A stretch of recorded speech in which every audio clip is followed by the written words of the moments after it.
Attention, interloper. Heed this recorded message. This drone vessel speaks with the voice and authority of Ur-Quan. You are trespassing within Ur-Quan space. This world, Earth, may not be approached for any reason, nor will hostilities against our orbital platform be tolerated. In addition, your ship does not respond to standard hierarchy identification transmissions, and is therefore deemed to be independent. This is not permissible. Only subservience shall be tolerated. This drone now leaves to inform the Ur-Quan of your transgressions. You are commanded to remain here and await the arrival of the Ur-Quan. Disobedience will be punished.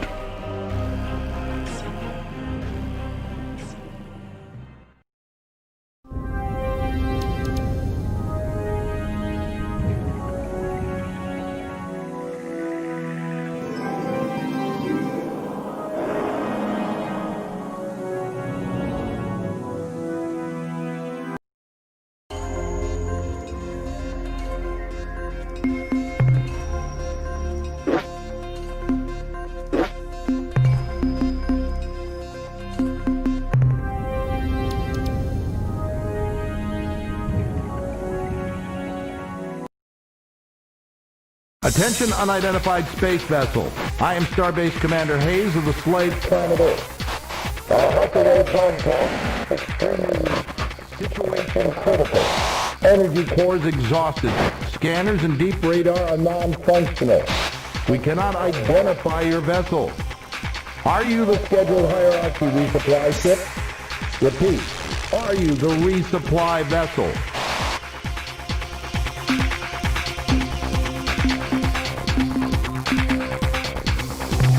I don't know who you are or why you're here, but right now the only thing I'm worried about is saving the lives of 1,900 men and women aboard this starbase, and right now you're our only hope. I can't keep a transmitter on too much longer.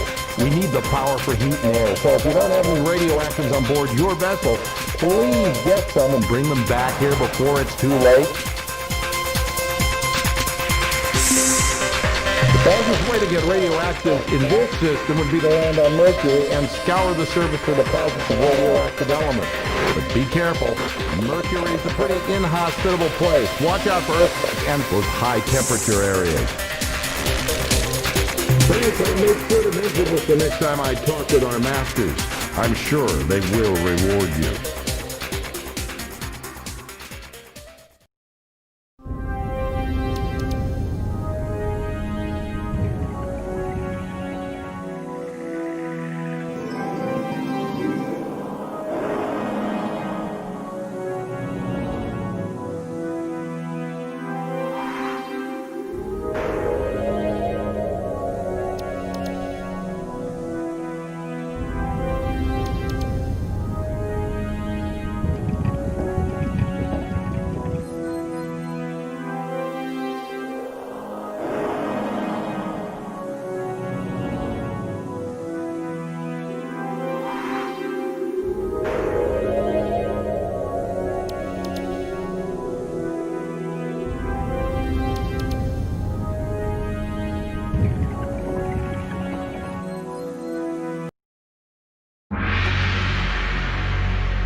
find any radioactive elements for our power cores. Initiating transfer of radioactive, Captain. Now, as soon as our engineers can refit the energy cores, there, that's much better. Power ratings are climbing. Life support is coming back into the green. Deep radar systems and sensors are now online, and I can scan your vessel. What the hell kind of ship is that? Just who are you, Captain? Star Control Science Mission, huh? Captain, I served as a Star Control officer during the war aboard several cruisers in the Corward Front. And if there'd been any scientific mission to Vela, I would have heard about it. You know, come to think of it, there were some rumors that Corridor 9, the Special Operations Division of Star Control, was directing some hush-hush operation near Androsynth Space. The Vela star system. Yes, that would be the right direction. So, Captain, if you say it's true, how do you explain that huge alien starship you're flying? Why are you here? What do you want from us? Fight the Ur-Quan. Win back our freedom. I remember having such thoughts myself once, a long time ago. That was in the first years after the defeat, when it was still terrifying to look up and see the bloody glow of the pulsating slave shield overhead. So day and night we gazed up at the impenetrable wall as though the sheer power of our hatred would pour it down. But over the years I spent so much of my time struggling, down on the surface, under the shield, and then later up here trying to keep the station alive, that I'd forgotten what it means to be free, to hate our Ur-Quan masters. And now here you are, in an alien ship of unknown power, offering me your assistance to fight against the hierarchy again after all these years. Captain, your offer is intriguing. It's tempting to think that with your advanced precursor technology, we can somehow crack the Earth's slave shield and reassemble the Alliance to attack the hierarchy. And this time, win the damn war. Consider the consequences if you should fail. The Ur-Quan won't just punish us here on the station, they'll exact a gruesome retribution on the surface below as well. Before I commit this station to helping you attack the Ur-Quan and accepting the risk of annihilation if we are defeated, I have to make sure that you and your ship have what it takes to oppose the hierarchy. I'll make you a deal. If you can eliminate the alien base on the moon and get rid of that threat at least, I will seriously consider your offer. After the Ur-Quan erected the slave shield around the Earth and established this space station, they decided to leave a contingent of combat ships close to the Earth to keep watch on our planet and confirm that they were obeying the Ur-Quan slave laws. I'm certain they're still out there on the surface of the moon because we can pick up a constant stream of alien broadcasts. Be careful, Captain. There are probably a dozen Spathi eluders and Ilrath Avengers down there on the lunar surface. I don't know why they haven't come after you yet, but when they do, you'd better have your weapons armed and your thrusters burning hot.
Have you dealt with the base yet?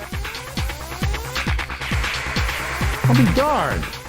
All these years we've been listening to their incoherent broadcast, and we never even guessed. Captain, listen closely. Long-range sensors show a ship closing on this station fast. Our computer identifies it as Ilrath, Avenger class. I think you've got a fight on your hands, Captain. Your best bet is to wait until you have point-blank range. Captain, it's jamming our signal. By the fetid breath of the Dark Twin Kazon, a human and an alien starship. How fascinating. When I intercepted that Ur-Quan drone and learned that an unidentified starship had approached Earth, I never expected to find such a remarkable vehicle in the hands of a human.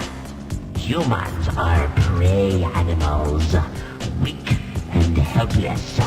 But here is a human in an armed starship, and therefore in direct violation of the oath of fealty. I am sure our masters, the Ur-Quan, will punish Earth most severely for this treachery when I present them with the twisted wreckage of your ship and your many charred corpses.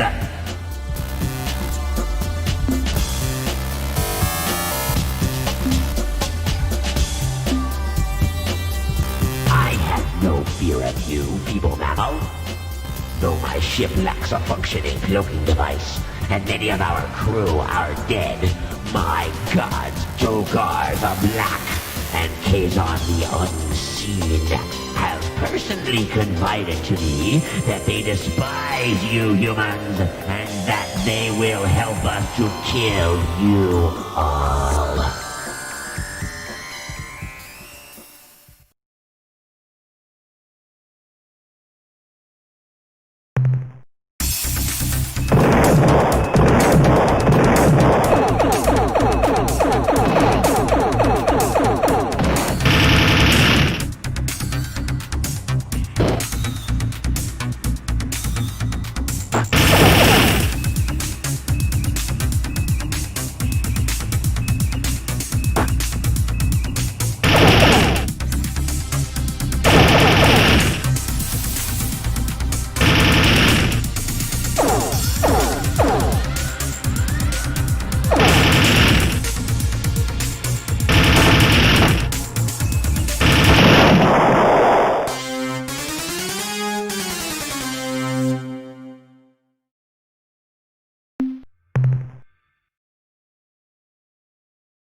Did you find it?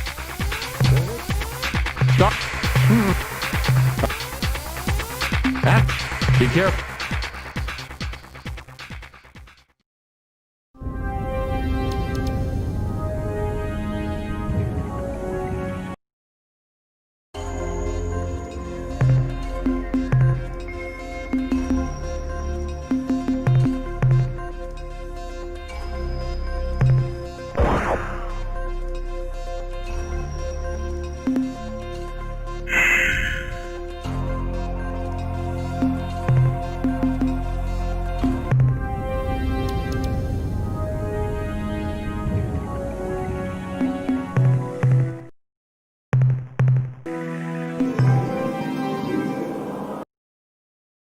Have you dealt with the base yet?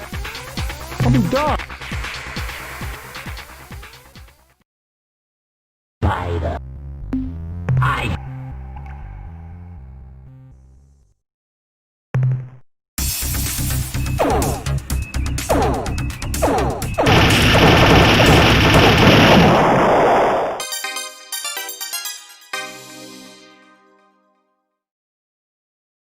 What a beautiful sight, Captain. I haven't seen an Avenger blown away like that since the battle in Draco.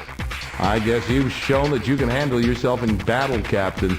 So my last reservation about helping you has been dissolved. I will commit this station to helping free Earth and defeat the Ur-Quan. We may get our atoms rearranged in the process, but by God, Captain, we're going to try. So the obvious first step is to get the precursor equipment and software over here so that we can make it work with our ship repair fabricators. But then what, Captain?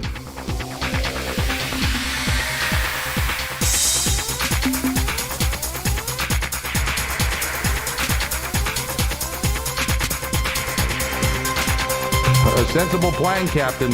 Let's get to work. Good luck. By the way, Captain, I think we need a name for this new alliance we're going to forge. And since it was your idea, it's only fair that you get the honor of naming it. So, what will it be?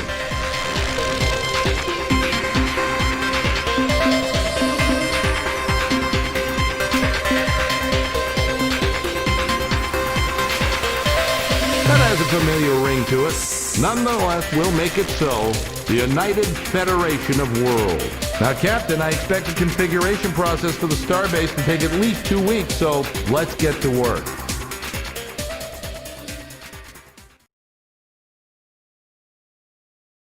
I have good news to report, Captain. We have successfully integrated the precursor technology from your ship into our fabricator system, and as you can see, we've already begun minor repairs on your ship, patching up some of the micrometeorite holes. We noticed that your ship does not have an emergency warp escape unit, so our engineers rigged up some for you and each of your escorts. Now, you should be able to escape from a bad situation with the touch of a button. But there is a cost, however. The unit gulps up 5 fuel units each time your precursor ship uses it. Also, we now have a limited capacity to make modifications to your ship, to refine starship fuel, to build additional combat ships, and to train new members of your crew for the flagship and any ships you acquire for your fleet. Captain, I know you're eager to get to work, so I'll be brief. If you have any questions how this starbase works, what resources we need, or just some background information on the galaxy, don't hesitate to ask.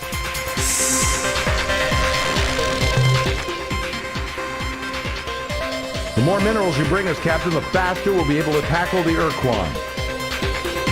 Certainly, Captain. What do you need to know? We can modify your precursor ships, build additional combat vessels, and supply you with fuel and crew. Our engineers and precursor specialists agree with the scientists from your world that your starship was designed to be a workhorse vehicle, which can be easily reconfigured for different missions by adding or swapping self-contained equipment packs, which we call modules. The modules we can build right now are thruster units, which make your ship move faster, attitude jets, which allow you to rotate the ship more quickly, crew pods, which provide life support facilities for up to 50 additional crew members, storage bays, which increase your ship's cargo capacity for mineral resources, fuel tanks, which hold an additional 50 units of fuel, dynamos, which feed energy into your combat energy batteries, improving your weapon's rate of fire, and last but not least, ion bolt guns, combat weaponry, the exact function of which depends on its location aboard the ship. When put in the first or front module slot, it fires a single shot forward. When put in the second slot, it fires 2 shots, spread to the left and right of center. When put in the third slot, it fires 2 shots directly, left and right. And when put in the last or rear slot, it fires a single shot straight backwards. This base is designed to serve as hierarchy ships. Fortunately, your flagship uses the same stabilized antimatter technology as hierarchy vessels and will be able to synthesize what you need. However, due to the size of your ship, we'll have to produce vast quantities of fuel, which will be a substantial drain on our resources. Our shipyard facilities are sophisticated and fully automated, permitting a handful of starbase personnel to do the same job as 500 vac-suited construction workers. However, the only designs that we had in our computers were incomplete hierarchy ship designs. Things looked grim until one of the officers came forward with an amazing story. Even though the Ur-Quan destroyed every Earthling cruiser in the fleet nearly 20 years ago, one of my maintenance engineers was a Starship production assistant at the Detroit shipyard. When Earth was conquered, she was ordered to destroy all ship construction databases, but she secretly made copies of the blueprint disc and then kept them with her ever since. These discs contain all the data we need to build as many Earthling cruisers as you want, provided you, Captain, can supply the large amounts of mineral resources required to build those vessels. In theory, Captain, we could build alien starships here if we had designs for them. However, it's a well-known fact that alien vessels just can't be flown in combat without native starship captains at the helm. We have almost 2,000 highly motivated, skilled professionals aboard this starbase, and every single one of them wants a berth aboard your starship. However, each hand we lose to your ship means less manpower here at the starbase, and this is reflected in the crew RU cost. As long as you don't lose too many crew members to combat or planet exploration, the RU cost will remain static. But we have only so many warm bodies on this starbase, and if your needs for crew grow beyond a certain point, the cost could increase dramatically. As you know, Captain, we've committed the entire output of this station to building your flagship and your battle fleet into the strongest force possible. However, our resources are very limited, and we feel you must decide how we are to spend our effort and materials. To aid you in making these decisions, we have implemented a resource allocation scheme. We provide you with a numerical assessment of the station's resources and ascribe a cost to each task we can perform and each device we can build. It's up to you to decide how you're going to spend your resource units, or RU as we call them. To acquire more RU, you must bring resources back to the starbase. These resources can be either in the form of mineral ores gathered from planet surfaces or already refined metals and other valuable materials from the wreckage of enemy starships. The most straightforward way you can accumulate resource units is to bring mineral ores back to this starbase. There are probably enough resources in just the nearby dozen stars to build your ship into a powerful battleship or to create a strong task force of combat vessels. I would also recommend that you build several additional storage bays. When gathering minerals, focus on cleaning out one star system at a time. This way you minimize the cost of travel through hyperspace. While I respect your search for abstract knowledge, frankly, Captain, in our present circumstances, I see little use for such data here. Perhaps you can make use of biological information elsewhere. What else can I tell you? We can modify your precursor. What else? What aspect? Which group of aliens? Okay, which race? The Shofixti are a race of intelligent marsupials who had been civilized for only a few decades when the war began. They were discovered in the Delta Gorno star system by the Yehat, who adopted and then uplifted the Shofixti, giving them advanced technology and cultural definition. Shofixti are noble and fearless warriors, Captain. In addition, their incredible fecundity and rapid maturation rate kept Alliance ranks solid even at the worst part of the war. You know, I once flew as an observer aboard one of their ships on routine patrol. I never saw the enemy, but I could never stop thinking about the glory device it had strapped to the bottom of its hull. The Yehat are a race of ancient warrior clans that have been traveling the stars for many centuries. Clans are highly competitive and sometimes even wage war on each other, but the clans are all loyal to the Queen and her royal family, known as the Beepzeeps. The Beepzeeps have been in power for over 2,000 years, and it is said that during their rule, the Yehat never lost a battle. I'd like to think I'm not a bigoted person, Captain, especially when it comes to allies, but there's just something about those Arilu that gives me the creeps. One thing I'll say for them, though, they possess some technique for moving really fast through hyperspace. They never let us know what it was, but sure beats the pants off our fastest ship. The Shenjesu were leaders of the Alliance, even though they refused to accept formally the title. I don't know if their silicon-based biology is just plain superior to our old carbon models, or if their fantastic intellect were the product of an ancient, peaceful culture.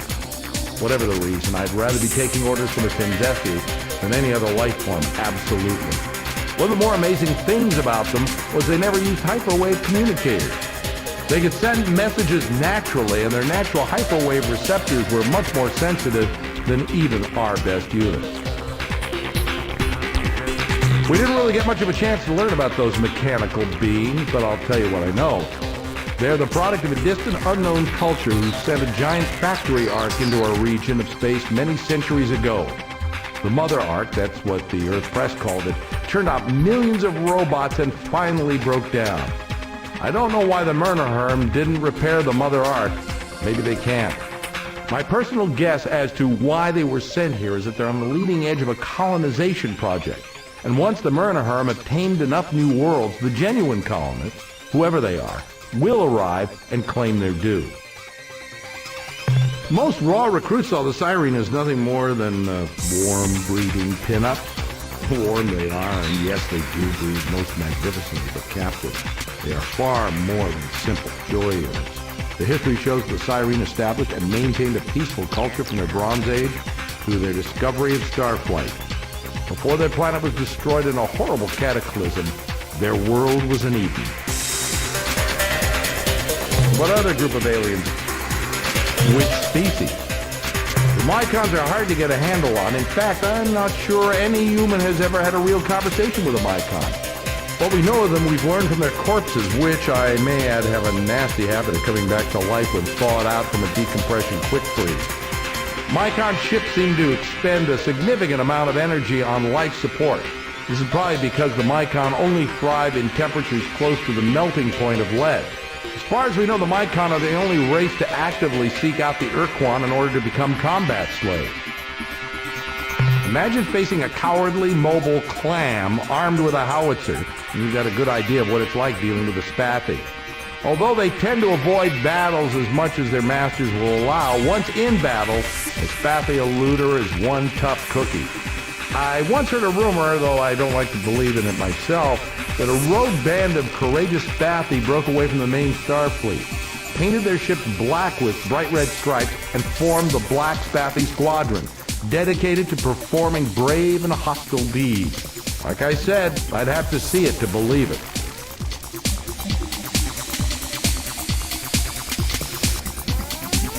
It's unfortunate that the Umga fell to the Ur-Quan so early in the war, because I suspect we would have gotten along well with those big blob creatures.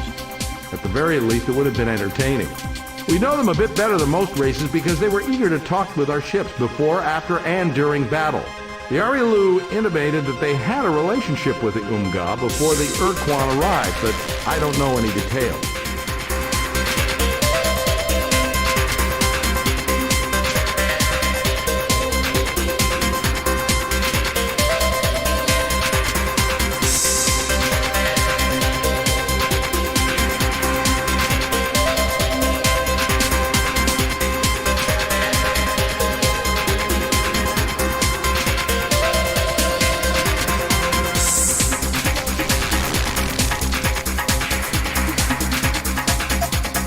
When I was flying combat missions along the Corward front, there was nothing we feared more than the Androseth hit-and-run squadron.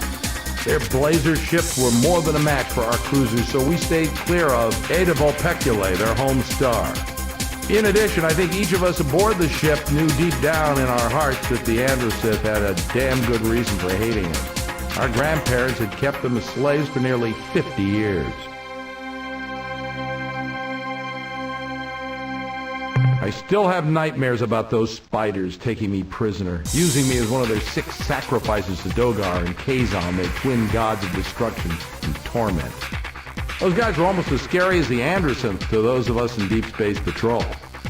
Their Avenger ships could appear out of nowhere and melt a cruiser down to slag in seconds.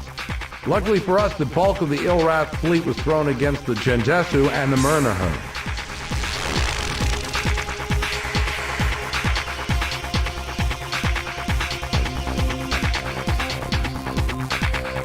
The Starship Far Voyager under the command of Captain Jeffrey L. Rand encountered the Vux near Beta Mira.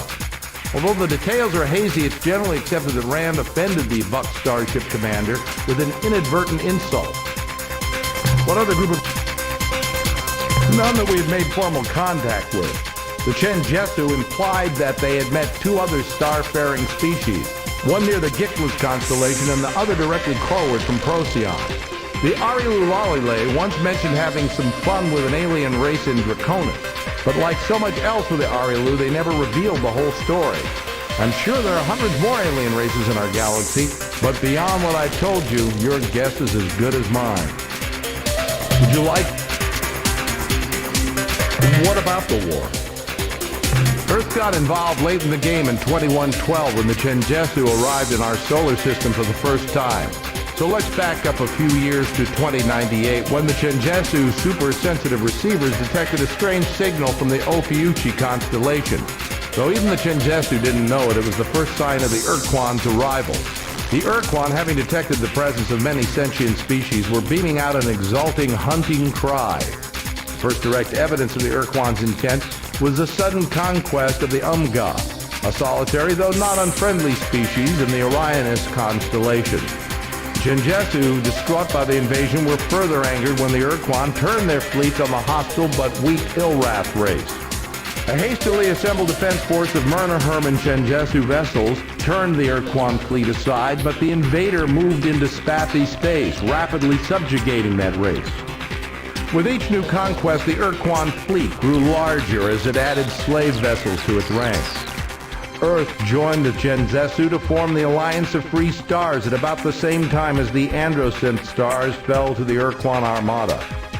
Before the ink was dry on our agreement with the Genjesu in 2116, a new race appeared in orbit around the moon and asked for admittance to the Alliance. It was the Arilu Lalile. The timing seemed unusual, and the Arilu were definitely weird, looking like saucer men from Mars, but we were too busy cranking up our mothballed heavy industry that we really didn't pay it much attention at the time.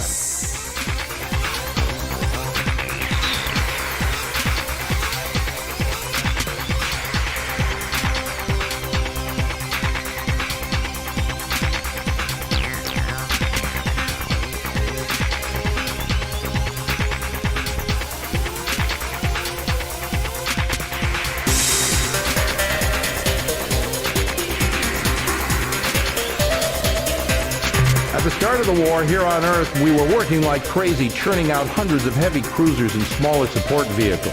The Ur-Quan were busy too. Unbeknownst to us, they had moved down towards the Luton Star Group and were attacking the Vux, who only the Yehat knew existed. Our botched first contact with the Vux took place in 2119, and it was the biggest single mistake we made during the war. After defeating the Vux, the Ur-Quan fleet ran smack into the combined might of the Yehat and Shofixti, supported by the first wave of our cruisers. Again, the Ur-Quan turned away from the hard spot to attack the weak, though we just thought they were running away. In fact, the Ur-Quan had found another independent alien race, the Mycon, in the Brahi constellation. The Mycon's voluntary submission to the Ur-Quan brought the return of the Ur-Quan fleets, now swollen with 100 devastating Mycon pod ships. The last entrants to the conflict were the Cyrene, a race of space gypsies who had escaped the hierarchy by moving their vast fleet of slow-moving habitat into human space. With the side set, the last Ur-Quan offensive began. The Ur-Quan came roaring through Vux space and tried to push past the India and Mira star systems. Their onslaught was barely repulsed, and our counterattack made hardly a dent on the hierarchy forces, but we held the line. The Corward front remained intact. Over the following 10 years, there were many great battles between the combined Alliance Starfleet and the Ur-Quan and their hierarchy of battle thralls. Then in 2134, a dramatic shift in the balance of power took place. This must have been about the time the science research mission was sent to the planet of Bella. Our fleets were pushed back from the Indy-Mira line beyond Rayne. Holding Rigel caused grievously in Genjesu forces, and the Ur-Quan, recognizing this weakness, shifted to focus the brunt of their forces on Procyon. That was the last we heard from the Genjesu and the Murnaherm. A few weeks later, waves of ships hit us from all directions. When Ceres Station, our outpost on the asteroid belt, fell to the hierarchy, we knew we were beaten, but we fought on anyway. 3 days later, the Ur-Quan vaporized our last remaining laser force on the moon, and the dreadnoughts took up geosynchronous position above Rome, Moscow, Beijing, Tokyo, London, Buenos Aires, and Washington. We'd lost the war, and we knew it. But the Ur-Quan decided to make it real clear. And that's why if you check any of our most recent maps, you won't find Buenos Aires. After the UN submitted their formal surrender, we were given a week to decide the nature of our servitude. The Ur-Quan demanded that the decision be made through popular vote. When all the votes were tallied, Earth had chosen not to fight for the Ur-Quan. We had become a fallow slave world. We were given a month to withdraw all of our people and equipment to Earth. Anyone or anything left off planet would be destroyed after the shield went up. Then the Ur-Quan broadcast an odd message. All objects of human construction more than 500 years old were to be abandoned. We didn't know what the Ur-Quan meant until they moved their dreadnoughts into new orbital positions and opened fire on the surface with their fusion weapons. In seconds, large sections of London, Paris, and other European cities were incinerated. At first, we thought they were going to annihilate us after all. And we noticed they were also striking such targets as the Giza Pyramids, the Parthenon in Athens, and Stonehenge. Curiously, the United States was almost untouched. The flaming rain lasted 40 hellish hours. It took days after we crawled from our smoldering shelters to realize what the Ur-Quan had done.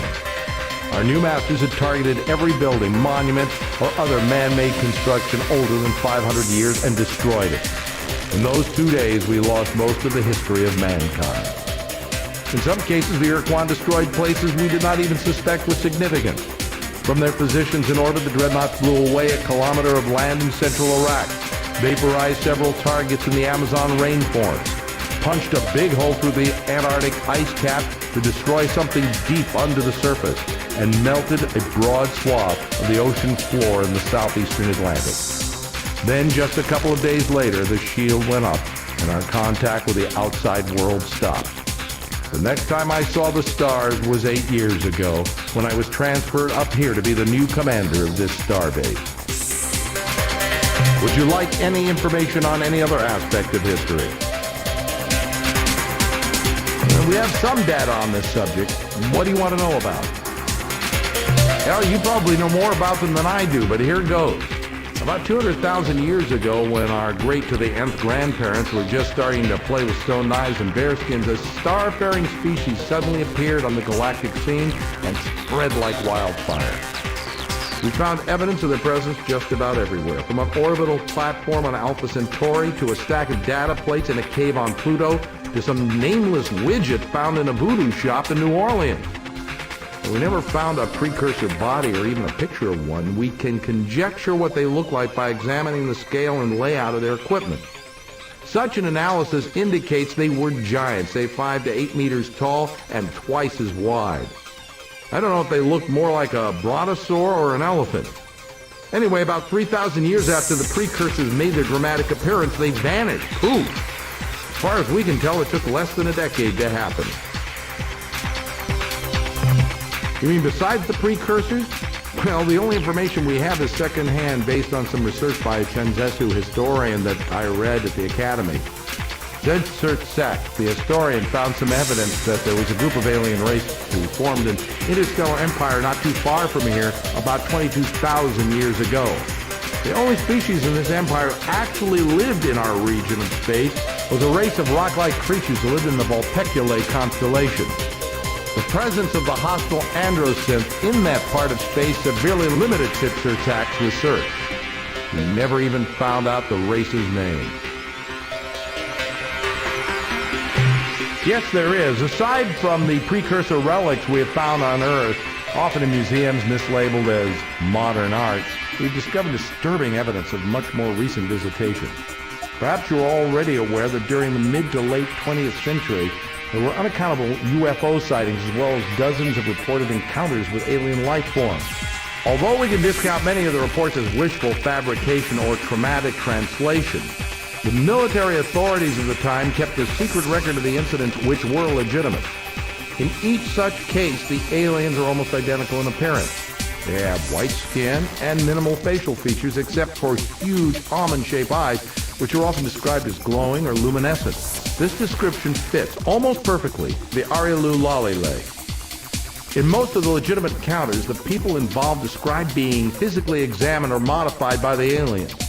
In some cases, unusual pregnancies occurred, and in almost every instance, there were repeat visitations as though the Arielu Lalile were doing checkups on their subjects.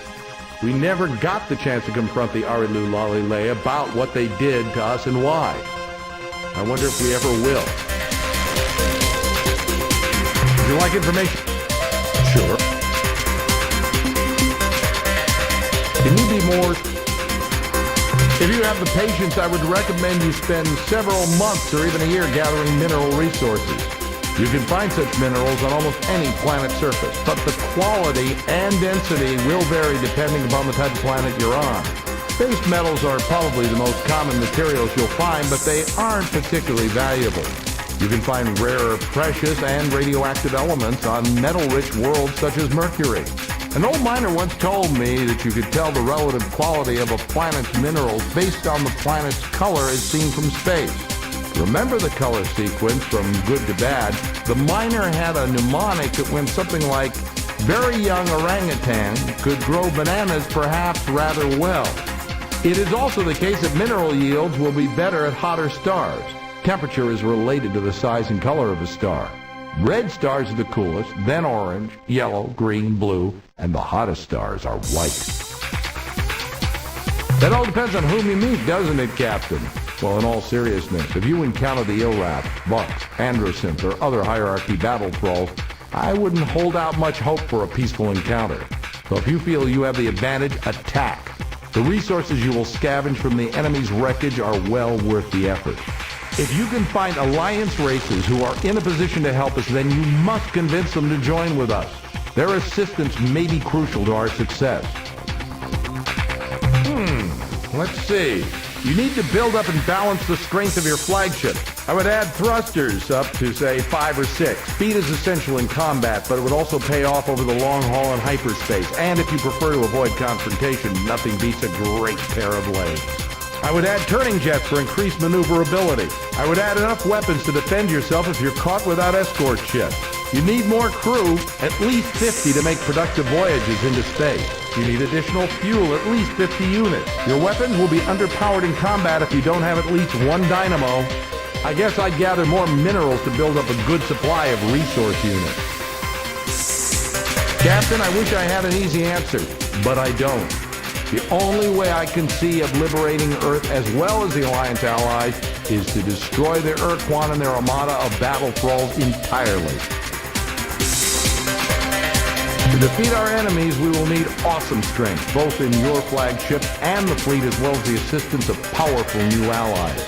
Though combat will be unavoidable and sometimes necessary to achieve our goals, I'm certain your wits will be at least as important as your weapons. You'll need to explore this region of space, gathering resources and information wherever you go. I don't know, Captain, but I suspect their battle thralls know more than we do, so I suggest you try to gather information from them, perhaps by force. At first, your ship will be far too vulnerable to permit frontal assault on the Ur-Quan. Even when your ship is at full power, we're faced with the reality that the hierarchy has thousands of ships. You cannot win the fight alone, Captain. You need allies. Also, towards the end of the war, when the hierarchy broke through the Corward front, we heard rumors that the Ur-Quan had unleashed some kind of super weapon which was unstoppable by normal means. You need to find out if that rumor was true, Captain, because if the Ur-Quan do have such a weapon, we'll have to find some way to stop it, or all our efforts are for naught. If you encounter an unknown alien race, proceed carefully and diplomatically. We need all the friends we can get, and we certainly can't afford any more enemies. Remember, Captain, with your precursor starship, you hold awesome power. But there will be situations when dealing with an alien race where a carrot will serve better than a stick. But first, you must determine what carrot the alien wants. You need to accumulate enough resources so we can build up your flagship and assemble a strong fleet. I'd also recommend that you acquire blueprints for other more powerful ships than our trusty cruiser. I suspect that aliens will not give you such prints unless you form an alliance with them. What else can we... What else? Fine. Return soon.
Attention, a big, mean, hostile alien vessel hovering overhead in an obvious attack posture. This is Spotty, Captain Whistle. I know you are going to torture me, so let's just get this over with right now. The coordinates of my homeworld, Spottywa, are 241.6 by 368.7, and the ultra-secret Spotty Cipher, which is known only by me and several billion other Spotty, is Happy Muffy Duffy. Sorry about that little mistake with your landing vehicle. I was so startled when it approached my vessel in a threatening manner that my automated defense system fired on it when it got too close. I hope nobody got hurt.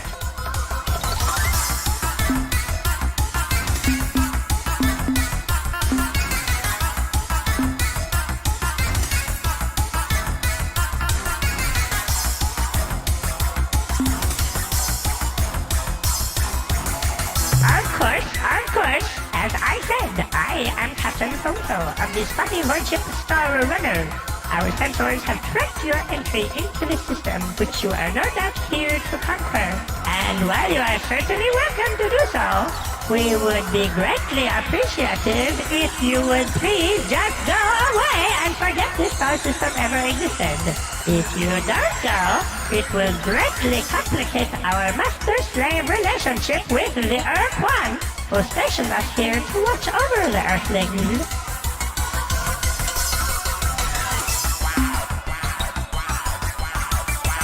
Phew, thanks.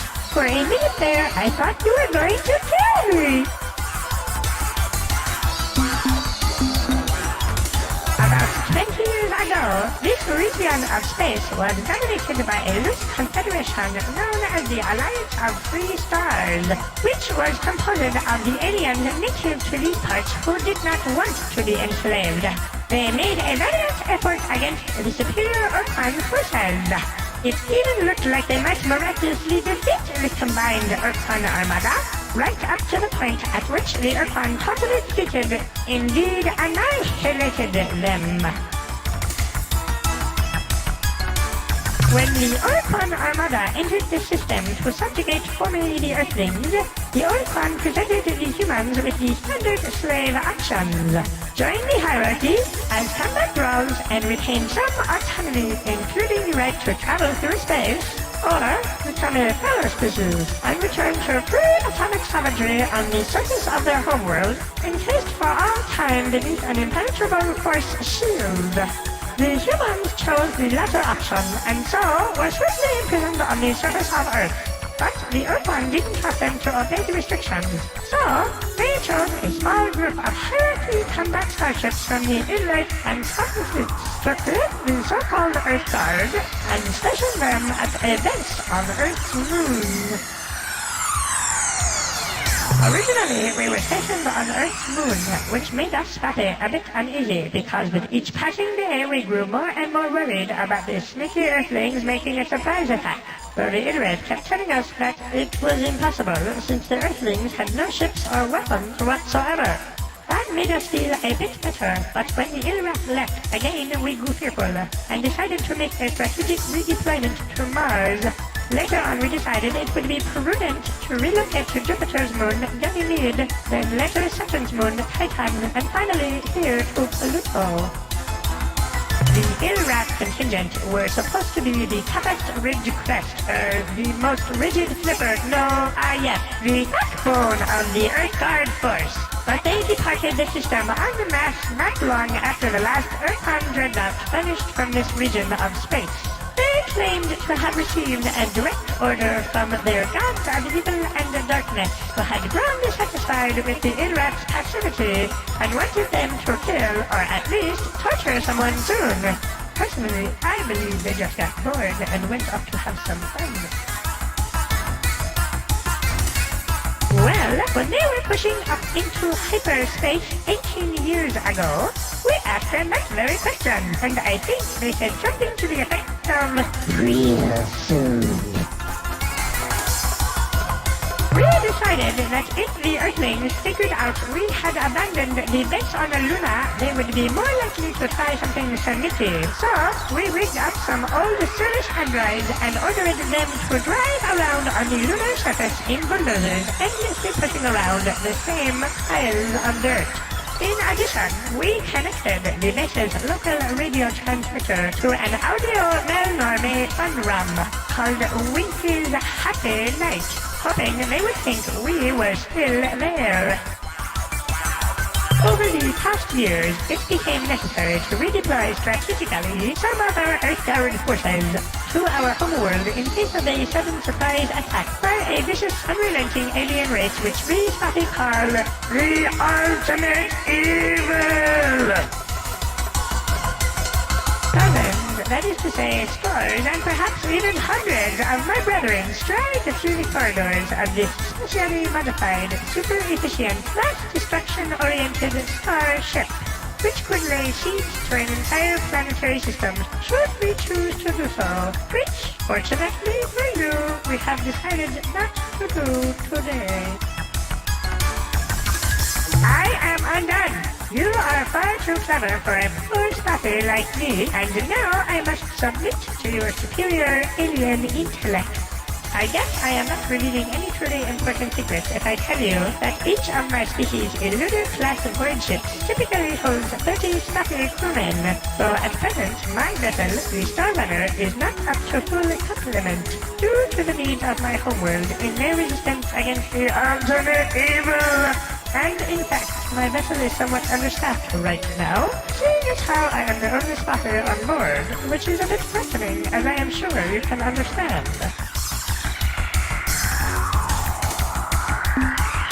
Yet the Ultimate Evil remains largely unmanifest, and its powers and exact intentions are still a bit obscure, since it lurks just outside the range of even the most sensitive long-range detectors, which we feel gives conclusive evidence as to the Ultimate Evil's nefarious intent.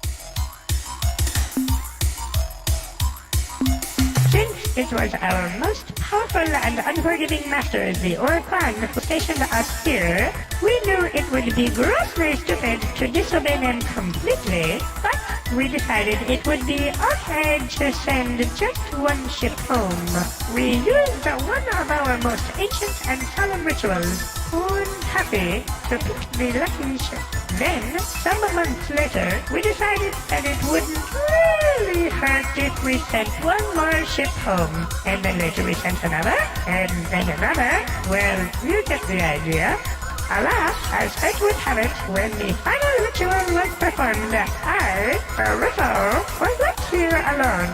For as even the most immature in wrestling knows, there must always be one spotter who picks the short top first.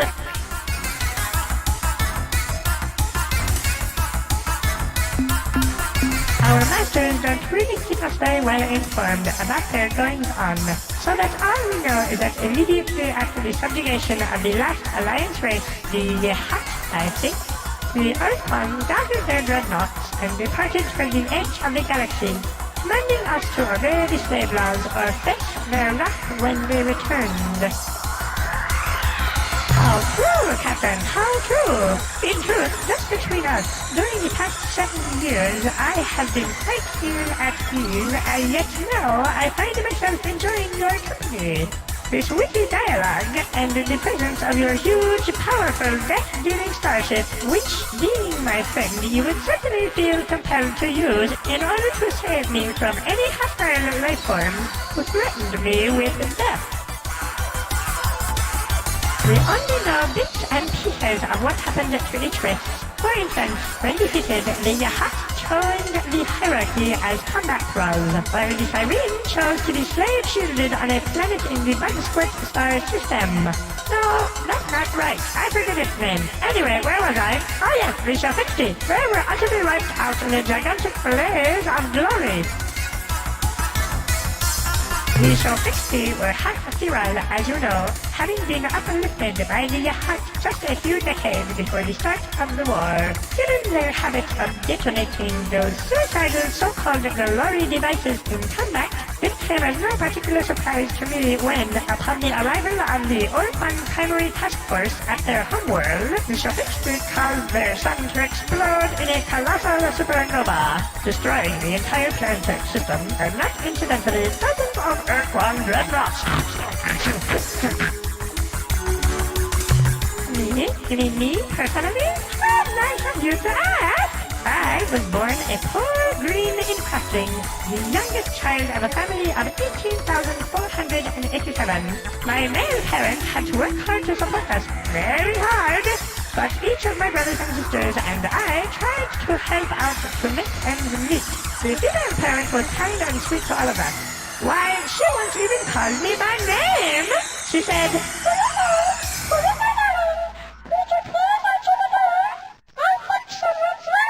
what a treat, a golden memory.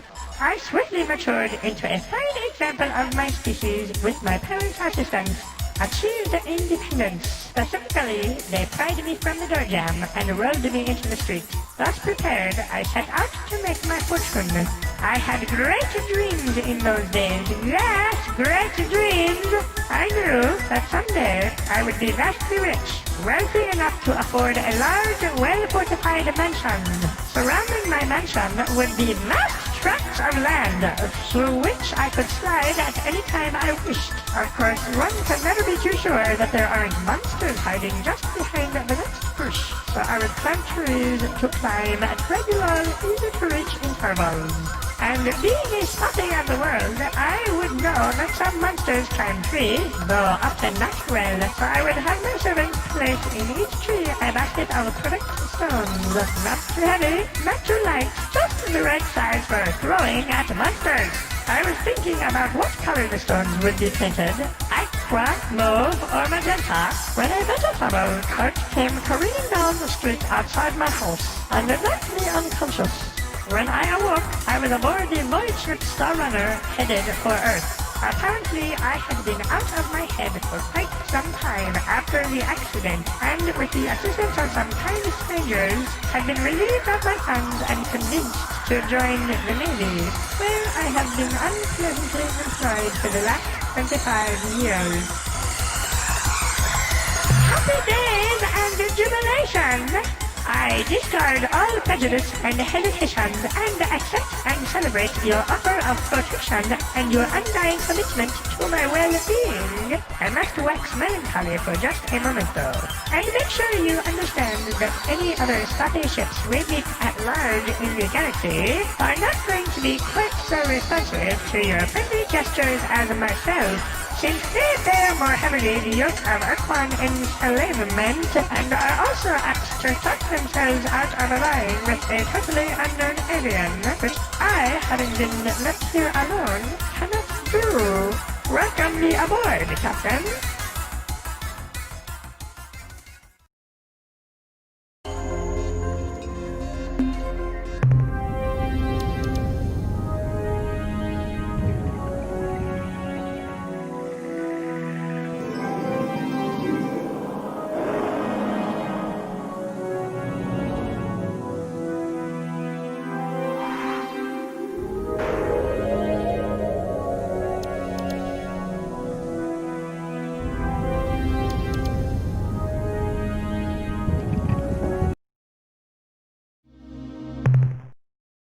Captain, I'm glad you made it back in one piece.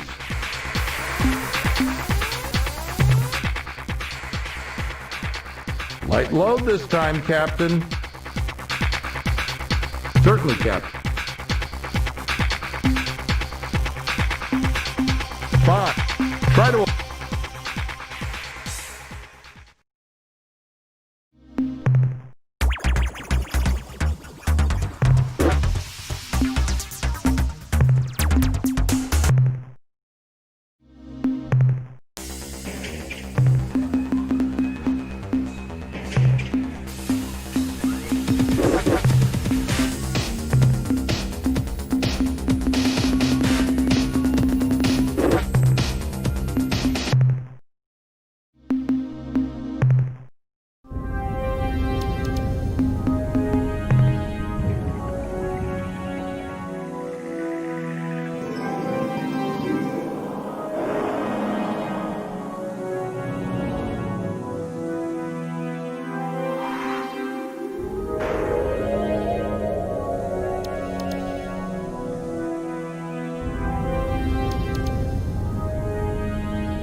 I am Trade Master Greenish, in command of the Melnome starship, inevitably successful in all circumstances. I bid you a formal welcome, Captain. Though we Melnome have just recently arrived in this region of space, we have long desired to make contact with your species and look forward to an extended, profitable relationship. Even before our first meeting, we knew of you, Captain. Though your struggle to free Earth shall be a long and difficult challenge, fraught with great danger and mystery, we have great confidence in you and your abilities.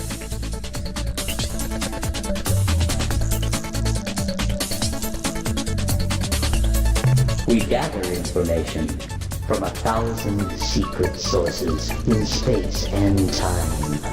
Our charge for revealing even one of these sources would be so high that your species would be in debt to us for centuries. Our origins and purposes are frankly mysterious, and due to several unavoidable factors, we are unable to discuss ourselves in any great detail.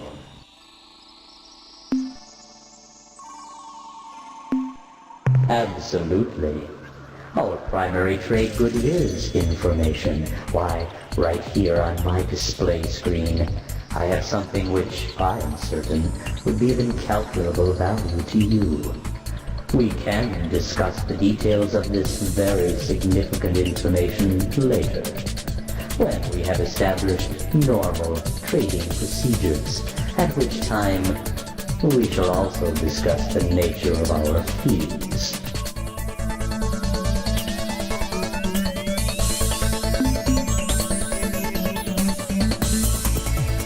Yes, let us get down to business. Since this is your first time trading with us, let me explain how our system works. We are interested in purchasing certain items, specifically biological data on alien life forms, and the coordinates of certain strange worlds, whose radiant energies defy all scanners, producing a rainbow-like image.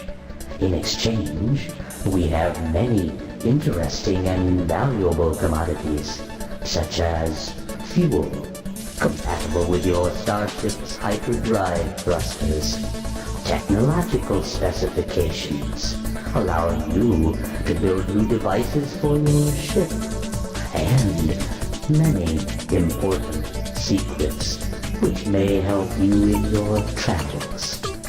To facilitate trade, we translate all your sales into interstar credits, with which you may make purchases. If you have any questions, don't hesitate to ask. Now, what can we do for you today? That's a good question, with a very interesting answer. The fee for this information is 12 million credits. What would you like to sell, Captain? The 10,003 units of biological data we downloaded from your ship earn you 20,006 credits. What trade items would you like to buy today? Investment. Ah, yes. You are so right. These technological breakthroughs don't cost you credit. They earn you credit. Of course, there is an initial charge, but each technological system item is guaranteed to be useful for something important somewhere in the galaxy at some point in the future. All technologies cost 150 credits. The technology we are now offering includes plans for building blaster weapons, twice as powerful as your ion bolt guns. Please remember that these weapons consume energy from your combat batteries faster than your familiar ion bolt guns. We may wish to compensate for this by building additional dynamo modules for your flagship. The technology we are now offering includes specifications for constructing modifications to your planet landers, which will double their speed. Ah yes, speed. An excellent choice for the relentless hunter and craven coward as well. These modifications are simple enough to be put in place immediately. Your landers should be properly equipped in no time. The technology we are now offering includes details on how to add point defense laser systems to your flagship. These little babies are great for defense, but because of their limited range, they may not make a good offensive weapon. However, the more you build for your vessel, the more damage each laser strike will do. The technology we are now offering includes plans for building improvements to your planet landers, which make them resistant to hostile alien life forms.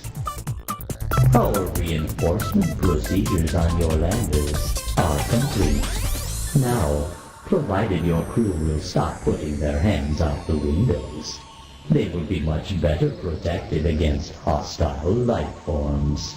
The technology we are now offering includes blueprints, which show how to increase your lander's cargo space to double its present volume. I hope this makes your resource gathering more cost-effective, Captain. The technology we are now offering includes blueprints, which show how to add double-capacity fuel tanks. We hope that these improved tanks will make more module slots available on your flagship, which you can fill with other, more useful equipment. The technology we are now offering includes plans for improving the rate of fire on your lander's stun ray bolt speeder gun.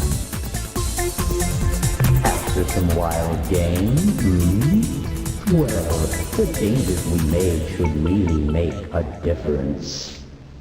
Unless, of course, that wiring went in backwards, in which case you won't be able to shoot at all, or take off, for that matter.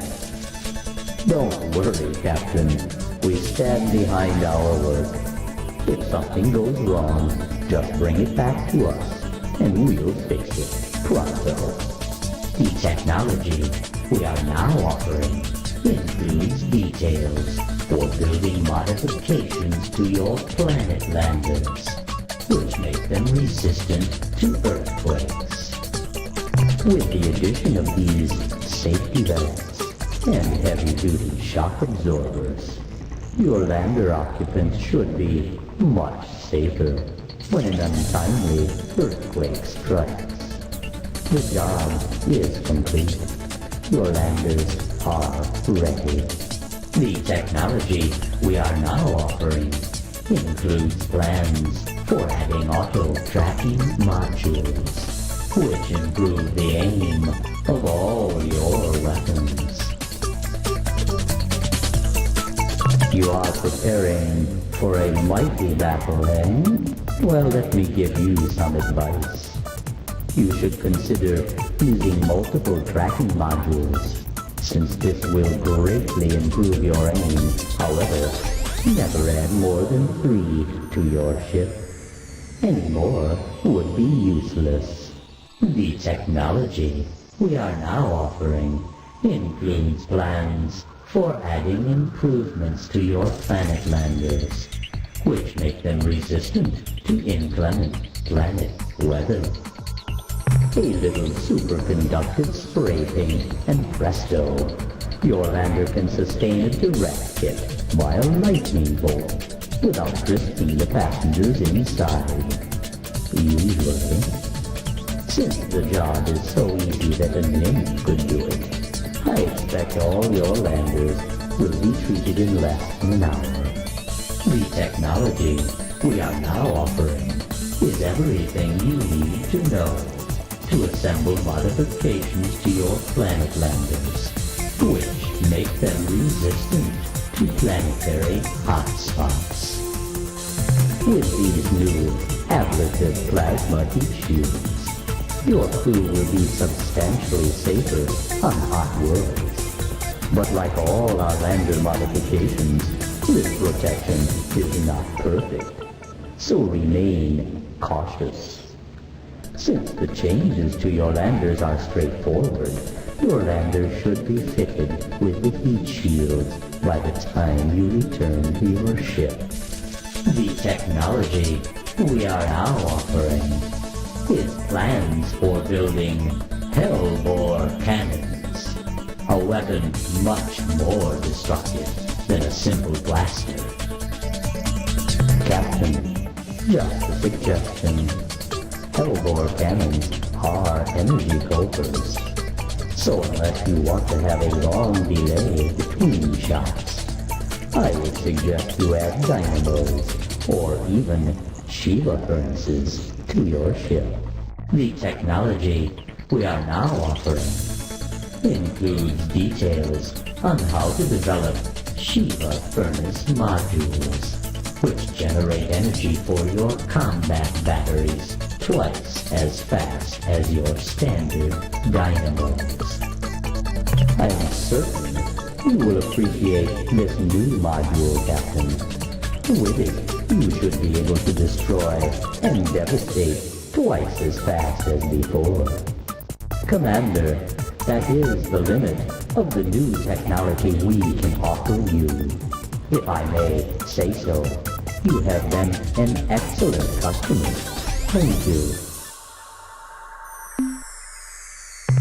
As you know, in our many centuries of star trading, we Melnorme have come to learn much about what happens in our galaxy, both now and in the ancient past. We have also kept records on the diverse alien races in your region's space. We will share this crucial knowledge with you for a fee of 75 credits per informative fact. No refunds. While you probably believe that the Shofixti are extinct, having caused their sun to flare with a device identical to the Utwig super bomb, the truth is not so simple. There yet exists a chance to resuscitate this meta-marsupial species, though it will not be easy. The problem at hand seems simple. Bring together two Shofixti of different sexes, and the carnal gymnastics proceed. Given the short gestation and maturation time of the Shofixti, you will have thousands of the creatures in 10 years and millions in 20. Finding a male of the species is easier than fluff. Simply visit the Shofixti's blasted star system at Delta Gorno. Captain Tanaka, or its sibling Katana, shall greet you on your arrival. A warning. These warriors are old and fly in very functional ships. If they mistakenly identify you as the enemy, do not return fire. Retreat and try to talk with them on their own level. The females of the species will be more difficult to obtain. The only supply of such remaining in the galaxy is at Alpha Cherenkov 1, included as part of General Zex's bizarre and beloved menagerie. Fortunately for you, Captain, Zex is considered, well, perverse. by his fellow bucks. This is because Zex actually enjoys the presence of human beings. To acquire the Shofixi females, you will have to appease Zex, or kill him. The Ur-Quan are presently at war with a race called the Korra. They are fighting within a large spherical region of space, centered around the Craterus star group. Although it is probably too early to tell, it would appear that the Korra are winning. No doubt you are familiar with an alien race called the Ur-Quan, who live in the Orion's constellation. While they are renowned for their potent and often cruel sense of humor, they have outdone themselves in recent years.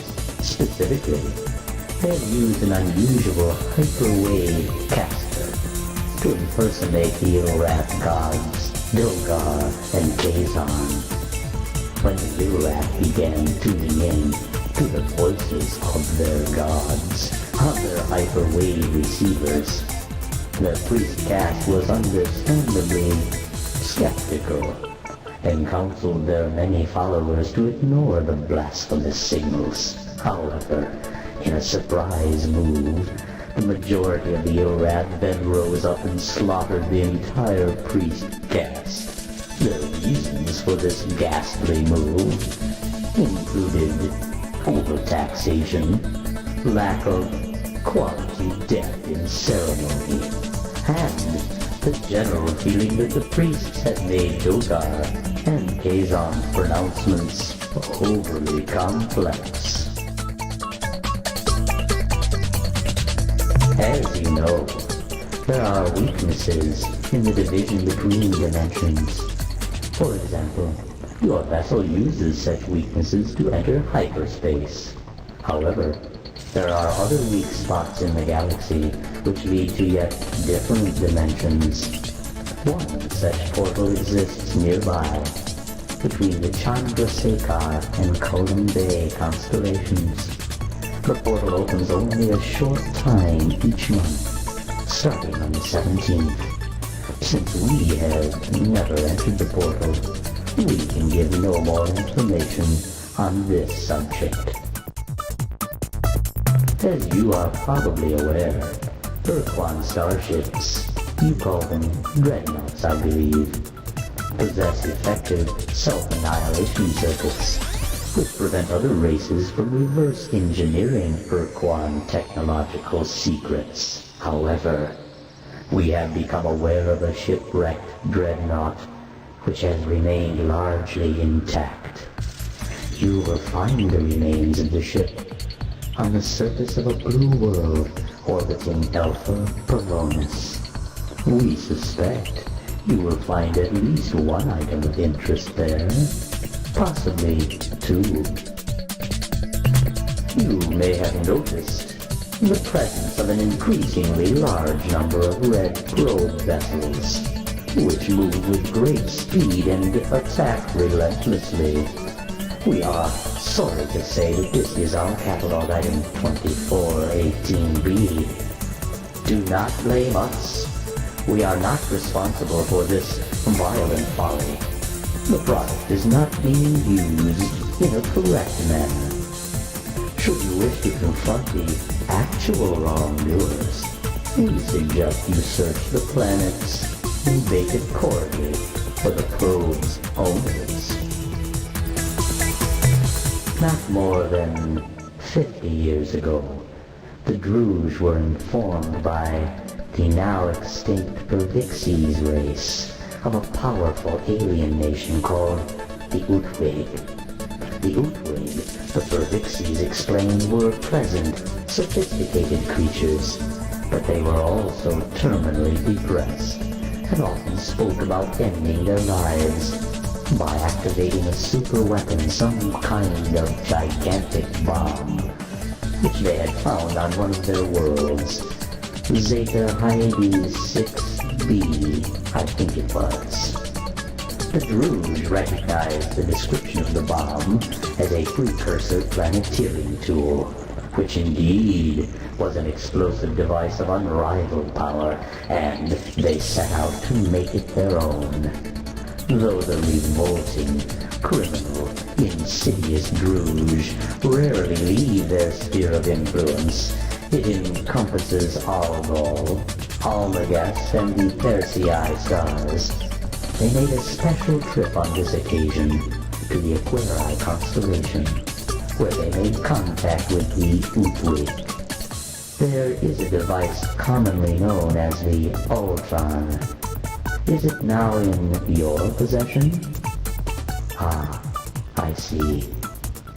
The Druge sold this device to the Ur-Quan, explaining that it was a precursor personal magnifier, which would enrich the lives of their entire culture in too many ways to describe specifically. The Ur-Quan, I am sorry to say, fell for the Druge's foul ruse and snapped up the Ur-Quan immediately. Fortunately for us all, the Ur-Quan did not pay the Druge's requested price, the super bomb, and instead gave them a collection of historical objects and genuine artifacts, which to this day the Druge are trying to unload on unwary buyers.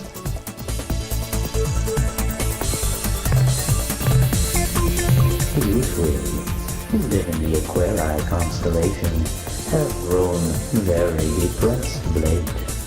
They accidentally broke the supposed Ur-Quan sold to them by the felonious Druge. As a consequence, they are morose and melancholic, and will probably be unwilling to help you fight the Ur-Quan. If you wish to gain them as allies, we recommend that you acquire the broken Ur-Quan, as if it ever worked, and find some suitable replacement parts. Our information indicates that you could find these items in 3 different places. A rosy sphere at the Druge trade world, an aqua helix somewhere in Fradash space, and a clear spindle, which is currently in the possession of the Batuk. Captain, that was the last current event we have for sale. The Zakvatik are a friendly co-op of 3 alien species, all native to the same world. They are presently suffering severe collateral damage from the ritual combat between the Ur-Quan and the Korah.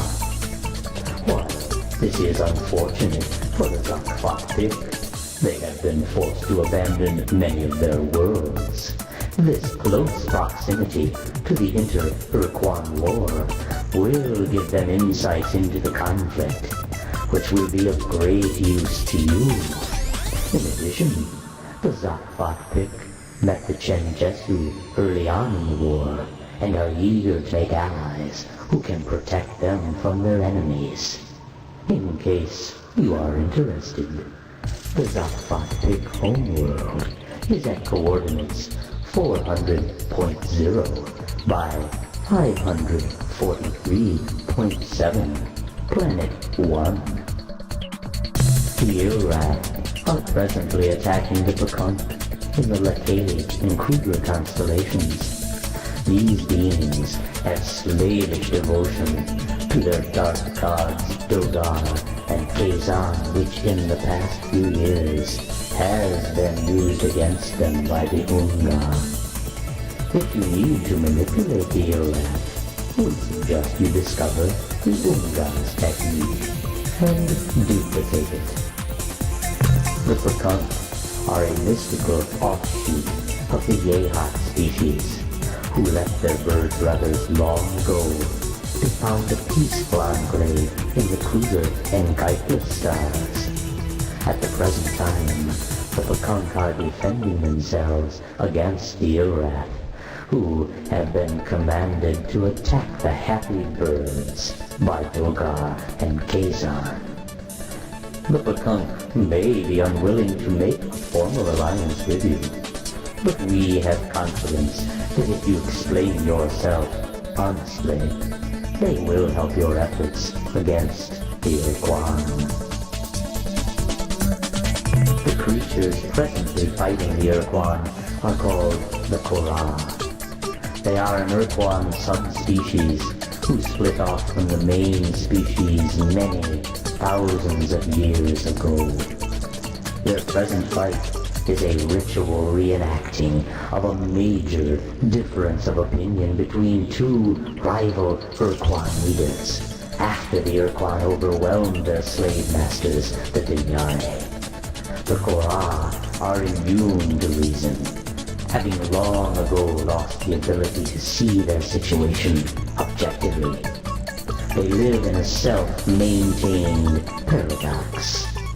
To ensure their safety and security, the Korah fight an endless battle against all other sentient species. I must warn you about some very bad people. Is this worth so many credits? You ask yourself. I assure you, it is. The creatures are called the Druge, and they are a callous and evil race. They care for nothing but profit and personal gain through unfair mercantile exchanges. Why are you looking at me like that, Captain? It is not appropriate. As I was saying, these wicked creatures will try to sell you commodities at unreasonably low prices. Boy, they almost give away fuel. Do not fall for their tricks. There are hidden costs, secret tariffs. So that you may avoid them, I will tell you that their main trade world is Zeta Persei 1. Why are you smiling, Captain? The Verdixies race evolved on the planet Arcturus 1. They lived there in a relatively benevolent manner until the Korah came and destroyed them during the course of 2 or 3 unfortunate days. The Druge were largely responsible for the Korah finding the Verdixies. You see, the Verdixies were in long-distance, hyperwave contact with a race known simply as the Geg.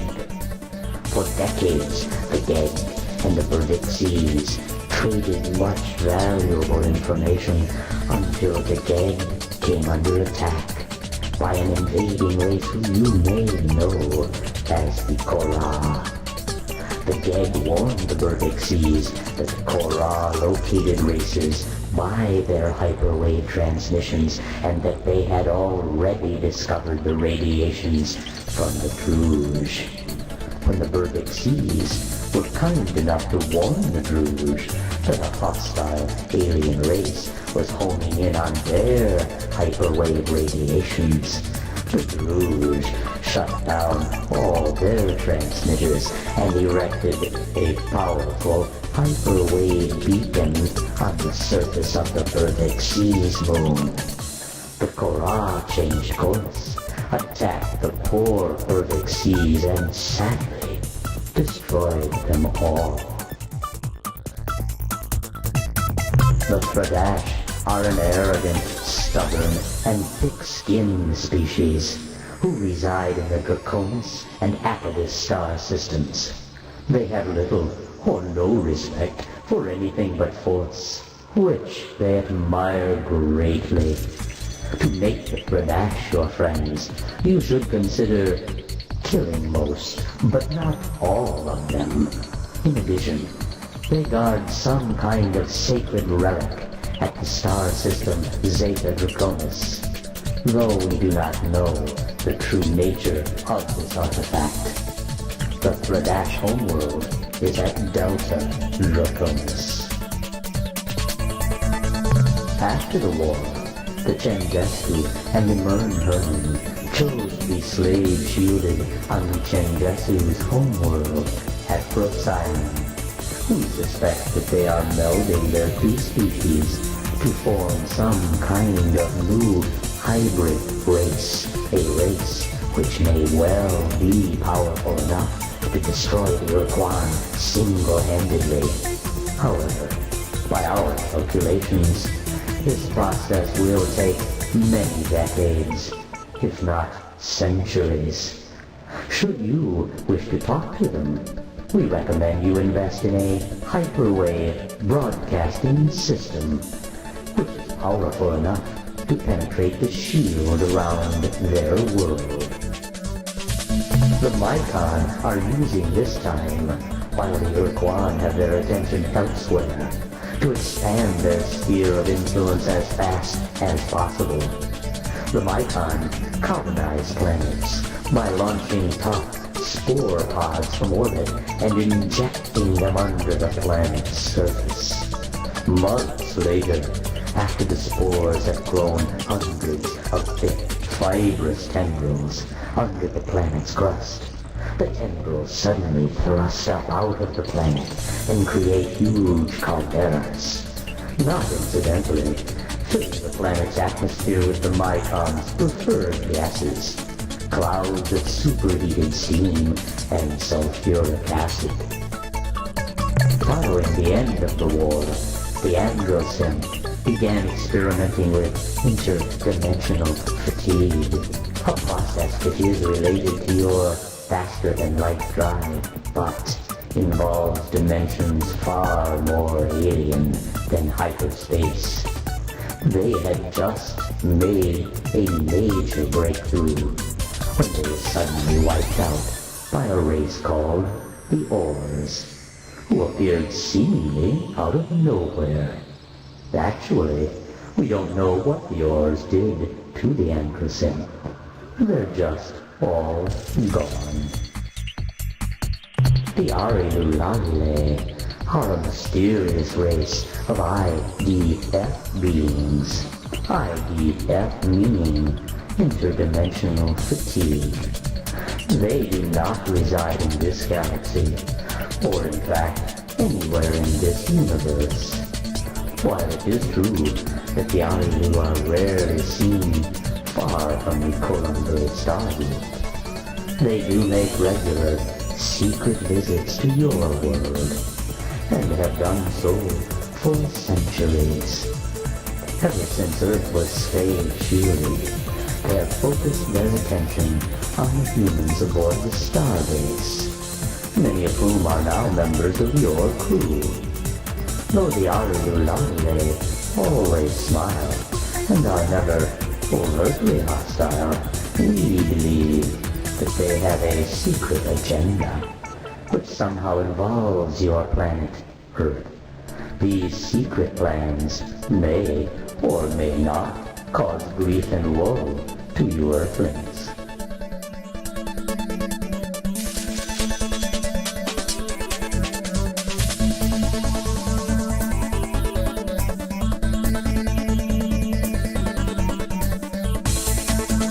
Just under 20 years ago, the brave and suicidal Shofixi annihilated their species by exploding a precursor device, some kind of bomb, in the interior of their sun. The resulting storm of solar flares cooked the life off the Shofixi homeworld, and incinerated over 100 Ur-Quan dreadnoughts which had just entered the system to conquer the Shofixi. In actuality, there are still at least a dozen Shofixi left alive in the galaxy. One or two are at Delta Gorno, guarding the dead hulk of their once beautiful world. Others can be found in Vox space.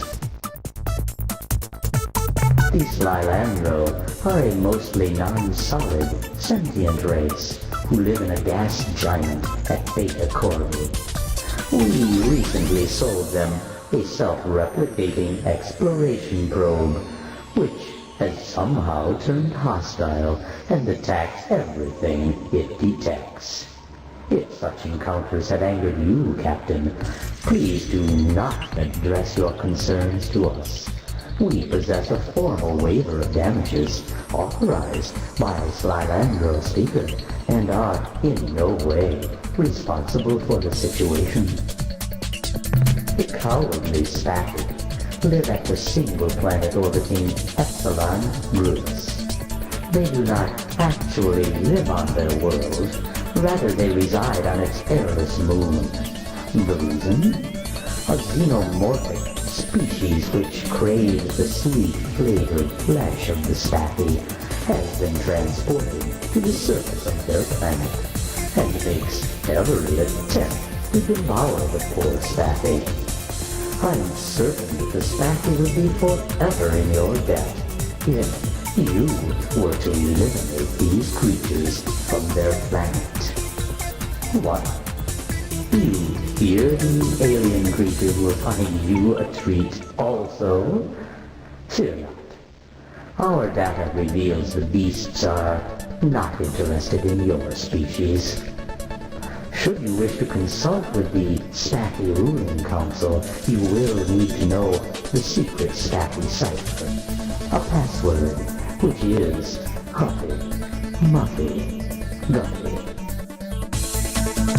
Like you Earthlings, when the war with the Ur-Quan was lost, the Cyrene chose to be slave-shielded. Their new world is at Betelgeuse. The Cyrene Starbase is crewed by the starship commanders and crew who were decommissioned at the end of the war. Though the Cyrene hate the Ur-Quan with a vengeance, they are unlikely to offer you assistance unless you reveal to them the truth behind the tragedy of their original homeworld, Syra, which was destroyed by the birth of a Marcon Deep child a century ago. When the Ur-Quan entered Gamma Serpentis, the home star of the Yehat, their queen made a sudden change of allegiance and allied with the Ur-Quan hierarchy. They became Ur-Quan combat thralls. This act was viewed by most Yehat starship officers as ultimately dishonorable, the desperate act of a corrupt regent to maintain her throne. The Yehat shame was greatly magnified by the Shofixi show of courage when they destroyed their own star system to slow down the Ur-Quan armada. Captain, you have heard all that we have to say about aliens indigenous to this region. Should we learn more in the near future, we shall be certain to sell it to you. Almost 25,000 of your years ago, there existed near this region of space an association of star-faring races called the Sentient Milieu. This group formed over several thousand years to mutually enrich their respective cultures, to provide a safe creche for emerging sentient species, and to afford themselves a degree of protection from external hostilities via military alliance. Of the 7 most active milieu members, the most famous race, indeed, you know them well, Captain, were the Ur-Quan. The Ur-Quan evolved on a harsh planet, orbiting a star outside this region of space. They were solitary predators, like your praying mantis, Captain, or polar bear, who had a very limited set of social behaviors, most of which dealt with sex, since they had to compete for survival against many physically superior species. the Ur-Quan evolved intelligence and tool use in much the same way as your own species. The Ur-Quan also learned to master their fierce territoriality, to build a cooperative planetary culture. When the Ur-Quan were discovered by the Taelo, they had just begun exploring their solar system in crude atomic vehicles. Although the Ur-Quan attacked what they thought to be an invader, the Taelo were patient. They explained the purpose of the sentient milieu and offered the Ur-Quan membership. The Ur-Quan recognized the benefits that such a system provided, and once more conquered the hunting beast within themselves. To become cooperative, productive members of the milieu, this lasted for several thousands of years. Just over 20,000 years ago, when your ancestors were learning to chart the course of the moon and stars on animal horns, the sentient milieu spanned 500 light years and included the membership of 100 worlds. Like all other star travelers, they had discovered ruins and relics of a far more ancient culture, which your species calls the precursors. Explorers from many species spent their lives trying to piece together this ancient mystery, but of all races, the Ur-Quan were the most bold adventurers. Their scouts, flying single ships, penetrated far into uncharted space and landed a million worlds. On one such mission, a young Ur-Quan made planetfall on a small, life-bearing alien world to identify some anomalous energy readings, occasionally a sign of precursor installations. Instead, the Ur-Quan found a small, hideous creature, a Dinyari. Before the scout was able to defend itself, the Dinyari creature took control of the Ur-Quan's mind and commanded the scout to place the Dinyari aboard the Ur-Quan's ship, along with hundreds of its evil brood. Then, the Ur-Quan returned to the heart of the milieu, landing on its capital planet. Within hours, every resident of the planet was a Dinyari slave. Within a month, Dinyari compelled starships and spread the evil, psychic creatures across the entire milieu. When the Dinyari took control over the milieu, one race fought back, the Taelo. These slow, quiet creatures were silicon-based life forms, but bore little resemblance to the modern Genjetsu. Taelo were natural immunes to the Dinyari's psychic compulsion. They were unaffected by the creature's power, and the Dinyari would not permit anyone to exist outside their control. So they ordered the remaining races of the milieu to attack and destroy the Taelo home planet. This planet was one of the few milieu worlds located in this region of space. I believe you call their star Delta Volpetrae. Their home was a moon revolving about the second planet.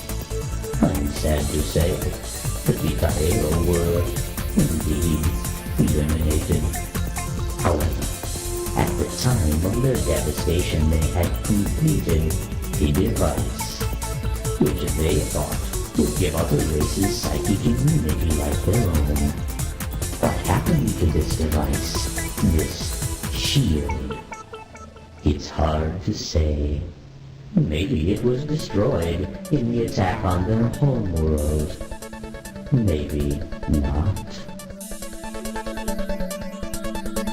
In the Dinyare's new empire, the Ur-Quan were the favored slaves. This is probably because the Ur-Quan were the most psychically sensitive, the most easily compelled. As the centuries of Dinyare dominance passed, what was once the sentient milieu deteriorated and degenerated into a great galactic gulag. Alien races which did not serve with the efficiency and speed demanded by the Dinyare were ruthlessly burned from the faces of their worlds. The agents of this genocide were inevitably the Dinyare's favorite pet, the Ur-Quan. After almost 2,500 years of unrelenting Dinyare control, there were only 4 living member races of the once great sentient milieu. By this point, the Dinyare had used genetic manipulation to split the Ur-Quan into 2 subspecies. The green Ur-Quan. Scientists, technicians, and administrators who were responsible for maintaining the limited infrastructure of the Dinyare civilization, and the black Ur-Quan, who filled the ranks of basic laborer and combat soldier. Then, a chance discovery by an Ur-Quan named Za led to the violent overthrow of the Dinyare slave empire. The Ur-Quan named Za was a green, a researcher specializing in repairing the mental damage inflicted by long-term exposure to the Dinyare's psychic compulsion. By this point in history, the Dinyare had grown lax in their dominance, and on occasion accidentally permitted their slaves moments of self-direction. Za was able to use those few scattered minutes to compose a theory. From its observations, Za realized that when a slave died, the Dinyare disconnected from the slave's mind, lest it too be dragged down to death. Further, the Ur-Quan scientist uncovered the fact that when a slave underwent great pain, the Dinyare temporarily disconnected, but that the degree of pain had to be extreme, nearly lethal. Za chose its moment carefully. It waited until it was near an open transmission unit. Then, in a short moment of mental freedom, the Ur-Quan injected itself with a dose of acidic poison, sending incredible waves of pain through its long body. In the few moments before its death, Za was able to wrest control of the transmitter to send word of its discovery across the planet and into space as well. Before the Dinyare knew what was happening, Ur-Quan everywhere were hacking at their own bodies with chunks of glass, burning themselves horribly, doing anything that would give them the few seconds of freedom necessary to find the nearest Dinyare and crush the bleeding creature. As they gained longer and longer periods of control, the Ur-Quan developed new tools and weapons to destroy their evil masters. The most gruesome of these devices was the excruciator, a mechanism was inserted directly into the brain and generated a constant stream of agony.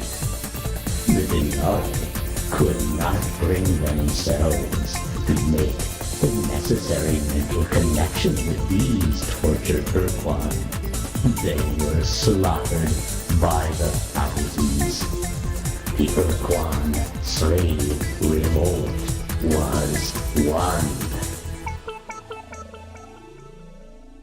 When the last Ur-Quan was free of psychic compulsion, when the last free Dinyari was dead, the combined might of the Ur-Quan starfleets met in orbit above the Dinyari homeworld. They had come together to make two important decisions.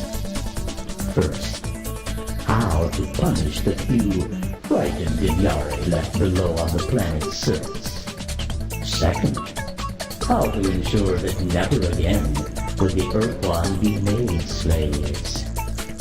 The first decision was made swiftly. The Dinyari would not be allowed to die. It was too kind a fate. Instead, the creatures would be genetically modified into sub-sentience. They would become dumb animals.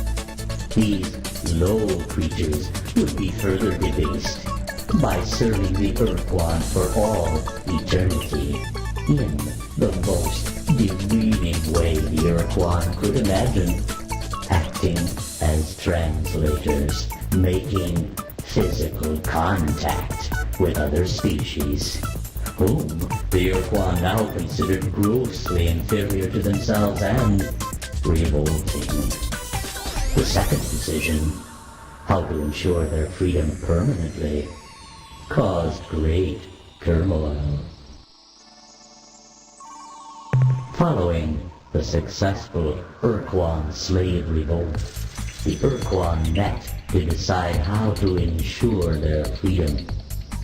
The green Ur-Quan, who called themselves the Kazertza in honor of the Ur-Quan who triggered the revolt, wished to establish the path of now and forever, which required that all other sentient species must become slaves of the Ur-Quan, or be forever imprisoned beneath an impenetrable force shield.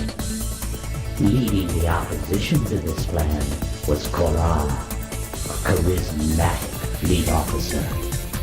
Korra proposed a simpler alternative, the Eternal Doctrine. Simply put, this scheme called for the systematic eradication of all sentient life in the universe, aside from the Ur-Quan. Captain, if these positions seem to you extreme or unwarranted, you must remember that the Ur-Quan had been unwilling slaves for millennia, and that each of them had to remain in agony for years in order to defeat the Dinyari. The followers of Kazertza and Korra were all on the brink of madness, but neither side would submit, and so they fought a bloody civil war. This is the last historical item we have for sale. The civil war between the green Ur-Quan, the followers of Kazertza, and their opponents, the death-dealing Korra, lasted for decades. It is likely that they would have annihilated each other were it not for a chance discovery by Kazertza, a precursor battleship. The vessel was huge, many times the size of the Ur-Quan's vessels. The precursor ship sliced through the Korra forces in days. The Korra were defeated. However, in their victory, the Kazertza were humble. They realized that there was a chance, but they were wrong, and the Korra were right. Instead of destroying the Korra, the Kazertsar let them go, directing them to make their way through the stars, traveling against the spin of the galaxy. The Kazertsar would travel in the opposite direction, and when the two Ur-Quan forces met, they would fight again in ritual combat, with the precursor battleship given to the winner. Captain, this is happening here, and now. The Kazertsar, the Ur-Quan who enslaved her, are fighting their ritual battle against the Korra in a large area centered near the Craterus constellation. If the Korra win this battle, Captain, the Kazertsar will stand aside and let them kill us all. We believe it is your destiny to prevent this from happening. We regret to say that you have exhausted our supply of genuinely valuable information. However, we do have many thousands of useless facts, and that we will gladly sell you at a substantial discount. Are you interested? We thought not.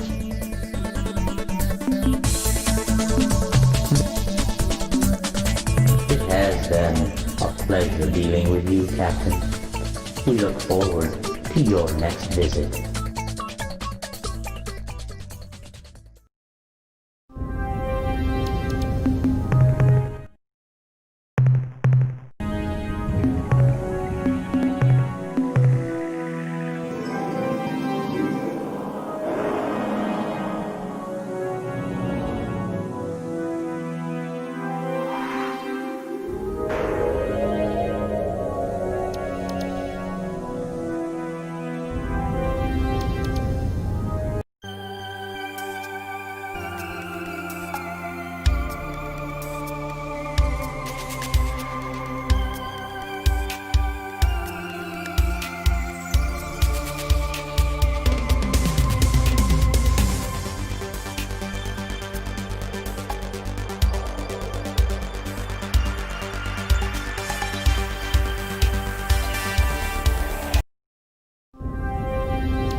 Welcome to our home stars.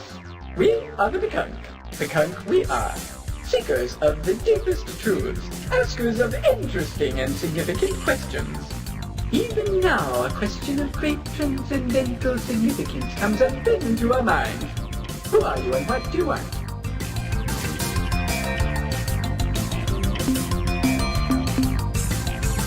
Although we Bekunk have no rank, no pecking order, no arbitrary scheme of dominance, we do recognize that some of the souls in this universe have lived many lives, while others are but spiritual chickadees. I, Captain, have lived 38 lives, a paltry number compared to those wise and ancient souls who guide our race. You must consult them, Captain. They will help you to understand yourself, and in doing so, understand others, who in turn may or may not understand other things. Seek those wise birds at our home world, at Gamma Kruger 1. They have all the answers. Yes, by all means, if duty is calling. I am sure we'll see each other again. Perhaps when the stars are aligned in an appropriate configuration. Yes, my inner voice is telling me that is correct. When the stars align, Captain.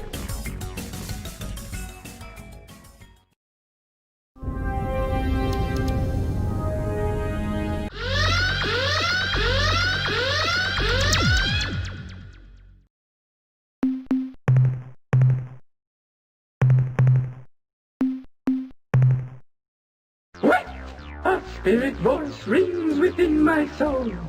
It tells me that I must give you something to aid you on your noble quest. What, spirit? What must we give this young human? Mineral resources? No. Important secret? No. Starship? No. Then what is it, spirit? Spit it out.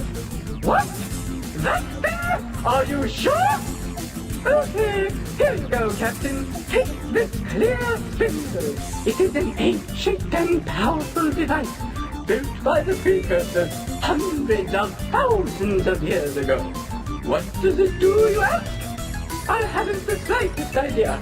Auspicious portents and serendipitous omens have foretold your arrival. Welcome, alien guests, to the home of the gentle and playful Picard, children of the cosmic light. Goblins of joy, seekers of spiritual truth, and other neat stuff like that. Yes, we know all that. We are not known throughout the galactic sector as powerful psychics for nothing. Of course, we already know the answer to this next question too, but we enjoy conversation. Why have you come here?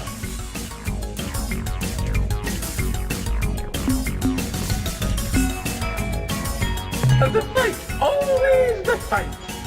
We the Conk are yin and you are yang.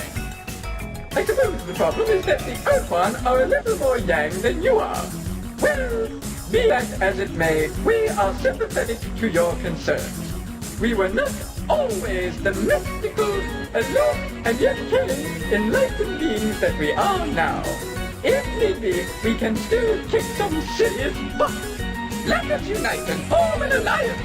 We'll provide you with all the crew, ships, and resources you desire. We will give you... Wait! I sense that you are offended by our crass material offer. Yes, I am ashamed. Any warmongering species could offer this. We are the Conk, children of the stellar breeze. We shall give you what all others could not. The greatest of gifts. We shall give you our love. Ah, you are speechless. Do not talk now. I can feel the energy connecting us. Let us talk while the silence remains. Farewell. But wait, before we go, as a small token of our love, not as a material gift, mind you, we give you 4 of our meager ships, fully crewed. Good luck.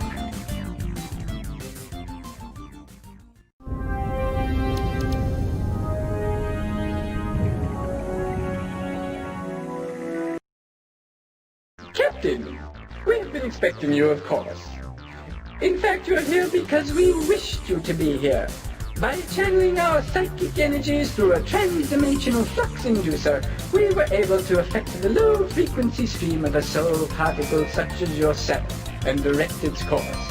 The only thing is, we can't remember why we brought you here.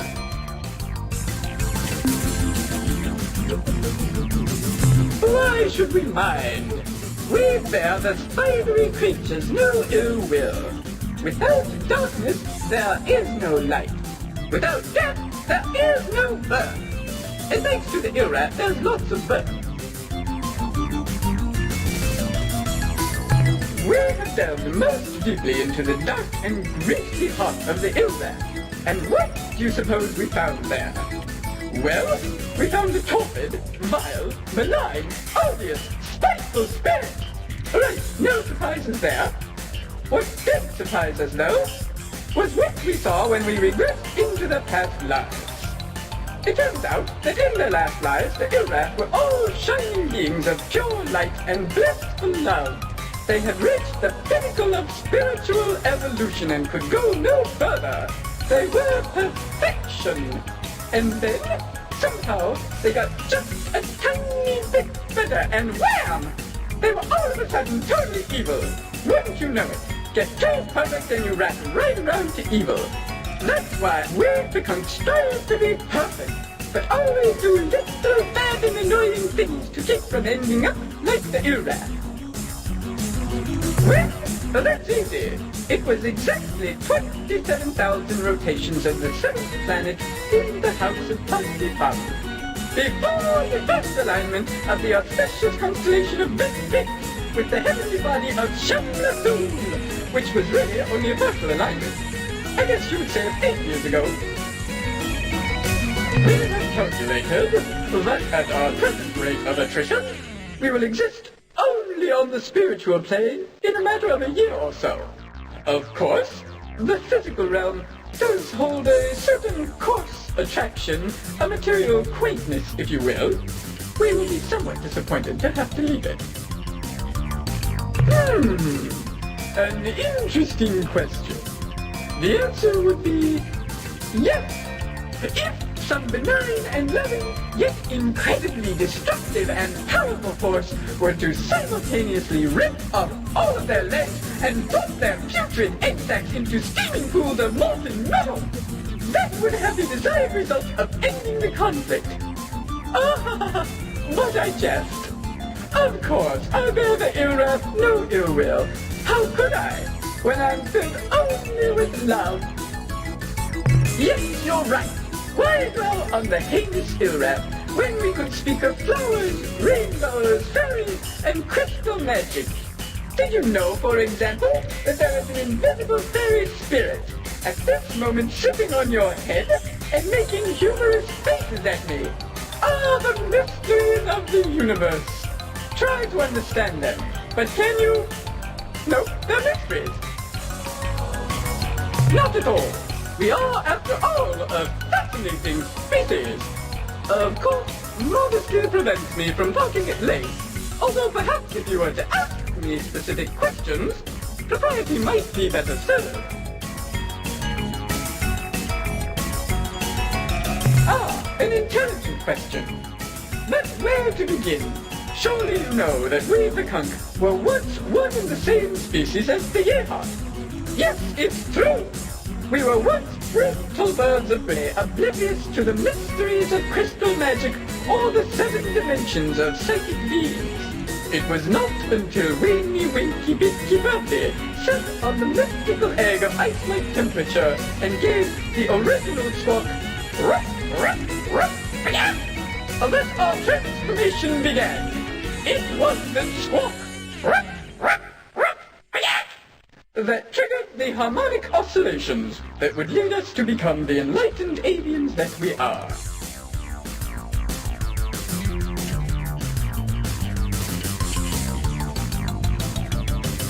That depends on how you define friendly. We love our Yehat brethren, whereas they open fire on our vessels on sight. Fortunately, our psychic abilities allow us to sense the deep, abiding love, and yes, even shyness in our Yehat brothers and sisters. How we must have hurt them when we left so long ago. Soon, though, it will be time for the loving reunion, as our destiny is fulfilled, and we are once again reunited as one people. Just off the top of my beak, I suppose I would say that our culture could be defined as the ultimate unification or oneness, if you will, of the extra-dimensional convergent chakra being energies to form a togetherness self, which both is and is not a culmination of the now essence.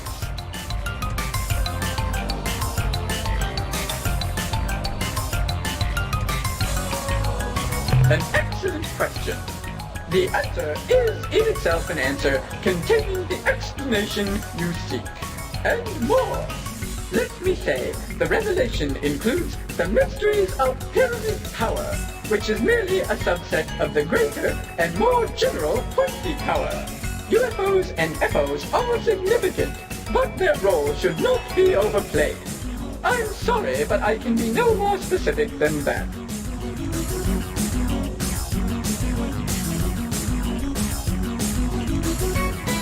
Yes, it's a wait. A vision comes upon me. A shining light. A crack in the egg. A twirling vortex. A tunnel. I see my past lives. Your past lives. More shining light. Ah, there it This is now the future. It's coming in clearer. Yes, I see tears.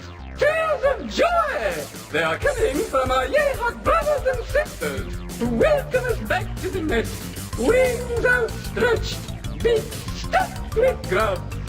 Soon we shall return. Soon.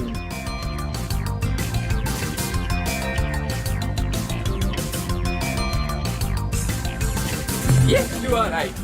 I should be careful not to overwhelm you with my psychic intensities. Perhaps we could talk about something less overwhelming, albeit less interesting.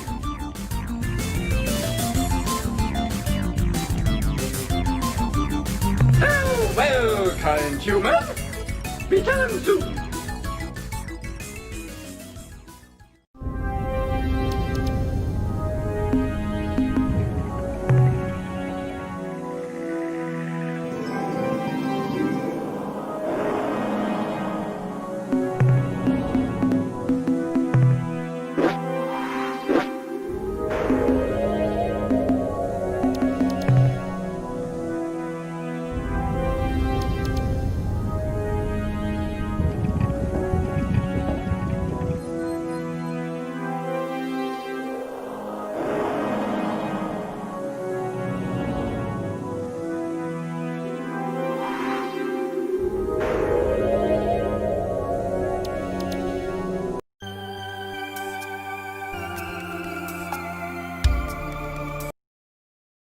Whoop-de-dee and Charlie-bazoo! What a good day I am having! First, my nestmate surprises me with extra fat and spicy grubs for early meal. Then I am complimented on my fine display of ceremonial tongues. To top it off, I encountered a human friend, loved by all Pekunk. Can things get any better?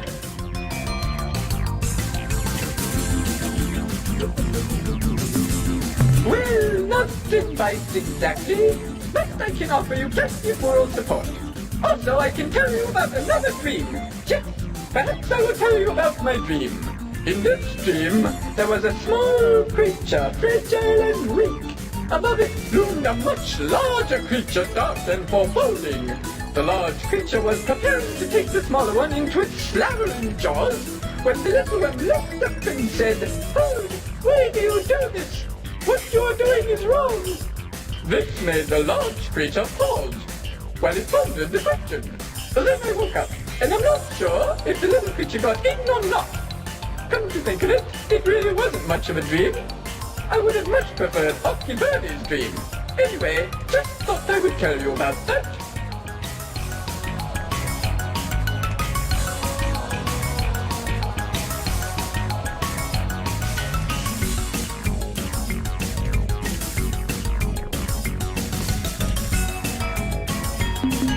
Goodbye, Captain!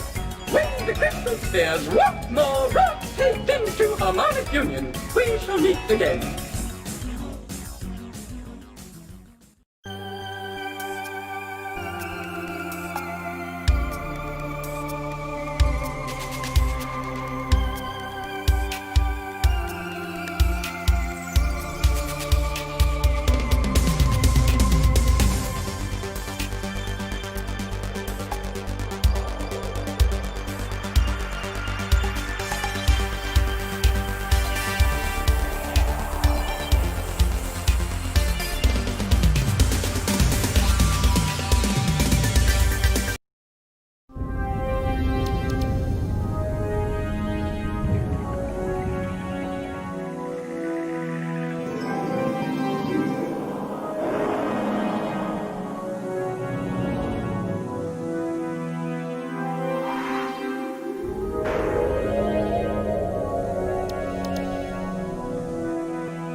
Captain, I'm glad you made it back in one piece. The analysis reads as follows. Subject, clear spindle device.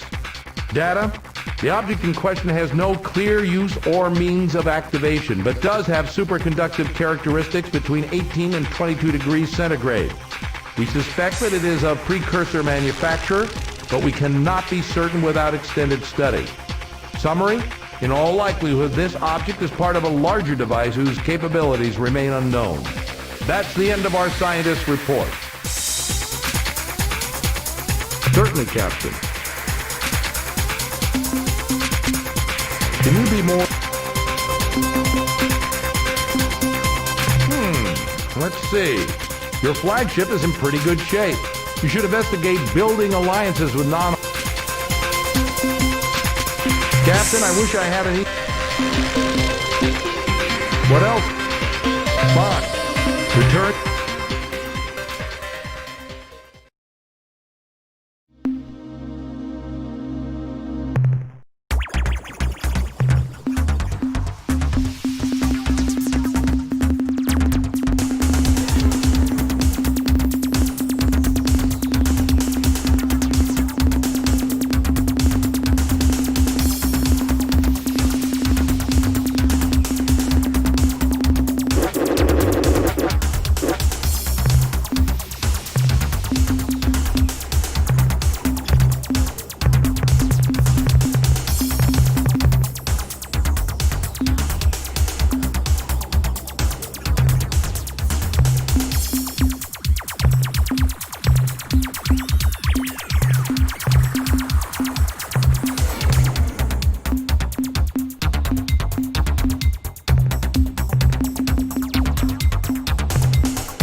base of our old enemy, the Hootman. No, the Shoot Clan? No, I remember. The Hunams.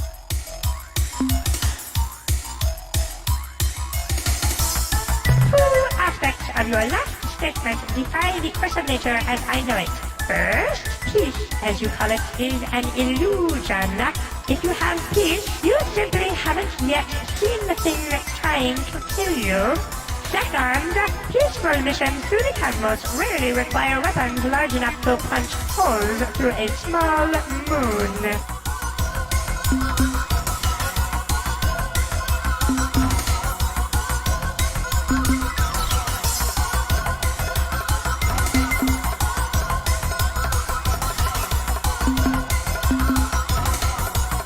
You have not forgotten, we are bonded to the Ur-Quan as slaves.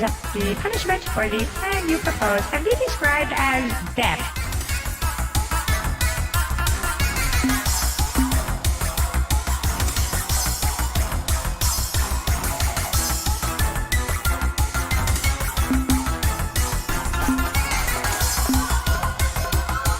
Sure, consider it done. Allies to the bitter end.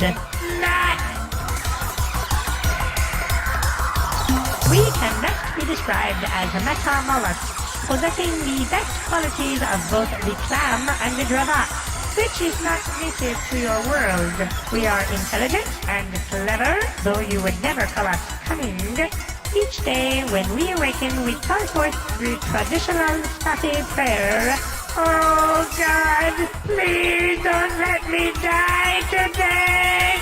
Tomorrow would be so much better!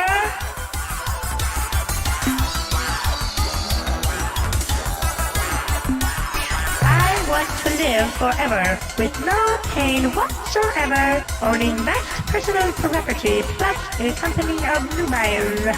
If this is in your power to give, I beg of you to do so. This is a sad tale, so do not even try to contain your tears. After the Ur-Quan demolished the Illa, they turned the force of their armada against us Spafi. The term rapidly subjugated would best describe what happened next. When the Ur-Quan arrived at Safiwa, there was a great ceremony. Part of that ceremony involved blasting portions of our planet's surface into radioactive dust, and this part we did not enjoy. But the worst was yet to come. Our leaders were called into the command chamber of Ur-Quan Lord One's dreadnought, where they were read a long and complicated document explaining the choices given new slaves.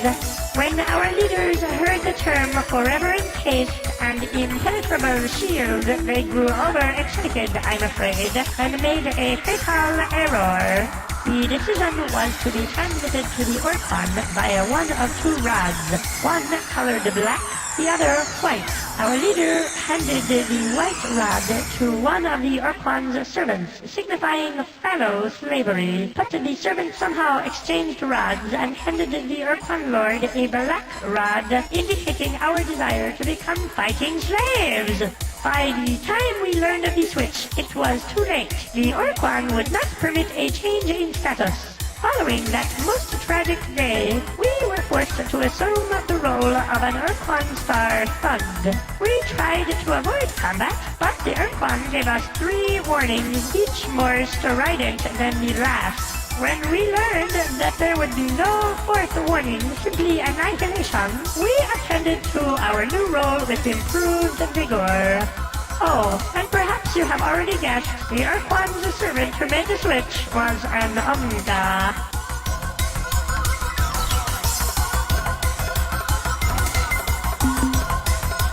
Look, can we keep this as a secret between the two of us? It's really rather embarrassing.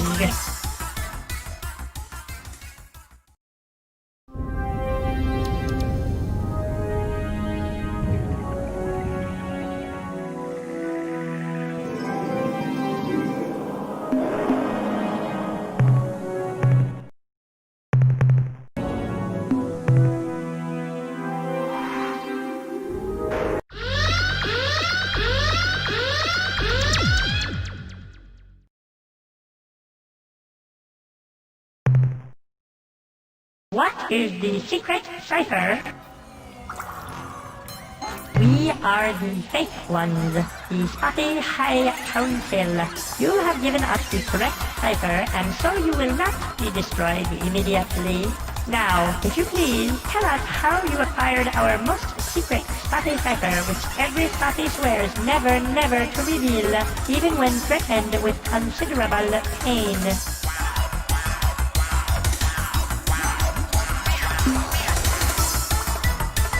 Just where is this Spotty friend now?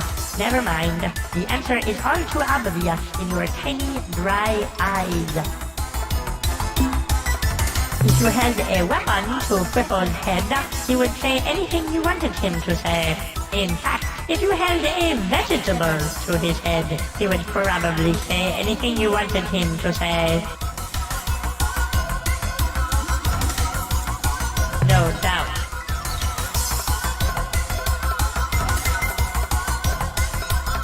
We are too afraid of the Ur-Quan to consider such an alliance. They would most certainly punish us with extreme tortures. Hello? Hello? Awaken from your dreamy state, you them! Now is the time for realism, not wild fancy.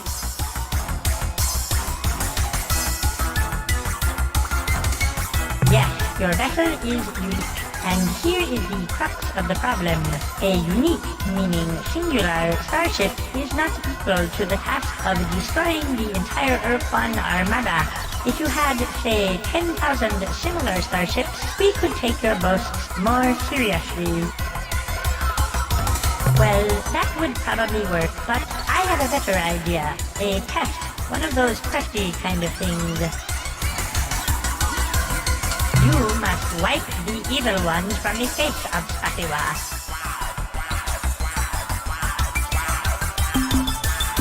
Let us explain the sad history of our species. Once upon a time, many thousands of years ago, we inhabited the warm, safe surface of our home planet, Spatiwa. We were happy and content. During those golden centuries, we evolved from a primitive nomadic culture into a complex agrarian society. We learned to write on clay tablets, and we were well on to being able to read those tablets when the darkness fell upon us, when the evil ones came. Creatures from the darkest pits of hell they were. They hunted our people, devoured them like tasty nodules, and we had no defense against them. Suddenly, our culture became once more nomadic. We fled across the oceans from continent to continent, but the evil ones always followed. Spurred by our great need, we advanced from bronze to atomic technology in less than one of your centuries. But none of our innovations was a match for the evil ones' natural cunning and ferocity. Finally, with no other option available, we fled our world and took up residence here on our own moon, where we have resided most uncomfortably for the last 300 years.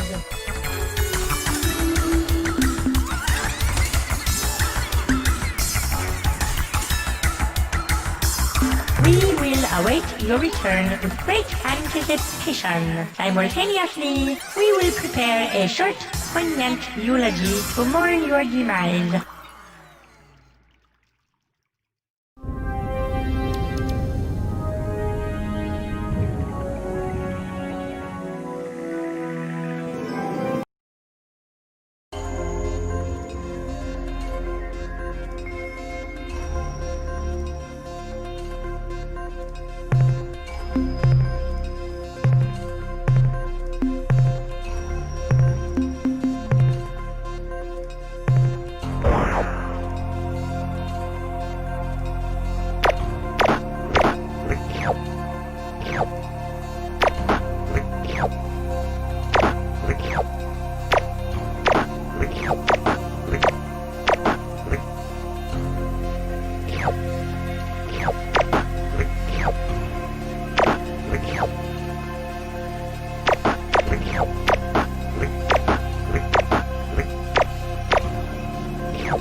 How go your foolishly courageous and noble efforts to rid the evil ones from our beloved Spatiwa? This is wonderful, too good to be true.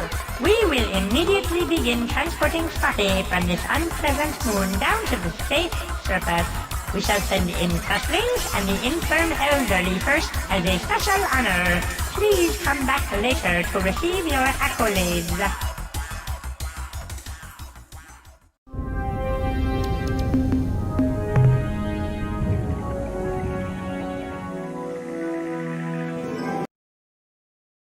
Oh, joy! Oh, happiness! We rejoice and make merry in celebration of our imminent return to our home world. You are most heroic and helpful. Thank you, thank you, thank you! But now I must return to our festivities. Please feel free to come back any time. Why don't you just wait a while until after we are resettled on our home world? We can discuss details at that time. 10, 15 years tops. No. We are simply taking a more adult, welcome to the real world view of the situation. We cannot simply say, hurrah! And form an alliance with you this very moment. Surely you see that. No, please. Exactly what kind of relationship were you thinking of?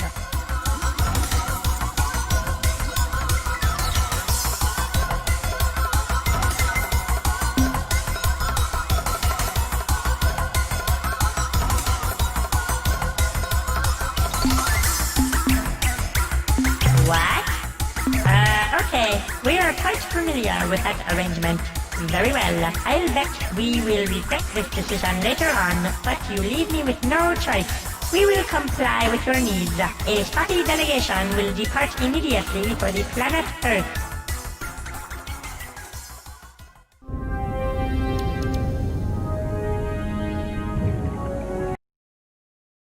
Welcome back to Spatiwa, Captain. We hope the material we provided your starbase engineers was sufficient for your needs.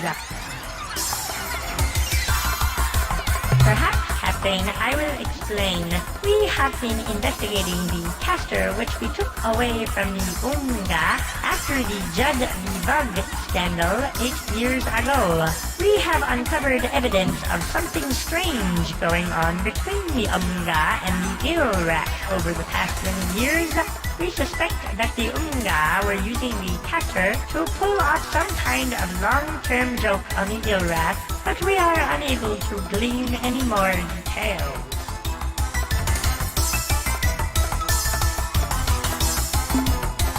Certainly.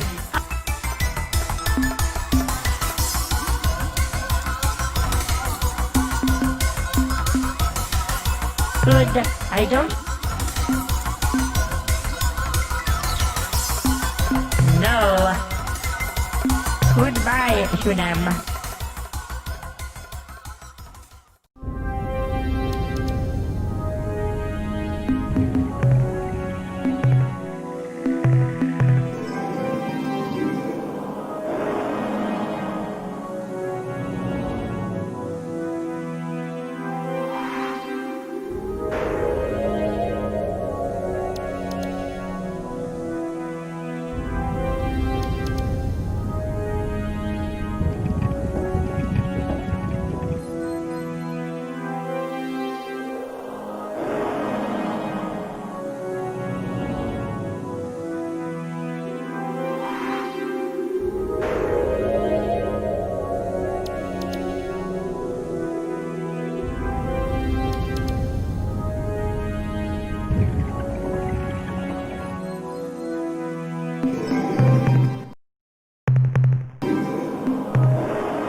Attention, Starship.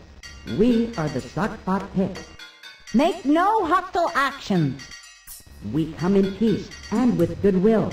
But if you make one false move, you're vapor. Don't worry, my companion is just a bit nervous. No, I'm not. And argumentative. No, I'm not. You have arrived at our home world. And we've got 1 billion ships here. We are fortunate that you have found us in our time of need. So don't even think of trying to attack us. Hooray! That we finally found our saviors! Maybe. At last, our search is over. It is just as the great crystal ones promised. They look sneaky. I think they're lying.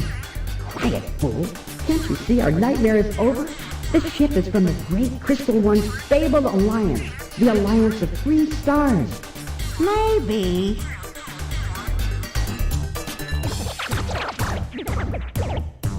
In our ancient past, 4 species evolved intelligence on our homeworld. Simultaneously. They were the Zoc, The Spot the Pick. and the Zabranki.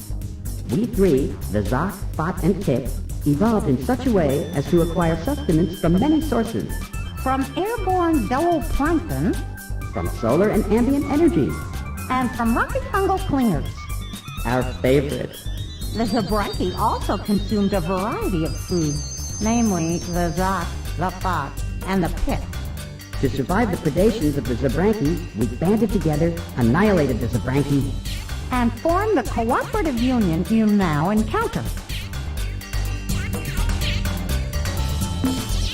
Our planets are under attack from an invading horde. We do not know who they are or why they are here. We are being blown to bits. Fleets of alien ships appear out of nowhere, then unleash terrible destructive energy. Fortunately, They release these energies on each other. unfortunately, They favor combat near strong gravity wells. Their stray shots regularly strike the surface of our planet, often with tragic results. fortunately, They have never found our homeworld, only our colony planets. unfortunately, All of our colonies have perished as a consequence. we are a relatively peaceful group of species, Unless we're angry, so we find ourselves in need of help we only need a little. because of our desperate situation. Desperate is too strong a word. I think troublesome is more like it.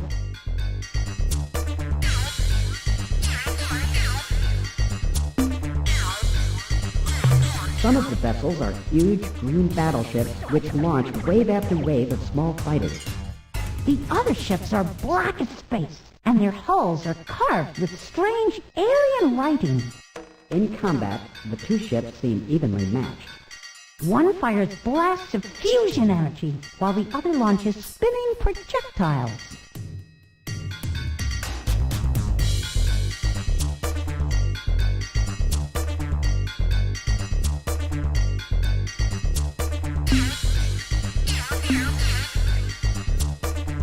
We would like to establish a formal mutual assistance pact with your species. One of those, you scratch my vent, I'll scratch your flipper setups.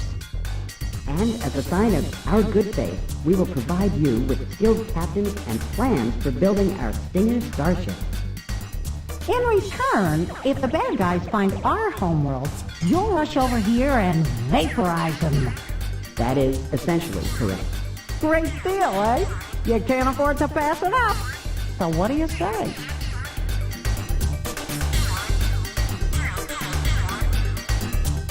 How wonderful! Hooray! How marvelous! Yeehaw! Captain, we shall begin fulfilling our commitments at once. We will begin transporting our officers to your base immediately. Why, heck! Maybe I'll even make the trip to your planet. I'd make a good starship, Captain. Captain? I'm pretty darn mean in a fight, and there ain't nobody better than me with a thrusting stinger tongue attack.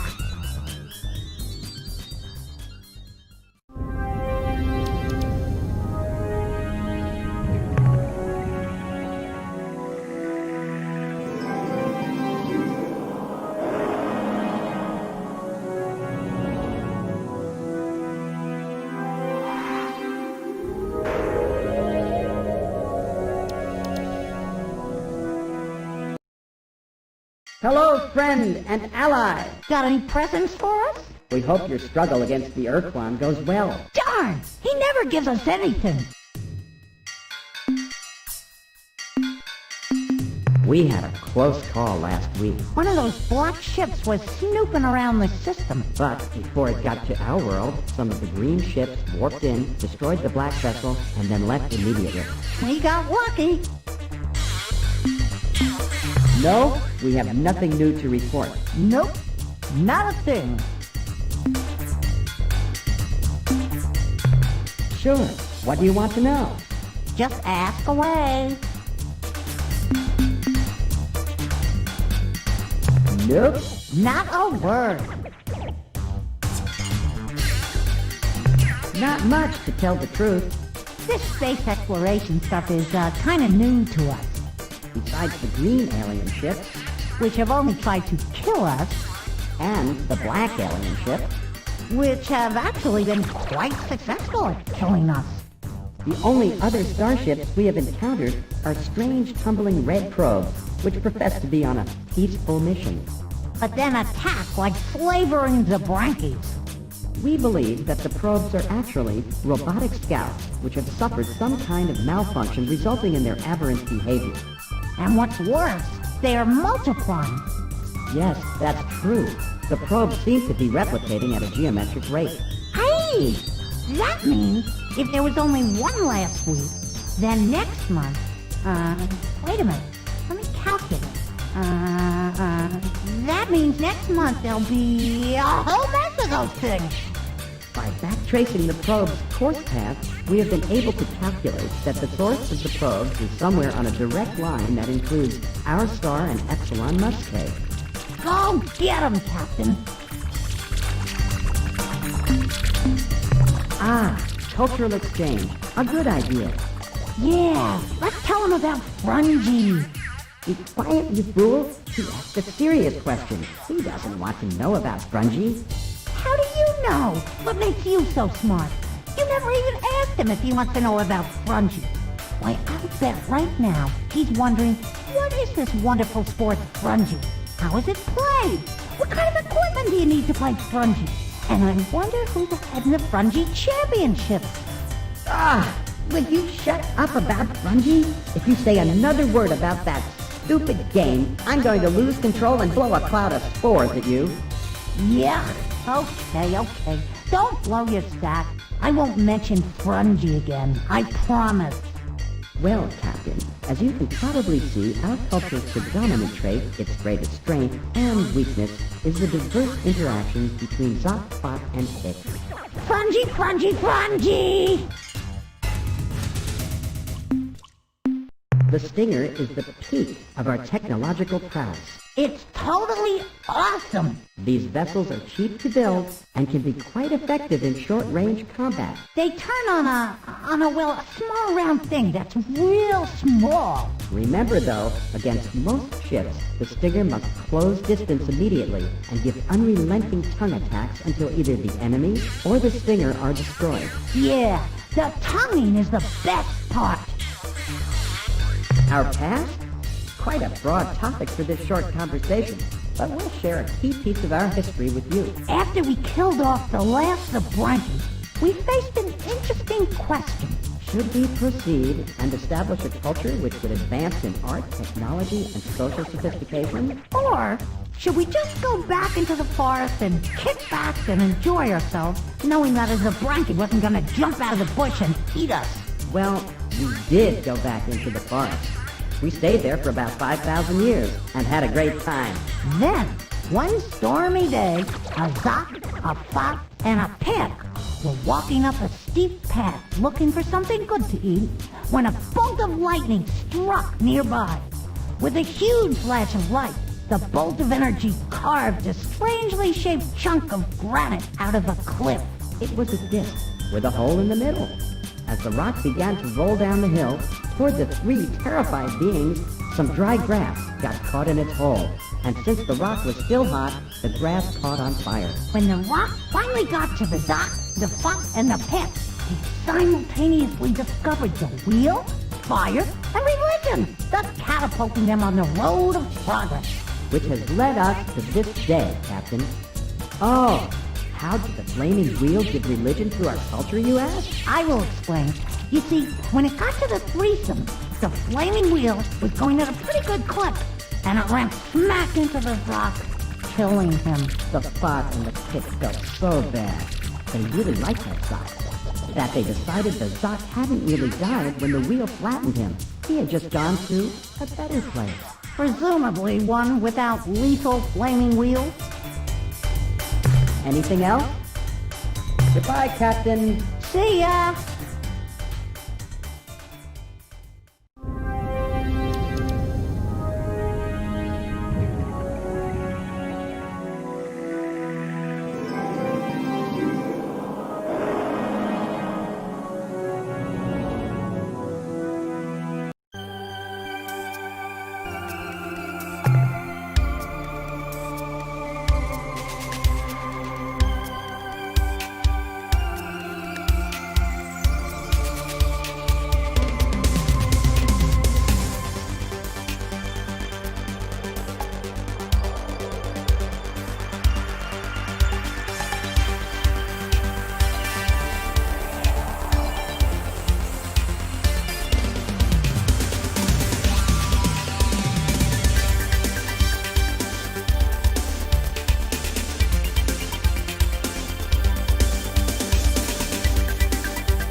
This is a system message from ship's computer translation subsystem. Incoming message, extremely unusual in composition. Translation includes many lingual anomalies. Overall accuracy of translation is unknown. This is my house. Did you come to play? Do not be sad if you are other. We can still have a party. There are never enough campers. Yes, of course. Difficulty. Problems are difficult.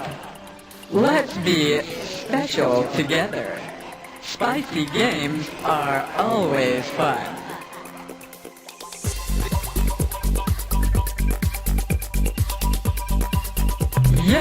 Yes, we are too friendly. Extremely happy sisters should correct each other for celebration. So much enjoyment. Shall we come to your house so that we can be relatives?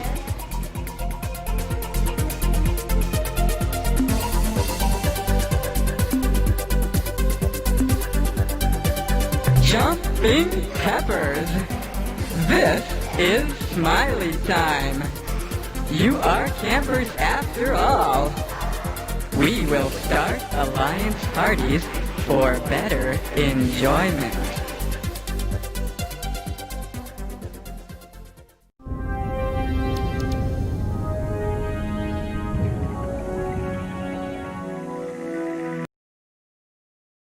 This is my house. Do you want to know a secret? Do not think it is not campers. You are so many lonely, juicy bubbles.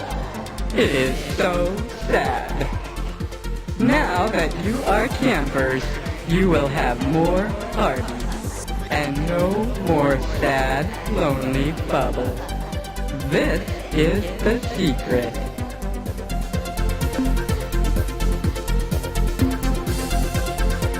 You are a silly camper.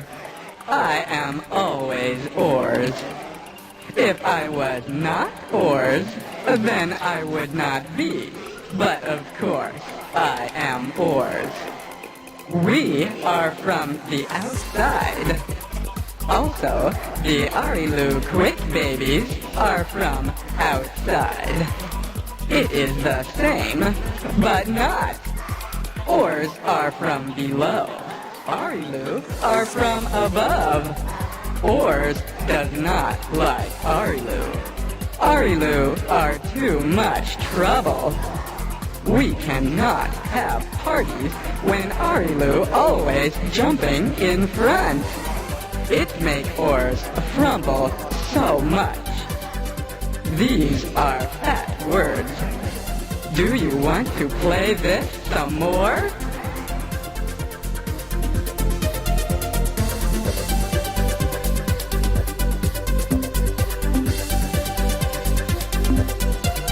That is funny.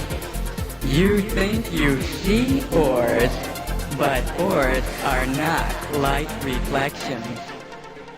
Maybe you think oars are many bubbles too.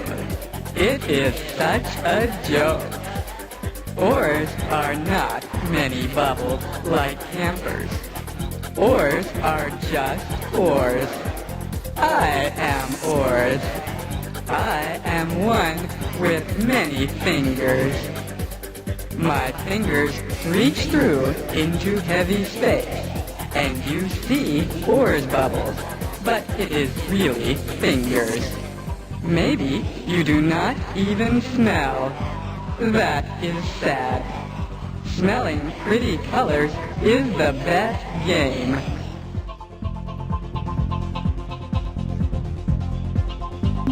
Yes, we do. Goodbye is the game. Hello, I am only joke. It is funny enough. Do not forget to enjoy the sauce.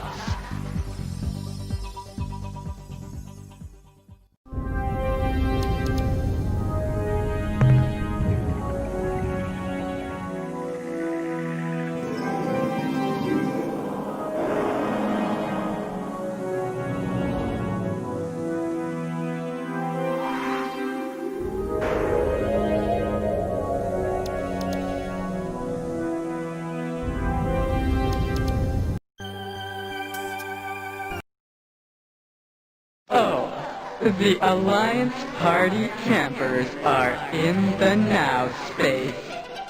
It is Happy Spices. Why are you there? Of course, because also the oars are in the now space. So I am waiting for you to spit. It is a pleasure. Yes, we do.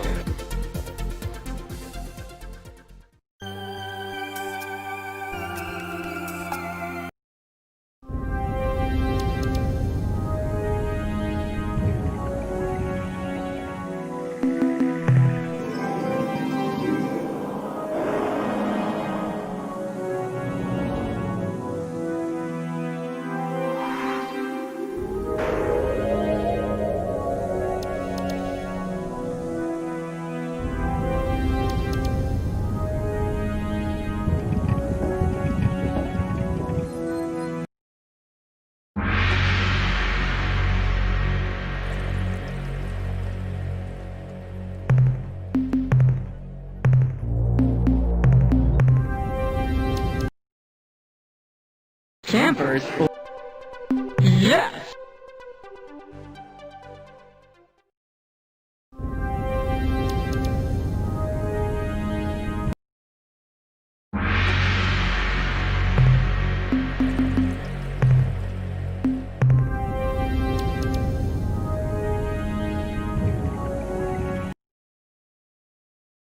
happy pieces.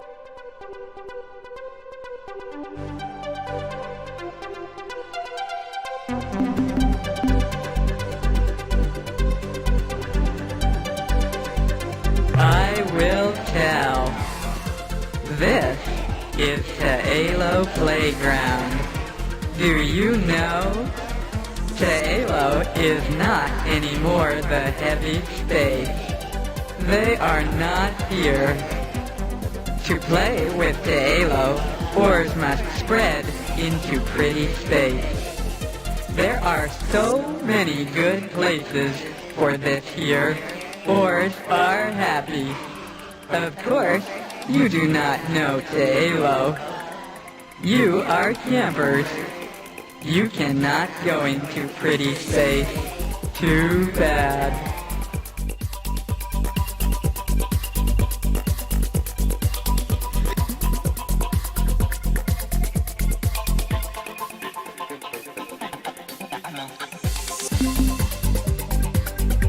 Yes, yes. You say words, then I say. It is fun in between. More fun than dancing. Many gravity centers in heavy space make good party places. This is why we like the new town. So many campers, and then what? Even the playground. Such a surprise. At this playground, Taelo are making time jokes. It is too funny for the oars. Taelo are in heavy space, and next what? They spread to pretty space because Denari are chasing them. Now, Denari are sleeping, so oars can chase them. Then we can have a party. They are even better campers than you. Do not feeling bad. You are good enough campers, but not yet.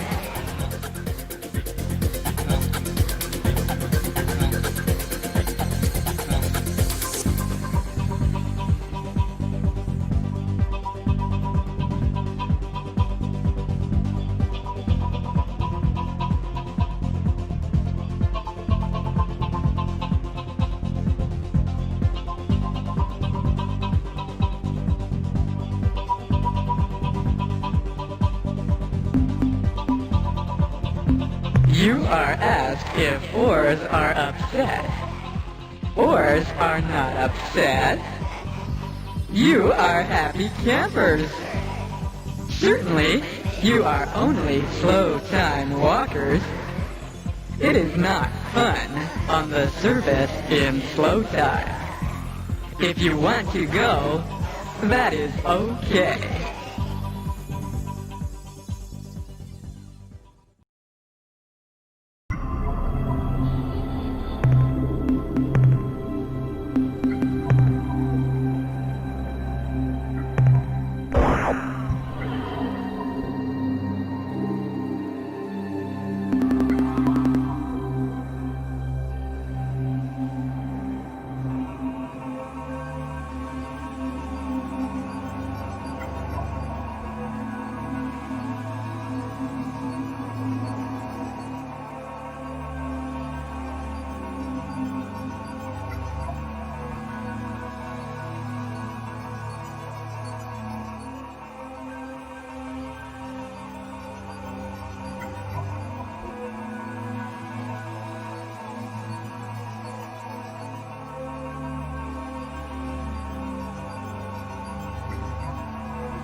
Ha! Our clever ward has found our nook in time. You are the first brave human. No others have made the trip. This is our home world, Falialarawfuli, nestled safe in this true space eddy. The portal you pass through is a rarity, a natural point of interdimensional fatigue. We use these phenomena to speed our transit through the realities. We are wondering, have you met with the Ungar recently? We entrusted an injured talking pet into their care, and we were curious about its progress.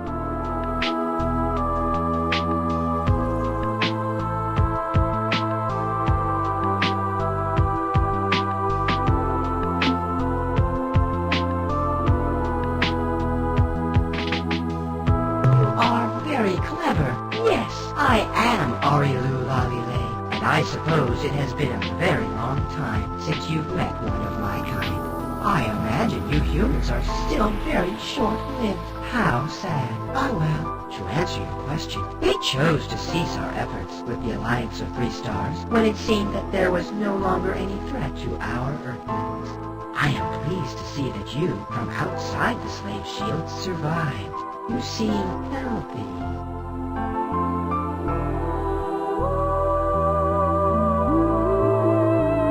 Forgive us if we forget the importance you attach to such events as this.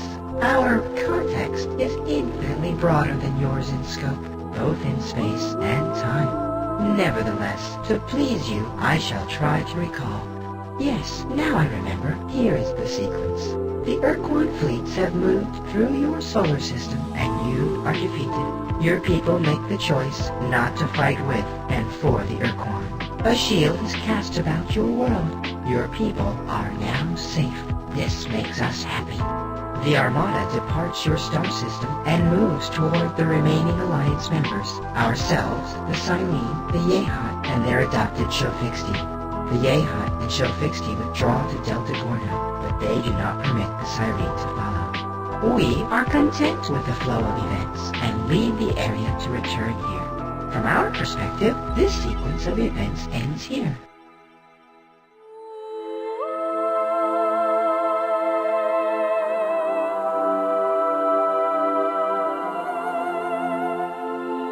Soon after the Ur-Quan defeated the Yehat and imprisoned the Cyrene and Beetlejuice, their siblings arrived to initiate the doctrinal conflict. This battle continues as we speak. You desire honesty. It is given. We have visited your world for many thousands of years into your species' past. We have changed things, made modifications.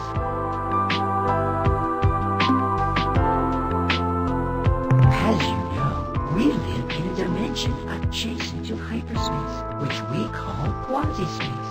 Our ships move between these dimensions through weaknesses in the interdimensional fabric. Although many such weaknesses, or portals, exist which lead from our dimension, quasi-space, to various locations in hyperspace, there is only one naturally occurring portal, which will transport a ship from hyperspace to quasi-space. We therefore find it convenient to generate our own portals artificially, with focused dimensional fatigue rays. As a sign of our long-standing relationship with your species, we would happily fit your vessel with a portal spawner of its own. But your ship is so massive, our units would be ineffective. However, we suspect you may find a sufficiently powerful warp pod, the key element in a portal spawner, in the wreck of the Ur-Quan Dreadnought on the 7th world at Alpha Bonus. Bring that warp pod back here, and we will prepare a portal spawner for your vessel. We are an endlessly curious species, and we spend much of our time on, how should I say, reconnaissance missions. During one such trip, we witnessed the crash landing of an Ur-Quan Dreadnought on the surface of Alpha Bonus 7. Normally, when an Ur-Quan vessel is disabled, it automatically engages self-annihilation circuits to prevent other species from learning the Ur-Quan's technological secret. In this case, however, these circuits must have failed. The Dreadnought did not disintegrate on impact. We landed to explore the wreckage and were amazed to find a survivor, a talking pet. As you may know, the Ur-Quan used these non-sentient creatures for the task of interspecies translation, a task the Ur-Quan find ultimately demeaning. The talking pet was severely injured, and we did what we could for the poor creature. But it grew clear that without superior measures, the talking pet would die. We turned to the Unga, whom we have known for many centuries. Their bioscience skills are far superior to our own. The Unga promised to do what they could and let us know how the pet fared. We have not heard from the Unga since. Perhaps if you are traveling through their stores, you could ask them for us. What a surprise! As we have always said, humans are a most resourceful and clever species.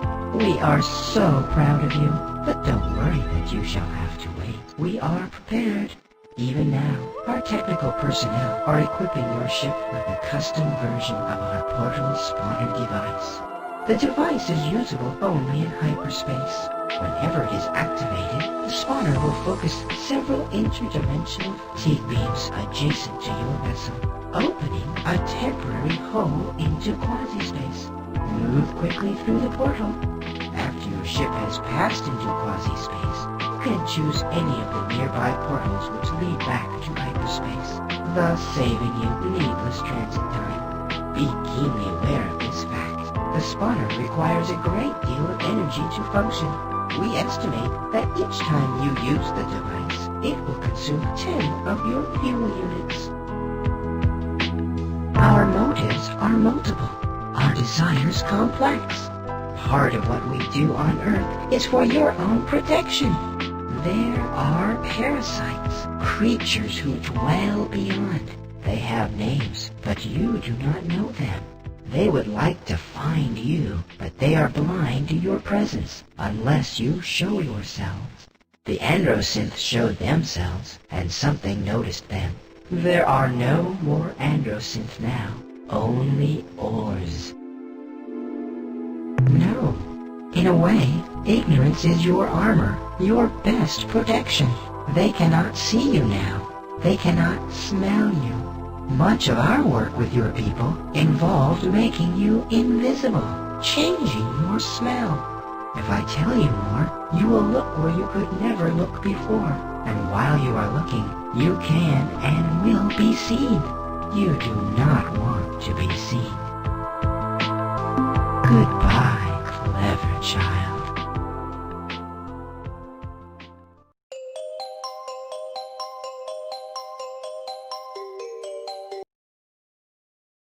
Welcome back to Falealaropoli, Captain. Perhaps in the fullness of time, we will let you visit the surface of our world. There are many beauties here, unmatched anywhere. The mountain clouds of thought, the tangible wish, the dark.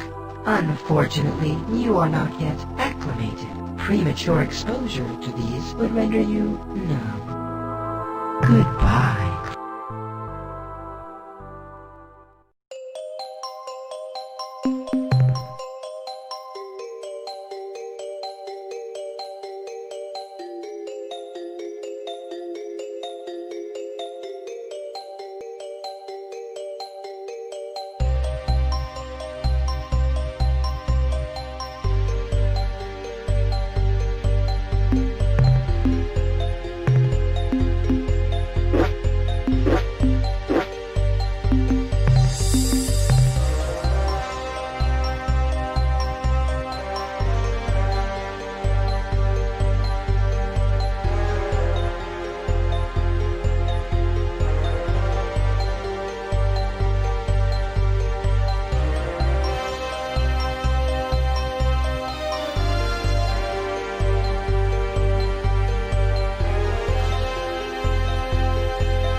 Attention, alien starship. You have arrived at the central trade world of the Crimson Corporation, home of the Druge. Be welcome and take advantage of our excellent deal. Our sensors reveal that you have one of our more powerful hyperwave casters on board your ship. Have no fear, Captain. It was abandoned on the Bervixi moon, and by our law, it belongs to you. However, we are fond of the device and wish to regain it through trade. Give us the caster, and we will give you all the fuel your ship can hold. We note you possess the Vortex Spawner. In exchange for the simple device, we will give you 3 Muller starships and fill your fuel tanks at no extra charge.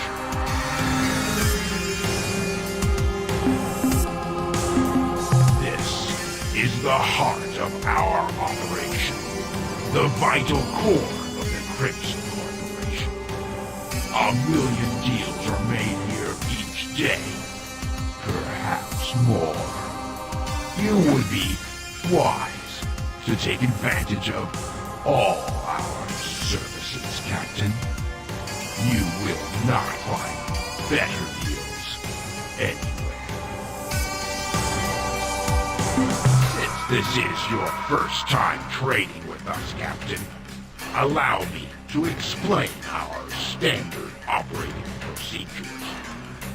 We will sell you fuel, ancient artifacts, even our own Mauler starships. All that we ask in return is that you assign some of your crew to serving here at our trade world on a permanent basis. Excellent. Let us begin.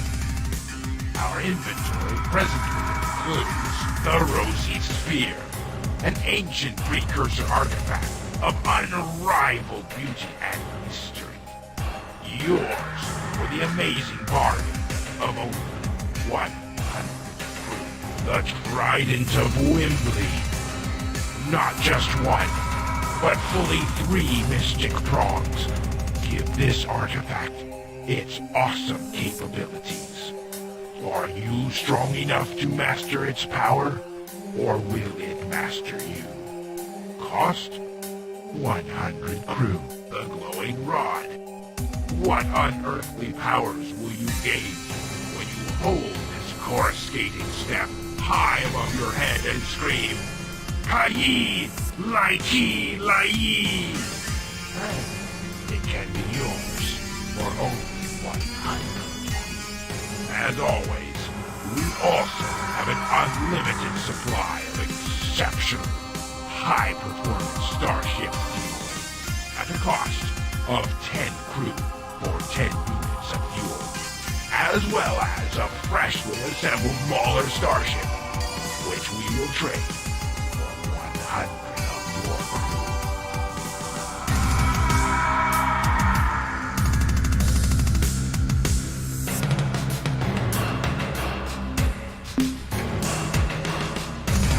I strive to the sphere's containment and pull it slowly from its ancient flavor.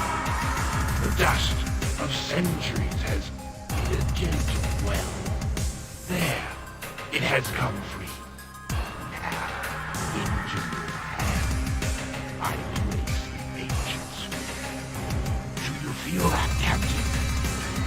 As the one already penetrated the skin of your hands into your soul. Well, it soon shall, Captain. Just keep trying. Are you sure? As you wish. Return soon, Captain. Your patronage is appreciated.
Ah, Captain, I'm glad you're back. Before we go on, I have something important to tell you.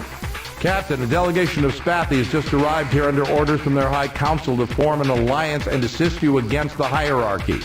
They have provided fabricator blueprint data for their eluder spacecraft and promise a steady supply of captains for as many ships as we build. Excellent work, Captain. Also, it would appear your diplomatic efforts have struck gold, Captain. We've been contacted by a race called the Zok-Fat-Pik, who wish to fulfill their part of the unification, something you have arranged with them, I gather. They have sent us specifications for the Stinger-class attack vessels, as well as a large number of Zok-Fat-Pik commanding officers. You're doing a fine job, Captain. Also, we have been invaded by an alien race calling themselves the Urs, though so far the invasion is a friendly one. The fish-like creatures have been stomping around the base in their robotic walking exoskeletons, which look like combat vac suits if you ask me. Based on the summary reports I've seen on their Nemesis ship design, I have but a single comment. I like it. I'd say we have quite a nasty little surprise in store for the Ur-Quan the next time you tangle with them. Also, good news, Captain. With no announcement, a small fleet of Arilu Lalile popped into space adjacent to our starbase, scaring the hell out of the deep raider operator. But right now, I could kiss every one of those pale little weirdos because they gave us 3 skip vessels. Also, Captain, I have an unpleasant topic to discuss with you, but this needs to be resolved right away. There's some kind of wild rumor blowing around the starbase that you have sold your own crew to the Druge as slaves. Pretty crazy, huh? Look, Captain, I know you would never do anything like that, and I'm sorry I even had to mention this. But now I can assure everyone that this is just one of those damn fool lies that get spread during wartime. Thank you for your patience, Captain. The analysis reads as follows. Subject, quasi-space portal spawner. Data, device is a hybrid of different alien technologies including Arilu and Ur-Quan elements. Our tests show that this device temporarily creates a weakness in the fabric between hyperspace and a different unidentified dimension. The energy cost for this process is extreme, and since the unit's power supply is self-contained, we cannot estimate how long it will remain functional. Summary: use of this device will permit a starship to make transit to a different dimension. The hazards and benefits of this process are impossible to gauge without field study. The next entry in the analysis is subject, rosy sphere device. Data, the specimen is 5 centimeters in diameter, perfectly smooth and composed of a blood-red translucent substance. Tests show that it has atypical ferromagnetic properties, but is utterly non-conductive. Summary, probably a precursor tool. Function, unknown. The next entry in the analysis is subject, hyperwave broadcaster, unknown design. Data, this technology is new to us, but though a bit primitive by Alliance standards, is capable of generating a very strong signal. Summary, should you wish to call someone in hyperspace or send a message through a mile of steel, this baby will do just fine. The next entry in the analysis is subject, Ta'alo device. Data, whoever the Ta'alo were, they were clever, way past us, probably even beyond the Shenjetsu. As far as I can tell, with all our equipment, this thing is a rock. Just a rock. Nothing but a rock. However, if you feed a current into it, anywhere along its surface, everyone on board this starbase who has Esper potential gets a bad headache. Well, we checked a bit more into that, and when the Ta'alo thing is active, all evidence of Psychon interaction is flatlined. Nothing gets through. Summary, if you keep this Ta'alo rock device thing on board your vessel, I'll bet you're immune to any form of psychic attack, or at least mostly immune. That's the end of our scientist report. Captain, the delegation... Be careful.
It is the hideous and inspiring voices of our gods, Dogar and Kazan.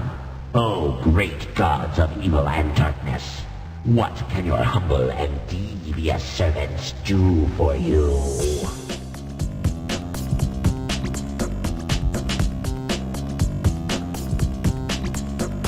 Oh, mighty Dogar, oh, mighty Kazan, your devoted servants hear your words and obey your divine and cruel insights. The Pakunk are unfit for our sacramental tortures. We relish the prospect of killing worthy prey. We will leave immediately so that we can begin our glorious evil devotion. But who shall we prey upon next? Who shall suffer our inspired torment? Didn't those lonesome Unga once mention a race near their region of space? Yes, I have it. The Thredash. We will go now and kill all of them.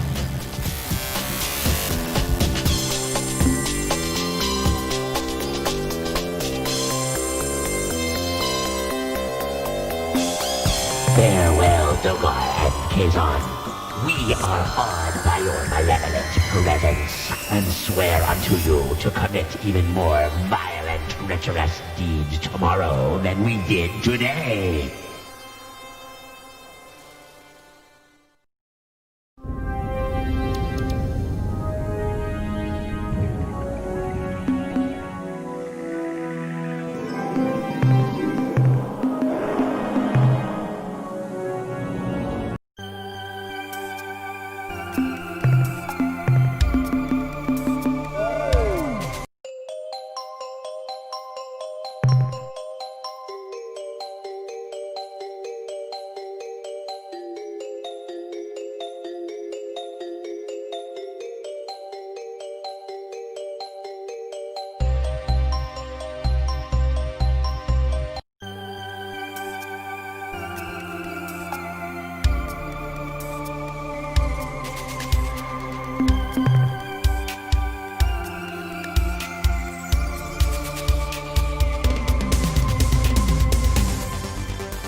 Greetings, fellow carbon creatures. May your roots always be well watered. I am Captain Allah Lala. We come in peace. Our starship is called the Tender Shoot. We are the Subox Utricularia from Earth.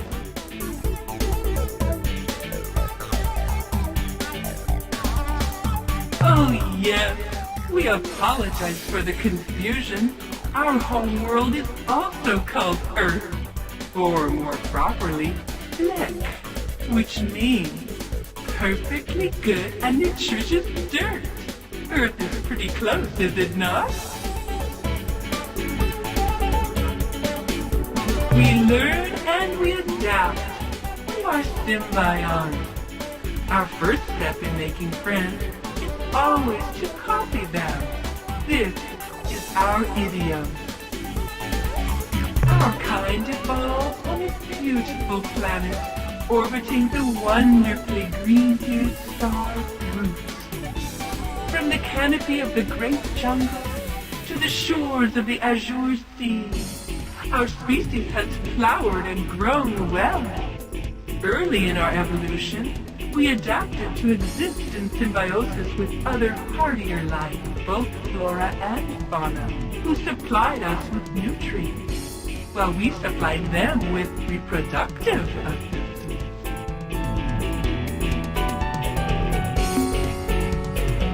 We share this region of space with the Hootwig, the wearers of masks. We have a strong cultural bond with the Ur-Quan. They have been the foundation around which we have grown our starfaring culture. We are not only allies, but we are also friends. You should go meet with them. They could use some excitement. You see, they are a little depressed and morose right now. Usually they are most festive and fun. They broke their Ultron. The Druge, the cruel, sour trading race who sold the device to the Ur-Quan, called the device the Ultron, and claimed that it would give the Ur-Quan superpowers. Unfortunately, the Ur-Quan believed the Druge and bought the Ultron. However, the device did make the Ur-Quan very happy. Of course, we didn't tell them what we really thought of the Ultron. That they were vapid fools to buy a piece of junk for a planet's ransom. We went along with the falsehood, and in doing so showed our own stupidity. Then, one sad day a few years ago, the Ur-Quan proctor dropped the Ultron during a particularly energetic and festive ritual. Now the Ur-Quan are morose and depressed. They feel they cannot ever achieve greatness because they lost the power of the Ultron.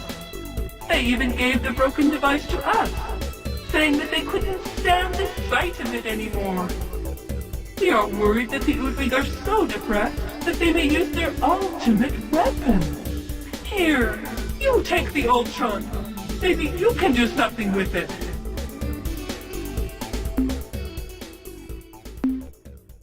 We thought that if we could get the Ultron working again, it would cheer them up. So, we tried to figure out how to fix the darn thing, or at least get some of the flashing bits working again.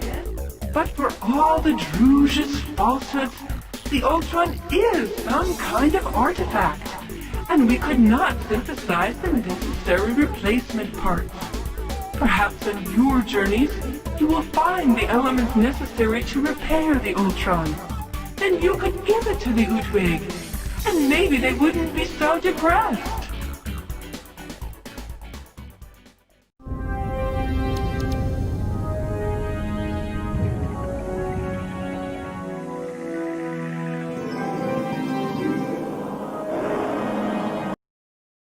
Hello, Voyager. May the light always reach your leaves. Perhaps a good place to start would be the Druge, since they were the ones who sold it to the Ur-Quan in the first place. May sunlight and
Hello, visitor. We are the Slylandro. I am Content to Hover, a Slylandro speaker. Your presence here fills us with excitement. We have gotten so few visitors over these many drawn.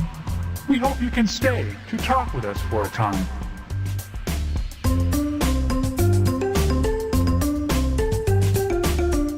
Oh, this is terribly exciting! We will be happy to tell you about ourselves if you would please do the same. You see, we Slylandro have been extremely interested in learning about the galaxy, but our physique makes us incapable of leaving our gas giant home. Therefore, we are totally reliant on our infrequent visitors to keep us informed about events outside this planetary system. And visitors usually only show up every few drawn. We hope that our newly deployed exploration probe fleet will not only gather information for us, but inform other races of our presence here as well. You know, it's funny. We hadn't heard from the outside galaxy in a whole Janasa, and then the Melno may come by and sell us a probe, and just a few hundred rotations later, you show up. Oh, the probes? Right. Well, like we said, just a short time ago, a race called the Melno stopped by. They said they had acquired some information revealing our existence, and they wanted to study us if we didn't mind. In fact, the Melno said they would pay us for the right to do so. I guess they are biology nuts or something. Anyway, in exchange for our information, they gave us a probe vessel.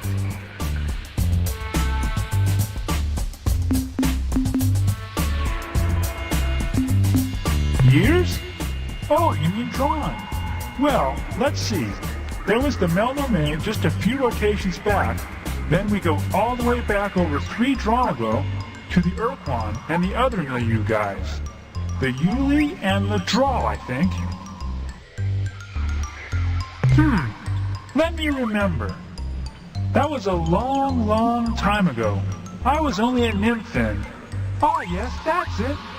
The sentient milieu was a cooperative association of sentient alien species. The Yuli, the Draw, the Taelo, the Melno, the Foz, and the Ur-Quan, who lived across a wide section of the galaxy. They talked with us fairly frequently for almost half a drawn. Then suddenly, the visit stopped, and we haven't heard from them since.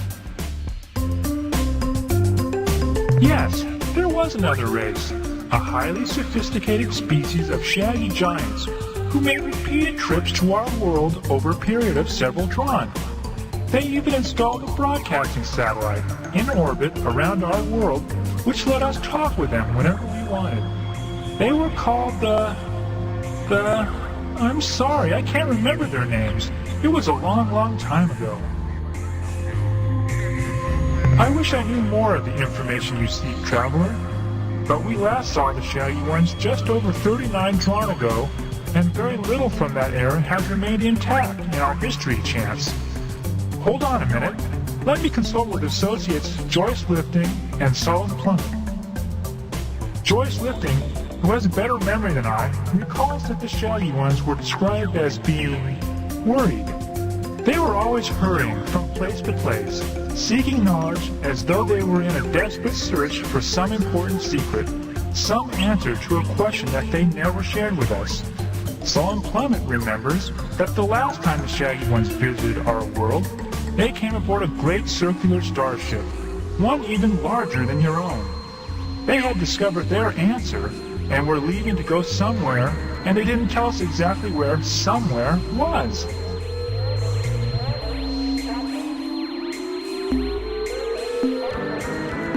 The drawn is our primary unit of time. It lasts for an interval equivalent to 4 million rotations of our planet. A drawn is subdivided into 2,000 Janasa.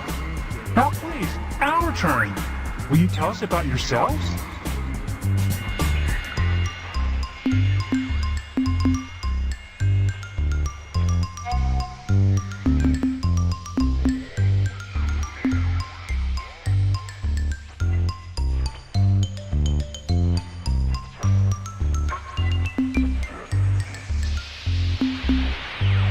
The Ur-Quan? The long brownish guys from the milieu with all the eyes and arms? They used to come visit us regularly about 3 drons ago. They told us about all the interesting things they found from their scouting missions. They were really nice. Why do you fight with them? But the Ur-Quan were such good guys. They had lots of interesting things to tell us about, and they never got impatient with our questions. Well, I guess a lot can happen to a species in 3 drawn, like turning green and evil. That must be great, to leave your planet and roam the stars. You don't know how monotonous living on a gas giant for 3 or 4 drawn can be. Clouds, clouds, clouds. Wind, lightning, clouds, clouds, clouds. That's it. We know a lot about clouds. If you've got any cloud questions, ask us. We have over 800 different symbolic references just to describe them. Most of the time, when we aren't eating, we hover around and talk about what the clouds look like. Of course, the only things we know about are clouds, food, and other Slilandro. So generally, that's what we think the clouds look like. Yes, that seems to be the pattern. Just about everyone who comes by here says they developed on a world a lot like that. As far as we know, we're the only sentient species who's ever evolved in the atmosphere of a gas giant. Of course, from what we know, most travelers like yourselves don't have much interest in gas giants, so maybe there are others like us Slilandro out there somewhere.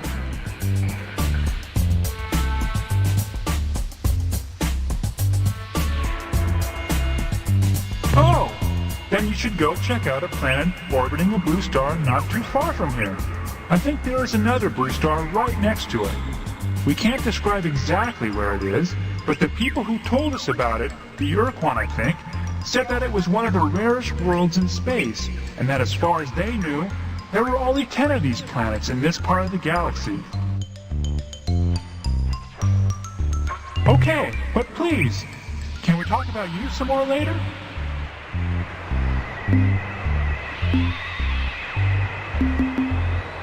Sure, if you are interested. In exchange for information about the life on Source, the Melnorme offered to give us a remote exploration probe. It would roam the galaxy gathering information and contacting alien races, and when it had filled its data storage units, it would return here and reveal to us everything it had learned.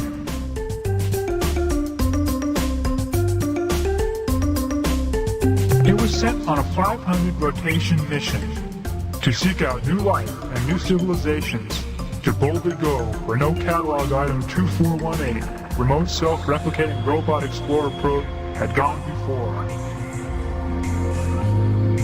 Well, we're not hardware people, so we only know the theory. What happens is that while the probe is exploring space, whenever it's not doing something more important, it hunts for asteroids and similar space junk, zaps it into its component parts, absorbs the debris, and when it has enough raw materials stored inside, it manufactures a perfect replica of itself. So even though we only bought one probe, by now there should be hundreds of probes, maybe even thousands. From the Melnorme Traveler Traders, it was catalog item 2418, remote self-replicating robot explorer probe, the economy model. The Melnorme traded it to us for data on the life on Source. They said the information was unique and was worth, I don't really understand their units of exchange, something like 10,000 Credots or something like that.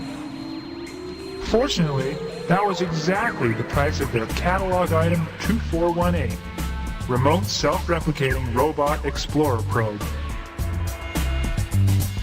2 or 300 rotations, I guess. Okay, what else can we talk about?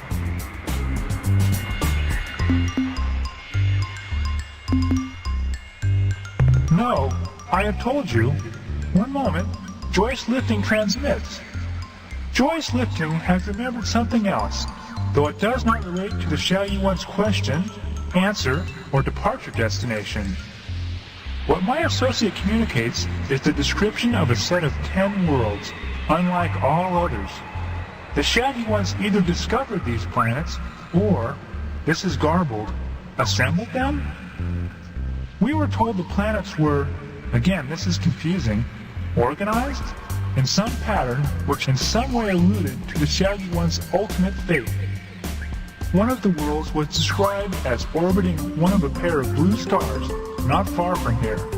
Another of these worlds circled a large white sun. That is all we can remember. We are the Slylandro, a race of kind, curious, gas-bag people. Certainly, provided you share with us similar information. What would you like to know?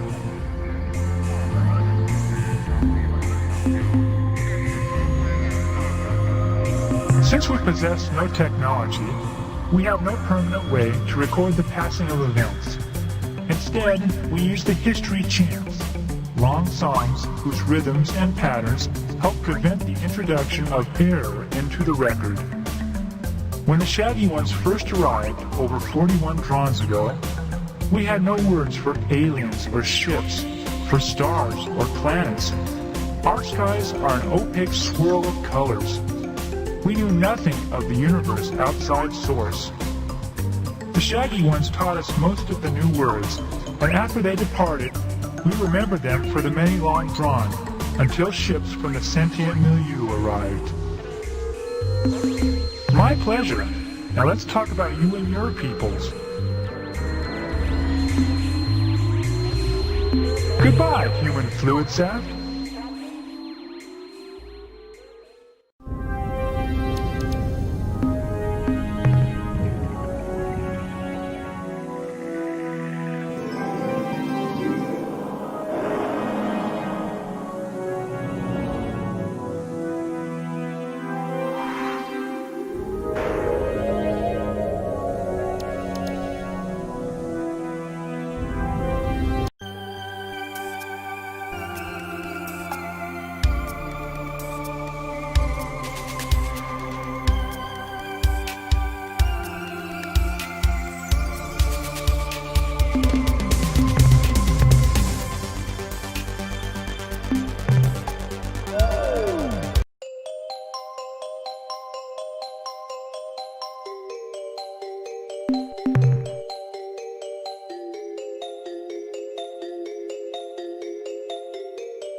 What do you want?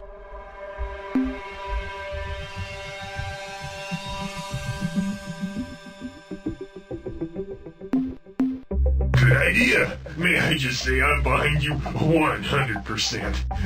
But unfortunately, the Unga are all too busy to come to the Hyperwave caster right now, so come back later, or much later. I am a peaceful creature, a friendly alien life form. The Ur-Quan called us talking pets. Until recently, I was employed on a dreadnought starship as a translator.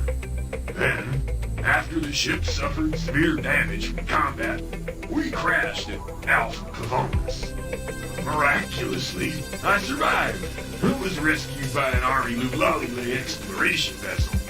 The RUS, they couldn't heal my most severe injury, so they brought me to the Unga, who possessed superior bioengineering skills. Oh, you know about that, do you? Oh, well, I guess that means I'll have to kill you now. I can't permit you to reveal my transformation. Ur-Quan might find out, and then my plans for revenge will be ruined. Well, I tried to spare your life, Captain, but you were just too curious. So now, seek death at the hands of your enemy. I cannot compel you. Your mind is closed to me. How can this be? I am forced to resort to more primitive measures. Unga Commander, summon your 10 combat ships and attack this intruder instantly.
Hi there, friendly Starship Captain. You'll never believe this, but somehow, the injuries I suffered when the Ur-Quan crashed triggered some kind of a personality transformation. I became evil and spiteful, cruel and nasty, whimsically unpleasant. You may have also noticed I gained some kind of temporary psychic powers. Well, I just want to let you know I'm cured, Captain. I don't know exactly how, but when you were fighting those Unga ships, a chunk of the semen fell down on my head and gave me quite a whack. Ouch, ooch, it still hurts. When I awoke, the universe had ceased to be the dark and hostile place I had previously thought it to be. Instead, I was overwhelmed, yes, even awed by the beauty and perfection of it all. I also discovered that I had completely lost those wicked mental powers and can now look forward to a new life filled with happiness, butterflies, and goodwill for all. Your job is done, Captain. You have saved me. Now you can safely remove your Satan protection device and leave. Thank you, thank you, thank you. Hey, why are you looking at me like that, Captain? Don't you believe me? You question my word? Okay, so I was lying. Big deal. So what? Boy, are you a pain. Do you know that? What do you want from me? My life? Oh, you do?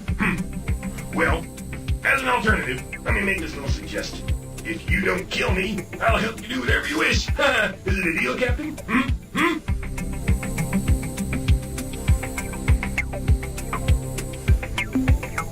I will gladly tell you my story, Captain. Gladly.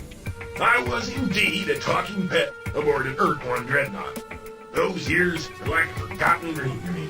Because I wasn't sentient, I was a dumb beast, an unthinking slave to the heinous Ur-Quan. Then there was a great battle. The ship was hit, severely damaged. Slaves running down the corridors, commands, counter-commands. Then there was a scream atmosphere outside the hull. There was a big explosion of light and thunder. We hit the surface of a planet, I'm pretty sure. Next thing I can remember was the face of the creature you called the RUS. I was in great pain. But the creature was kind. It did what it could for me by applying its own medicines in my alien form. I was transported off planet. I remember an all-pervading green light. Then we were in the homeworld of the RUS.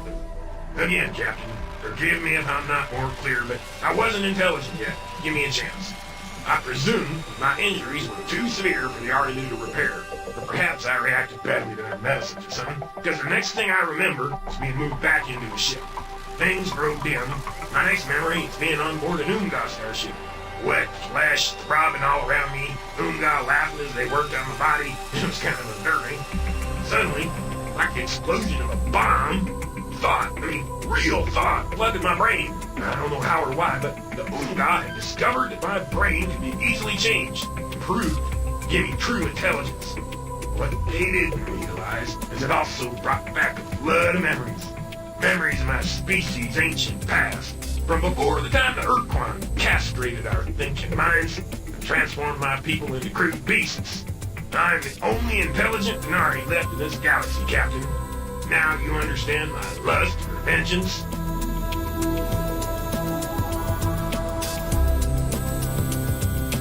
I get the basic idea.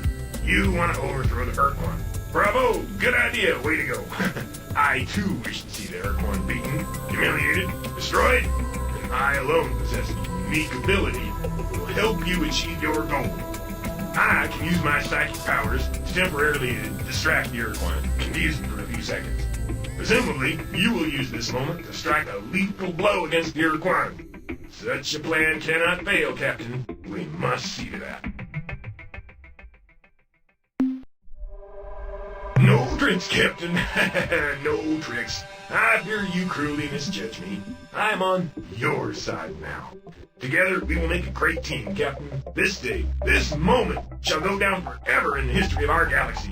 I am coming aboard your ship now. I will make a nest in the pressurized section of your ship's hold. When you wish to talk with me, I will be there.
Ah, human visitors. What a treat. I am Admiral Zex. Please, do not be frightened. Unlike the rest of my species, I enjoy humans. You may know me by my reputation, my leadership of Vox forces during the war with your lives. I assure you that this behavior, a sad necessity of those times, belies a much kinder, gentler being. Please, be welcome. We can get to know one another, expand our interspecies relationship. But wait, how silly of me. You aren't here for polite repartee. You have come for my show-fixing maidens.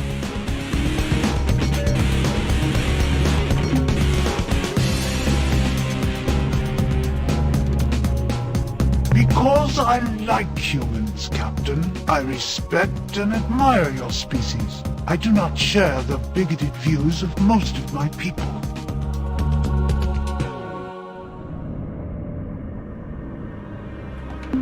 Ah, such a good question. But you always were a bright species. I will explain. After the Great War, in which I played some small part, the Vox High Council, in recognition for my services, granted me this planet, so that I might pursue my hobby without disturbing the general Vox populace. I am a collector, you see. I have the finest menagerie of beautiful creatures in all space. Animals? Oh no, Captain, not mere animals. My menagerie contains only the most beautiful creatures in the galaxy.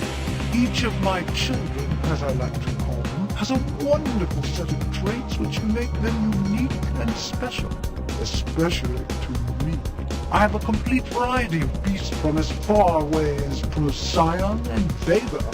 No, this is not just some zoo.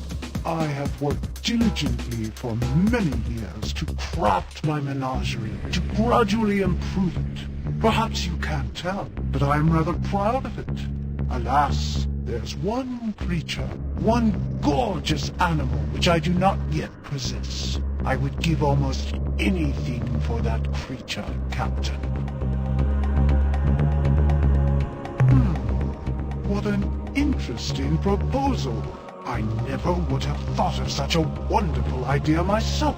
You are a genius, Captain.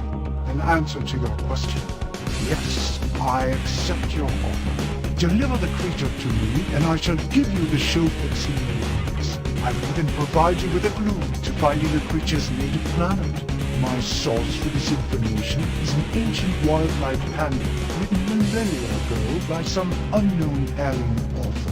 The pertinent passage goes as follows. Demise. It basks in yellow light within the constellation Lynch-Na-Plo. We have translated Lynch-Na-Plo to mean approximately the long, thin creature who has swallowed the huge beast. I am afraid this is all that I know. I hope it is sufficient. Ah, a most excellent piece of news. My chiton rasps and moistens with excitement. I have been looking forward to this for so long. My subordinates stand ready to receive the beast from your ship, Captain. Effect its transfer, and then we shall give you the maidens you desire.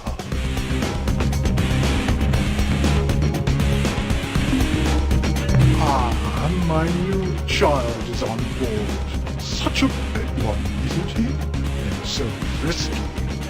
I am delighted beyond words that you have given me the beast, Captain. But I am afraid that there has been a slight change in our plans. Regrettable, but necessary. Oh, my beautiful, luscious human. I had thought that the hideous, violent monster you have given me would complete my collection of ugliness, my menagerie of monsters. I was wrong. You, my human love, are the most vile, the most fierce, and wretched. My collection could never be complete without you. I need you, Captain.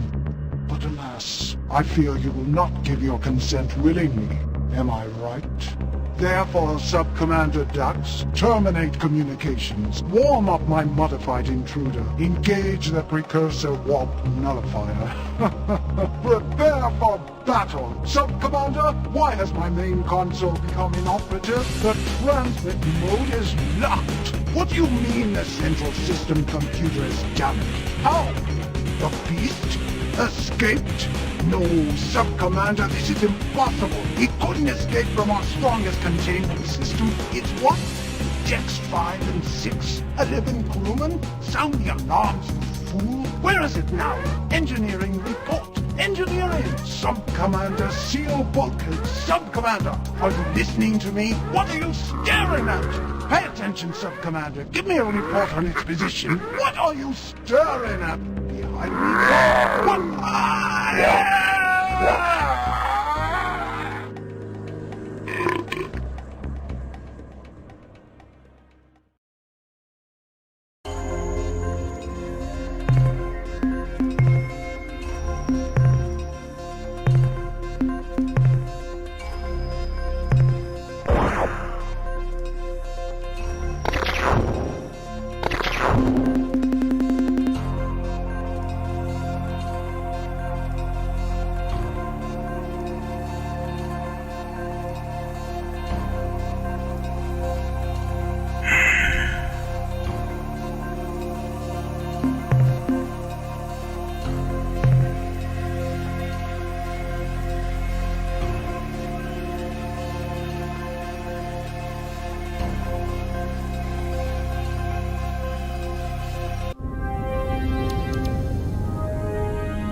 We come in peace.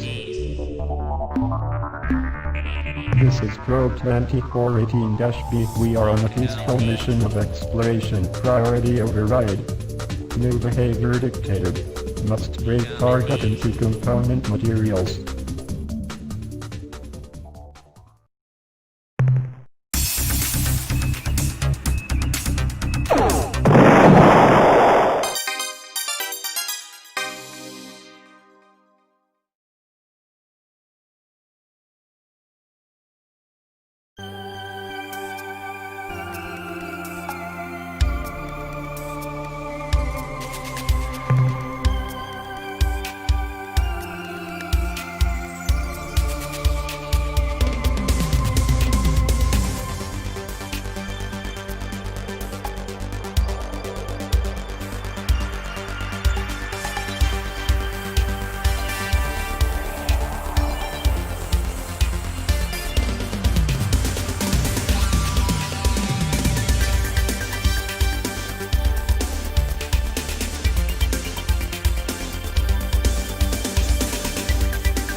a huge Aryan vessel. Though most of my sensory instruments are malfunctioning, my mass indicator shows the huge size of your vessel, revealing you are none other than a disgusting Ur-Quan slime wad. I am the glorious Show-60 warrior, Tanaka.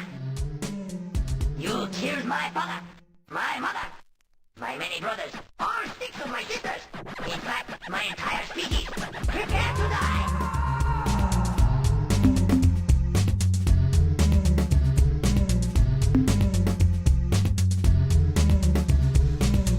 You rip, rudderless sack of decaying flesh, Ur-Quan! You die! Die!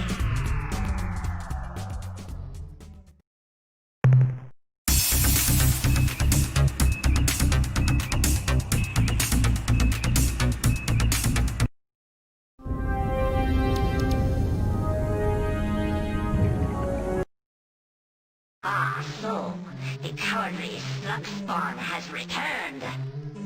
You were most fortunate last time, you hideous, toothless freak. But this time, I shall surely destroy your vessel, you slithering eater of putrid hairballs.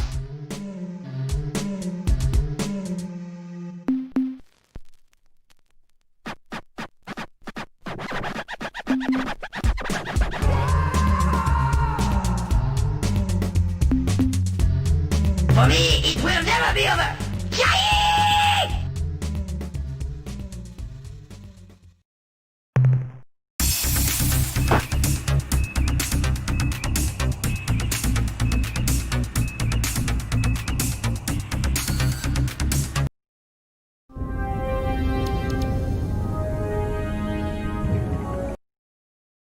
I see you're back for even more humiliation. You flatulent Ur-Quan pus cup.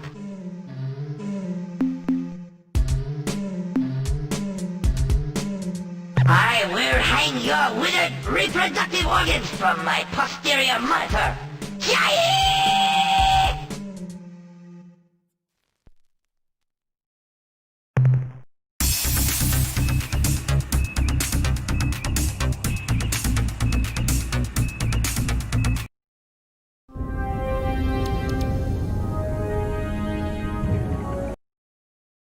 I'll kill you this time, you pitiful, withering fancier of herd animal excrement.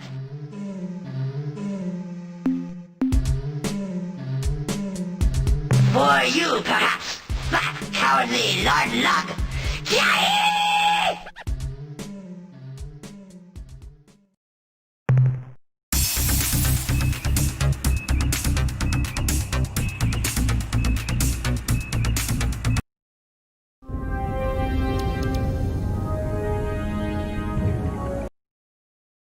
I'll kill you this time. Too bad! Giant!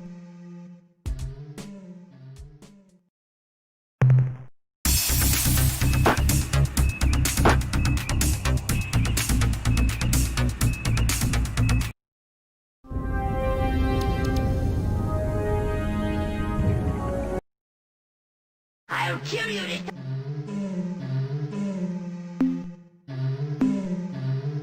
Why, you wallowing, phlegm-filled, grunty belly licker, you... Hey, Ur-Quan never insulted me before. Who did you say you were?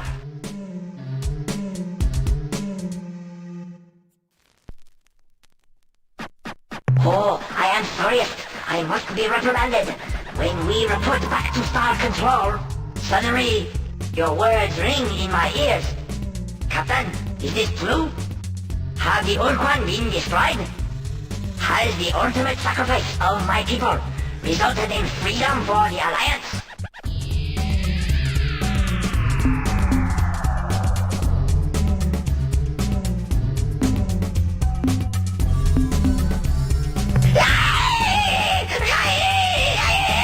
I am a defeated warrior!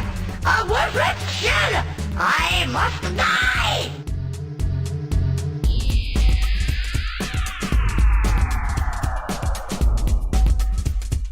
What might that be?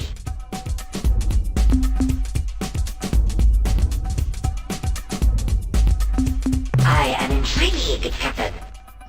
are you talking about?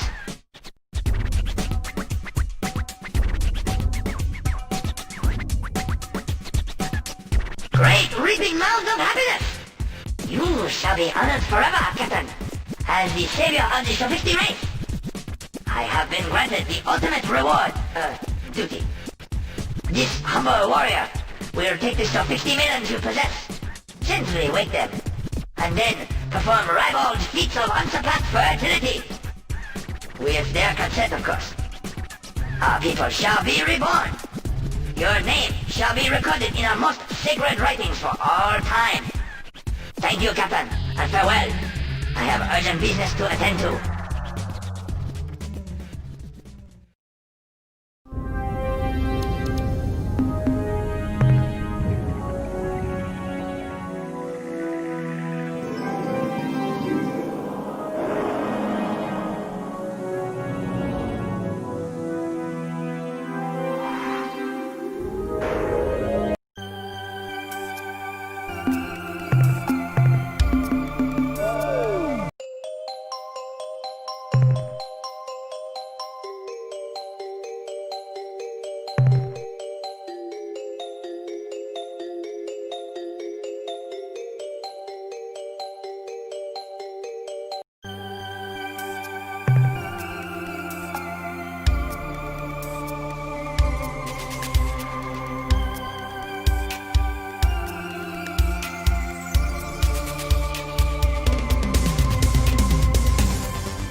This is an ominous portent.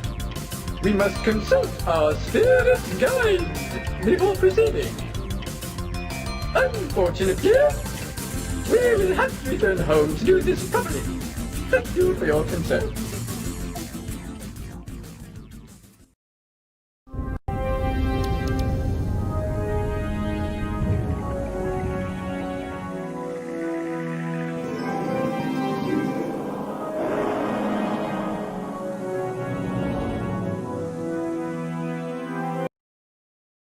Welcome back, Captain, to our humble planet. It is good once again to merge our chakras with the totality of your spiritual essence. We speak, of course, metaphorically. How can we be of aid to you? We have consulted with our inner chickadee and must hurry home. Farewell, somewhat enlightened mammal.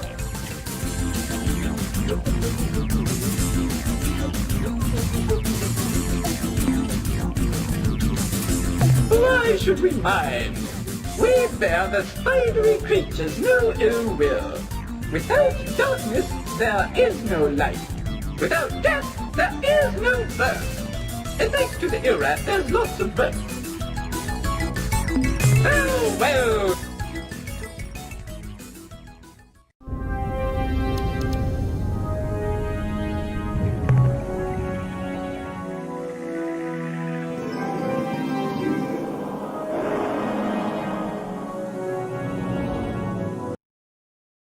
The stars are in auspicious alignment. The various significant moons are in the correct houses, and ambient psychic energies are in balance. All is well, and the universe is at peace. Well, actually 2/3 of our civilization has been decimated by the Ur-Rat, but besides that, all is well. It is good to see you again.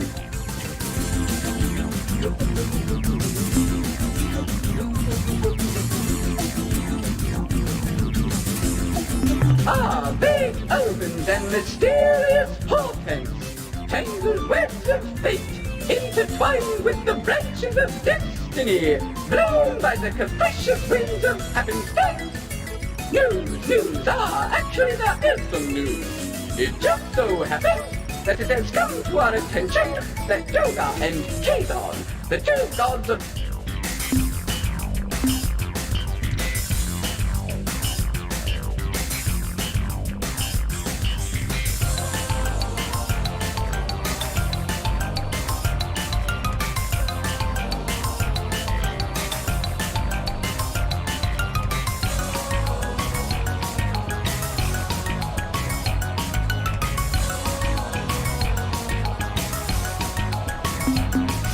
goodbye.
Captain, I'm glad you made it back in one piece. I have some information I think you should hear. We're receiving a priority distress call from the Zokspot homeworld at Alpha Tucanae.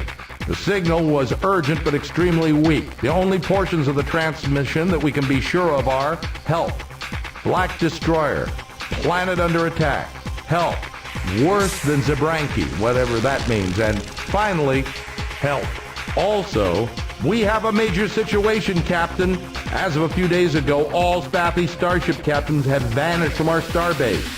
We don't know how or why, but until we receive replacements from Spathywa, you will be unable to commission any additional Spathy eluder vessels for your fleet. Also, we've detected a minute but measurable disturbance in the inner space fabric at approximate true space coordinate 100 by 50. Our scientists speculate that this disturbance may be caused by many thousands of hyperwarp penetrations, all in phase, as though a huge fleet of ships were on the move. Also, in the log of your voyage from Unserwald, I read that you encountered a tumbling red probe that attacked the Tober moon, killing Captain Burton. Over the past few months, we have monitored an increasing number of these probes entering the system, and I'm afraid their population seems to be growing geometrically. If this continues, in a year, space will be crawling with these things. I recommend you treat this as a serious problem now before it becomes a disaster. Discover who is producing these probes and stop them from creating any more. The analysis reads as follows.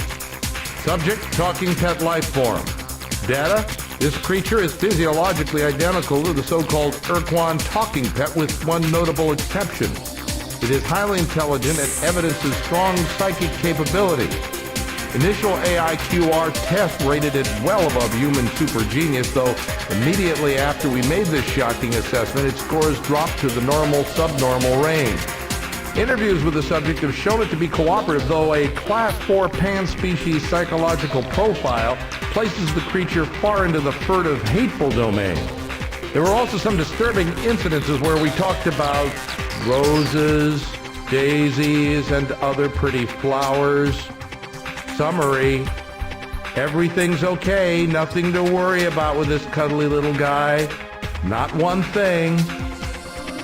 The next entry in the analysis is subject Ur-Quan device. We put this thing through every test we'd got and came up with the same results as if we used a fork. Nothing, zero, zip. This thing ever functioned, which we doubt, it certainly won't now. Age and physical stress have long since robbed it of whatever mystical powers it might have once had. Summary: in the future, please don't waste our valuable time on junk like the so-called Ur-Quan. The next entry in the analysis is subject Mycon egg case. Data: we really didn't know Mycon came from eggs, but our analysis of this sheet shows that it's been subjected to phenomenal temperatures and pressures. The most unusual aspect of the egg case is its size. We know Mycon's range in height from 0.5 to 3.5 meters, but our reconstruction of the whole egg case shows it to be over 25 meters high. Summary: if a Mycon came out of this, it's gotta be really big. That's the end of our scientist report. Certainly, Captain. What do you need to know? Can you be more specific?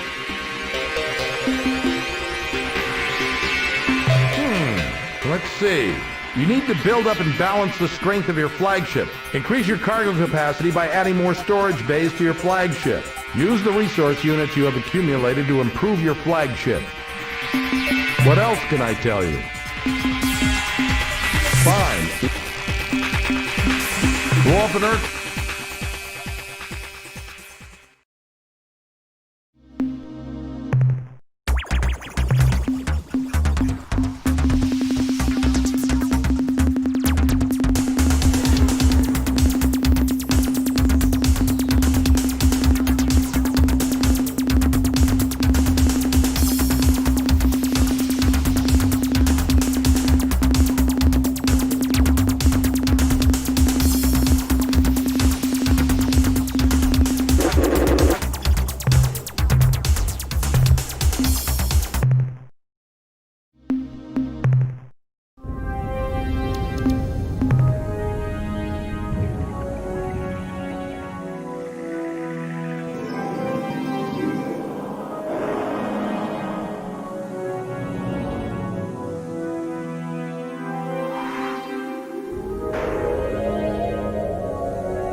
distance.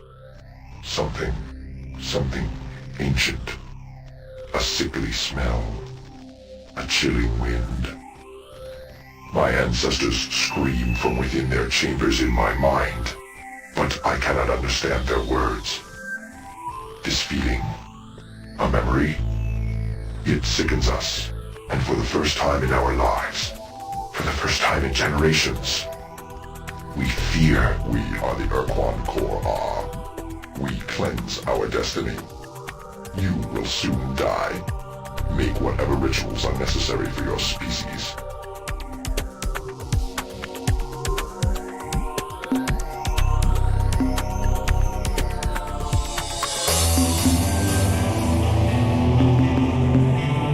Over 5,000 races have made such a claim.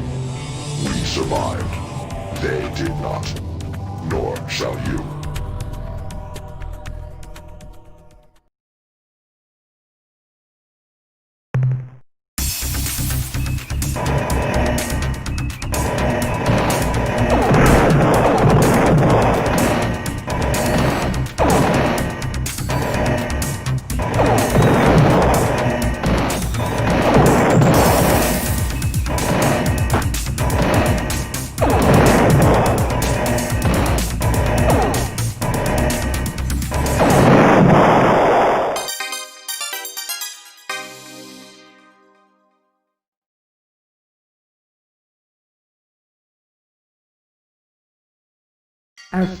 Our Savior, you have rescued us from certain destruction. Howie baby, that was a close one. The black ship appeared in orbit several days ago and began raining down bolts of destructive energy on the surface of our planet. Fortunately, we were able to focus our planetary shield to deflect the energy blasts away from our cities. Unfortunately, large sections of our planet's beautiful wilderness have been annihilated, entire ecosystems destroyed. Oh, that makes me really mad. I mean, attacking helpless, intelligent alien species, that's one thing. But toasting our cute little wood jukes and tree knobs, that is really low. If the black ship had been accompanied by others of its kind, we wouldn't have been able to stop the rain of destruction. They would have killed us all. Well, in that case, better those jukes and narcs than us, right? Captain, it is clear that in matters of war, you are more capable than ourselves. With this in mind, we would like to give you our 4 finest starships and crews. I hope they bring you many victories. Try not to lose them all right away.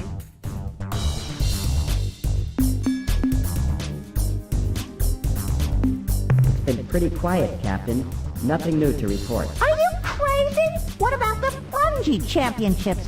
Why should we tell the Earth Captain about that? He wouldn't be interested. Oh, yeah? How do you know? Because I'm not even interested. Nobody with any brains is interested in fungi. Well, what about me, huh? I love fungi. It's a sport of kings. Gee. Oh, all right. We wouldn't know any of the teams anyway. Goodbye, Captain. See ya.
Attention unidentified space vessel.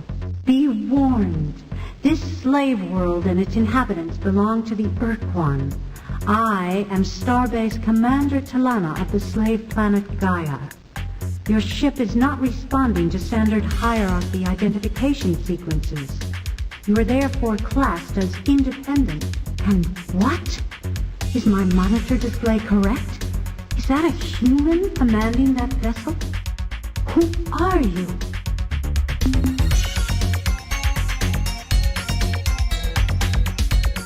Hello, Captain.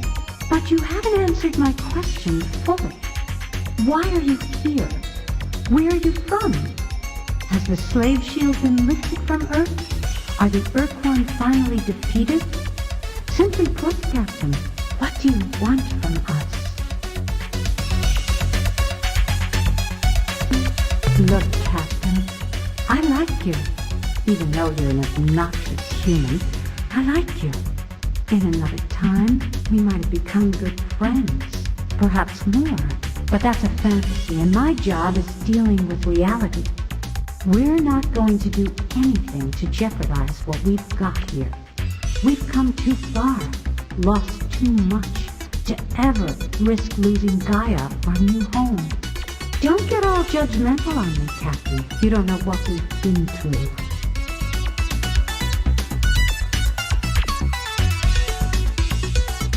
Yes, I think so. Aren't they part of the Mycon religion somehow? We have recordings of Mycon hyperwave transmissions from the war. Pretty weird stuff. The Mycons just kind of rambled, never making much sense. They talked a lot about deep children and spheres of light, but we couldn't ever understand what they were talking about. What? What did you say? Human, you had better not be joking. Syra is not a subject for Earth humor. Now what do you mean, shattered planet crusts? How? That is what happened to Syra, yes, but we presumed it was a natural cataclysm, a meteor. Do you have proof that it was something else? These deep children? Let me see this proof, Captain.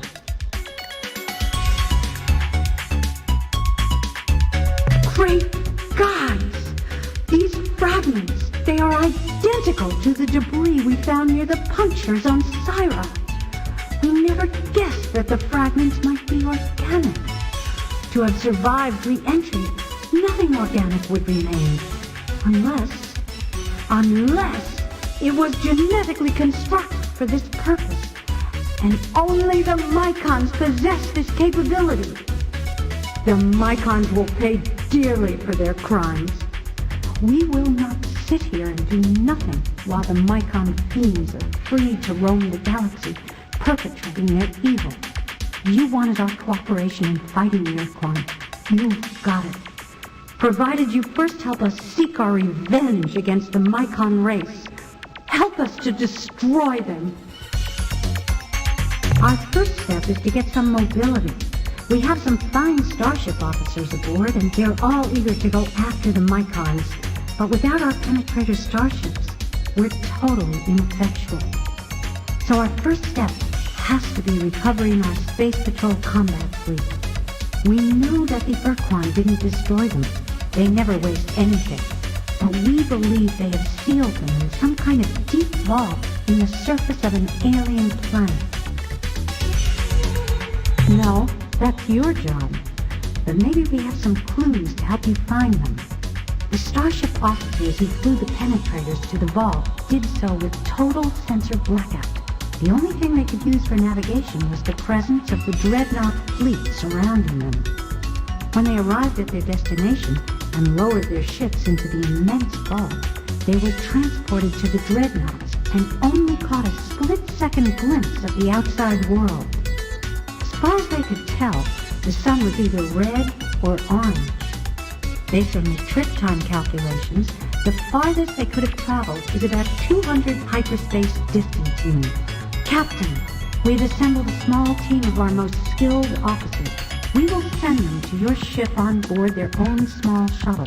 We feel that in the interest of efficiency, we keep our officers away from your crew at least until the mission is over. As soon as you arrive at the vault, our people will take over, figure out a way to open the vault, and bring our penetrators back here. Good luck, brave Earthling. When your mission is successful, maybe then we can get to know each other better.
Good. Now we can proceed with our plan for revenge against the Mycon. From our analysis of the deep child fragments you showed to us and a review of the recorded Mycon transmissions from the war, we've established the kind of world the Mycons desire for their hideous, deep children. They need a planet like your Earth or our Syra, one rich in water and oxygen and possessing a molten active mantle. Our plan is to lure the Mycons to such a planet and then attack them when they least expect it. We know of just such a world. When the Ur-Quan were analyzing their massive planetary data to find a new home for my people, one of the close candidates, ranked just below Gaia, was a blue world orbiting close to the star Ur-Ganon. Captain, we need your services again. Here's what you must do. You must go to the Mycon and tell them of this world. They will find that the world is suitable. And when they go to Ur-Ganon, we shall be there, waiting for them. Then, we shall destroy them.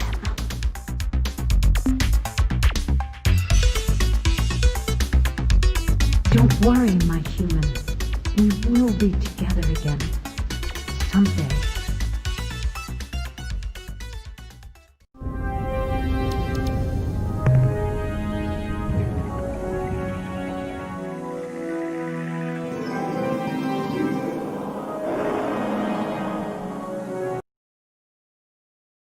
We will wait here for them. Okay, here's the plan again. You must go to the Mycons and tell them about a world at the Ur-Ganon star system. Tell them that you have found the perfect... Same to you.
Juffleruff is all, omni-existent, spreading and changing the Nom into Juffleruff.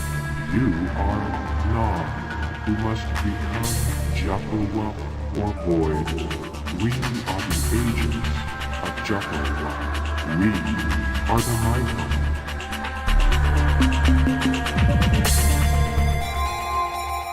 Your suggestion is appropriate.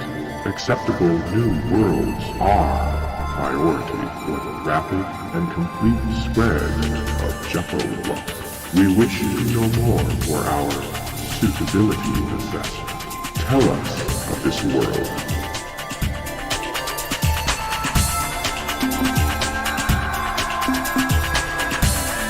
This is good. This is good. This is good. If your words are true, we will gladly spread Juffleruff to a new world. We will assemble the birthing fleet and send them to this planet. We will send many ships to protect the children they grow. You have been of service to us. Your insight into the ineffable Jeffowup is encouraging. Perhaps, if we were to plant spore sacs in your brain organ and let its tendrils spread through your flesh, then you would truly understand Jeffowup. Become part of Jeffowup. You would be happier and more fulfilled. Consider our offer.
This is a special place filled with Jeffowup.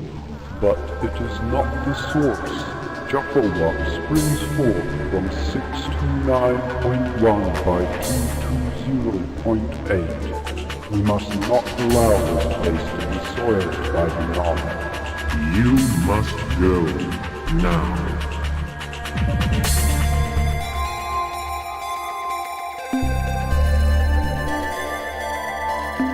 Jeffowup is the power of life, hot warmth in the cold void. It flows through all things, binding them together, making them one. You are non-Jeffowup. You cannot understand. Below is the pod of Jeffowup, there for 1,000 centuries. When we are cold, the pod opens, warms us. When it is dark, the pod clenches, and lo, there is light. You are the pod. The pod is not for you. You must leave. We have experienced unforeseen delays in planting deep children beneath the crust of Organon 1. However, Jeffowup is inevitable. The deep children will be born. Jeffowup flows through time and space. It cannot be stopped by mere energy blasts. However, you are not part of Jeffowup.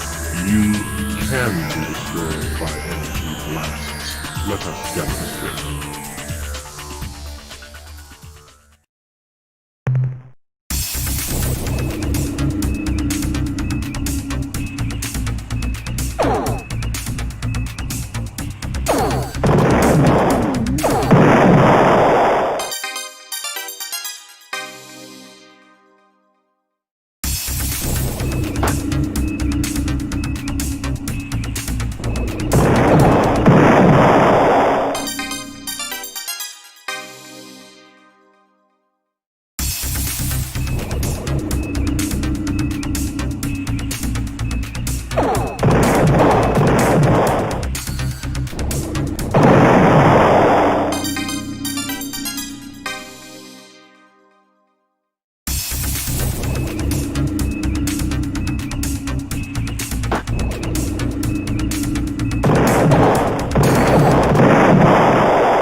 I hope the battle fares well, Captain. There's something I think you should know. The Shofixti have returned. Their ships can now be built in our shipyard. With their vast numbers swelling our ranks, we won't have to worry about running out of able-bodied crew.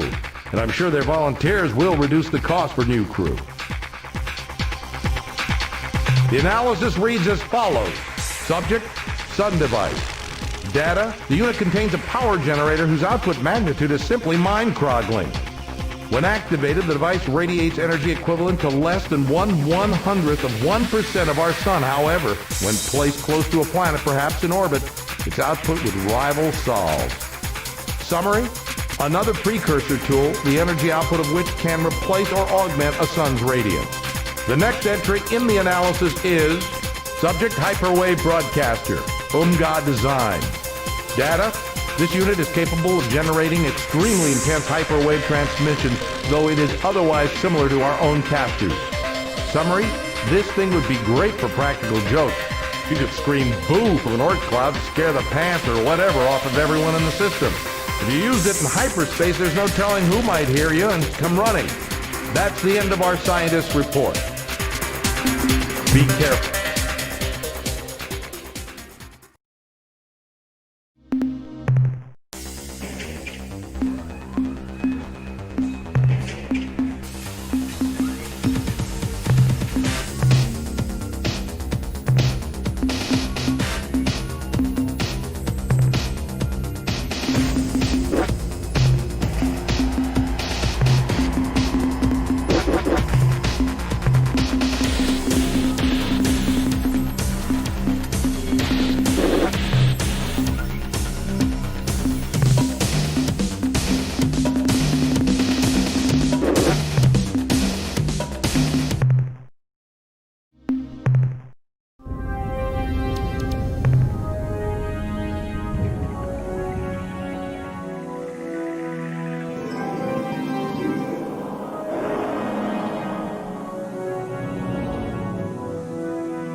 It is a sure and a true thing that the alien interloper has now been warned not to approach Care Deep Reap, the Queen's high perch, lest it be blasted without further warning.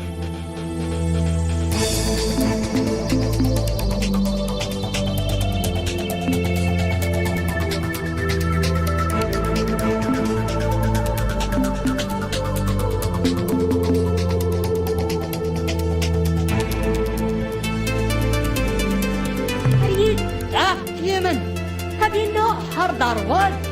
You and your kind are slaves, just as we, but you humans have been confined within a shield of slaves. To be found outside this self-same shield is surely your own doom. It is not a permitted thing for you to be travelling through space, and now we must be conforming to our Queen's oath to the Ur-Quan. We must be getting about the business of killing you!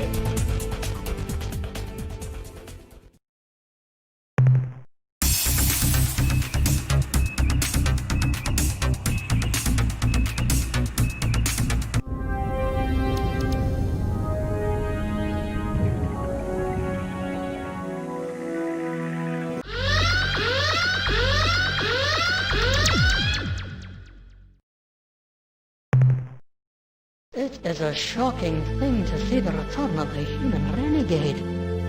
One knows this will not be boding well with Her Majesty today.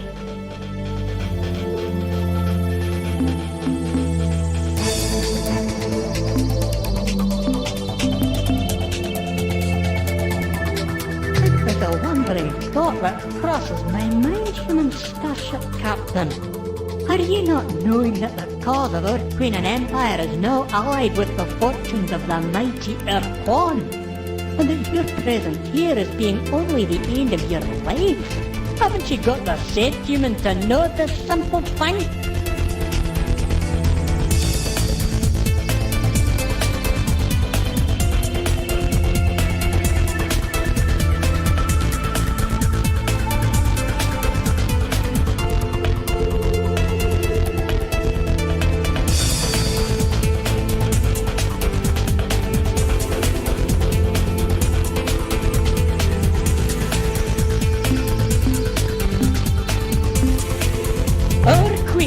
Spoken the commands to us, and we are obeying her words. No assistance of any kind at all shall be given to you, human, so do not be making assumptions that you know a right thing from a wrong. Are you smarter than the Queen? Is that what you're saying, human? We shall not be giving you a scrap of meat, much less our secrets.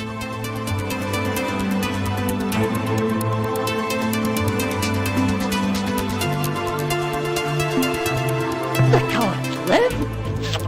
This is unbelievable! It is a sad day to be hearing this thing from you, human. I can't even say their vile name, the count of the greatest embarrassment our species has ever suffered! Do not be calling these wretched creatures an offshoot of our species! Better is to be calling them garbage or droppings! Better yet, do not be talking about them at all! It is an unbelievable thing. You speak the words that ruffle our feathers and cause our blood to boil. We, the loyal servants of our Queen, bless her beak, will not be helping the likes of you or any of the traitor ye-hat bastards you may have found among the ranks of the Starship clans. So, human, now you be thinking that you shall slink away to commit some vile treason and dirty our Queen's good name. Isn't this true? Do not be answering, we know the truth. We will not let you pass.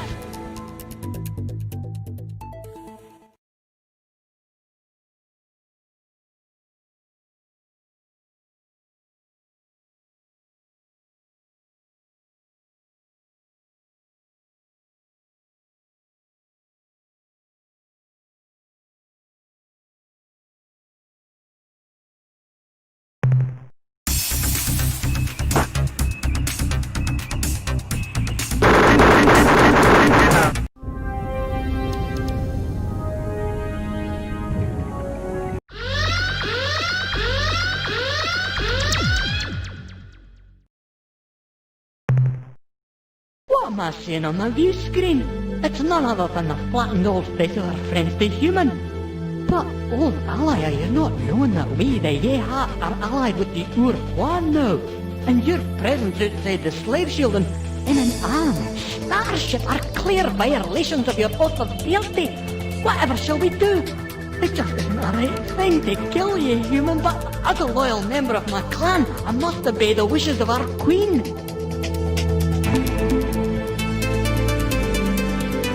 If this is being a true thing, there will be many changes, but we are a species long wise in the ways of deceit. You must be proving these words you say, Captain. Send the show 60 to us as a way of proof. We are scanning the separation of a vessel from your fleet, Captain, and indeed its configuration matches that of a show 60 scout vessel. This had better not be a trick, Captain. We are knowing the power of a glory device, and if you detonate the weapon near us, the price for you shall be dear, very dear. The scout has docked, and we await the pilot's appearance at the airlock. The atmosphere cycle is complete. The door slides open, and... It's true! The show 60 are alive! Look at that fat muzzle, those shining black eyes, the sweet claws! Our children have returned from oblivion! But nowhere is with the cruelest truth. We who have sacrificed our honor, we who have lain with the enemy, we are not worthy. We are nothing. We are less than nothing. But we, Mr. Sparky, we are the yearhearts of the Starship Clowns. We will not let us lie any longer. Listen, and I speak these words. If our queen makes the dishonorable command, then it is the queen who has no honor. And the dishonorable queen is no queen at all. We, the Zeep, are the only clan who remember the true meaning of honor. We shall tear the queen from her throne. The 2,000-year reign of the Zeep queens is over. The revolution has begun!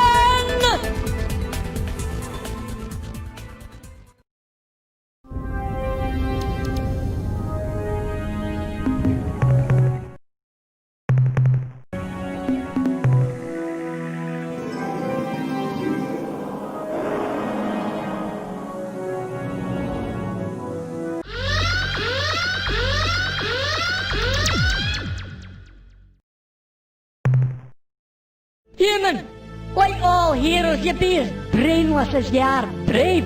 Do you not know that here there be none of the traitorous Zeep Starship clans? You're as good as dead, human. Do not be worrying yourself, Captain. Victory is almost within our grasp. Now ye must pay for your crimes, human.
There is something wrong here. Something which makes my sheath retract and my talons ooze. I sense the ugliness of 1,000 evil thoughts. And I have located the source of these fetid emanations. They come from aboard your vessel. Foolish renegade human, why have you come here? All that you have found is your inevitable punishment.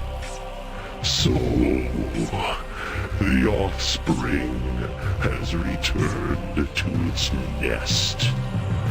When you left this system, our ship was near enough to detect your transformation into hyperspace. Though we lost your hyperspace spore, we were able to backtrack your path here to this star system. And what did we find? An outlaw culture. Humans outside of a slave shield. You will note that this oversight has been rectified. Now, we shall finish the job.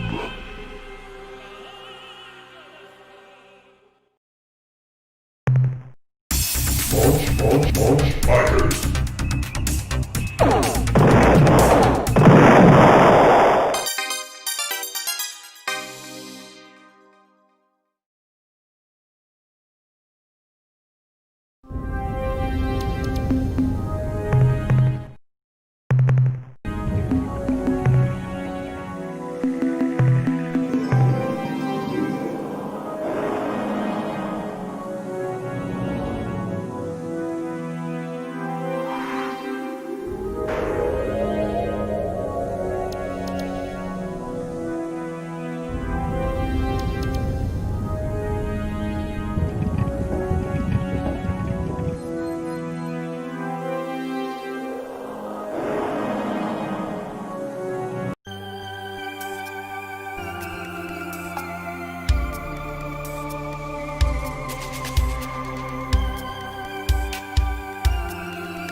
so much squishy to smell you.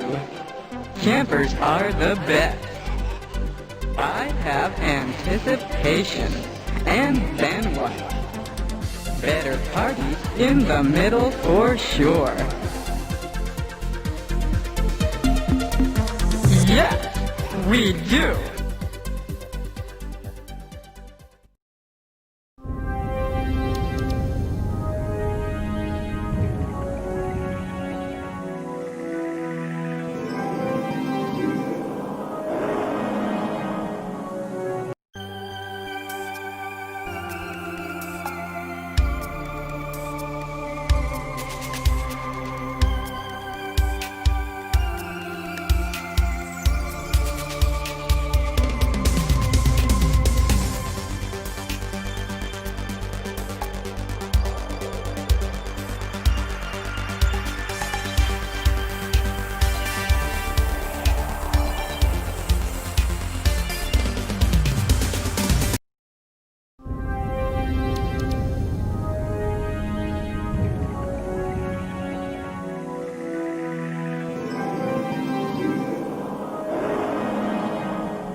We will wait here for the Mycons. Same.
Return with great speed. In the last 5 drawn, we have had only 1 visitor, and now you have come twice in but a single drawn also. How wonderful!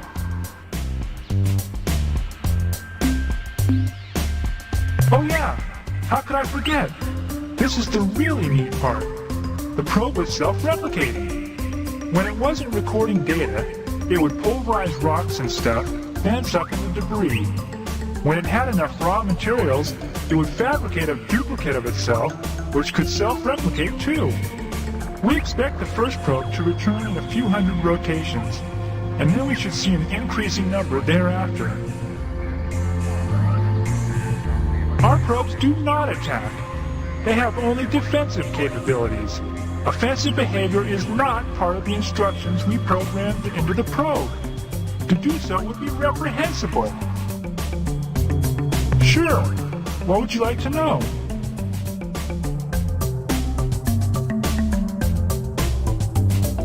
Sure. It was a difficult task for us, since we'd never done anything like that before. But for the most part, we just adjusted its standard program, which went something like scan for targets as defined in target list. If no current target, then select new target from the current targets list using specified priorities. If current position is at current target, then set current behavior to new behavior based on behavior priority settings. Perform current behavior. Okay, that's the basic program. I said it was simple, and here are the tables used by the program. Target list with associated target priority. Space vessel, 5. Transmission source, 4. Astronomical anomaly. 3. Planet-bearing life signature. 2. Raw replication materials. 1. Probe behaviors with assigned priorities. Communicate. 5. Record data. 4. Analyze data. 3. Seek replication materials. 999. Move to current target. 1. That's it. That behavior was hard-coded by the Milnorme. We couldn't mess with it. Essentially, the probe will only fire its weapons if it has been attacked and cannot communicate with the attacker. No, the probe is armed with a battery of missiles. It doesn't use its electrical discharge device in combat. That's impossible! It's inconceivable! The electrical discharge device is used only for breaking down raw replication materials into their component compounds for easy gathering. I'd be glad to. You see, the probe has the capability to seek out raw materials, process the raw materials into component compounds, collect the compounds, and then, when it has a sufficient supply, it can build a duplicate of itself. We decided that since we had only one probe, we should change the replication priority and crank it up so that there would be more probes sooner. Well, the factory setting was 2, in between movement at 1 and analyze data at 3. I told Joyce Lifting to set it a bit higher. Let me ask him what he set it to. Oh, my, that was a bit extreme, wasn't it? Joyce Lifting told me he changed it to 999, the highest setting on the dial. I'm pretty sure the way it works is that every time a behavior is completed or interrupted, the program selects a new behavior based on the defined behavior target priorities and what kind of target is currently selected. I think a really high priority would cause a probe to focus its attention on that behavior. No, it cannot. It is not programmed for hostile behavior. What is your reasoning?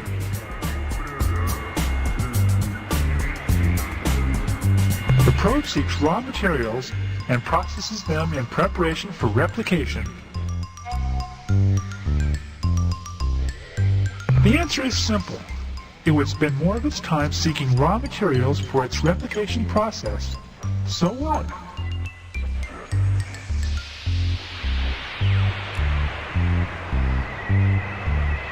I don't see what you are getting at, but I'll play along with you. Like I said, alien ships are the top priority target. Once a probe scanned a ship, it would instantly move toward it. Then, when it got to the ship, it would initiate communication automatically. When communications were terminated, a new behavior would be selected and... a new behavior would be selected. And since the replication setting was set to maximum, the probe wouldn't get time to pick a new target.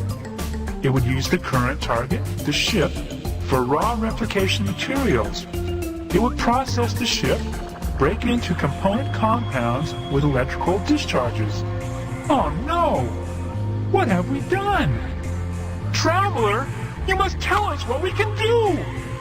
How can we stop the probes from destroying all life in the galaxy?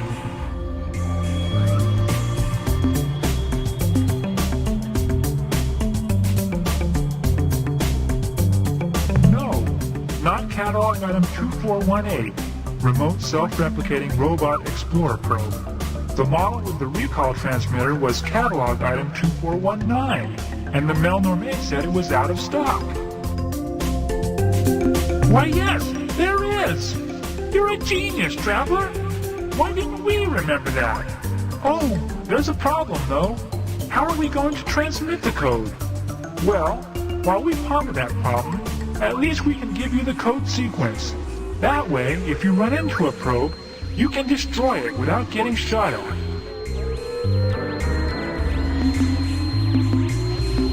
Goodbye, human fluid sac.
Captain, the halo device on board this vessel is giving me a headache. Please remove it. Now, Captain.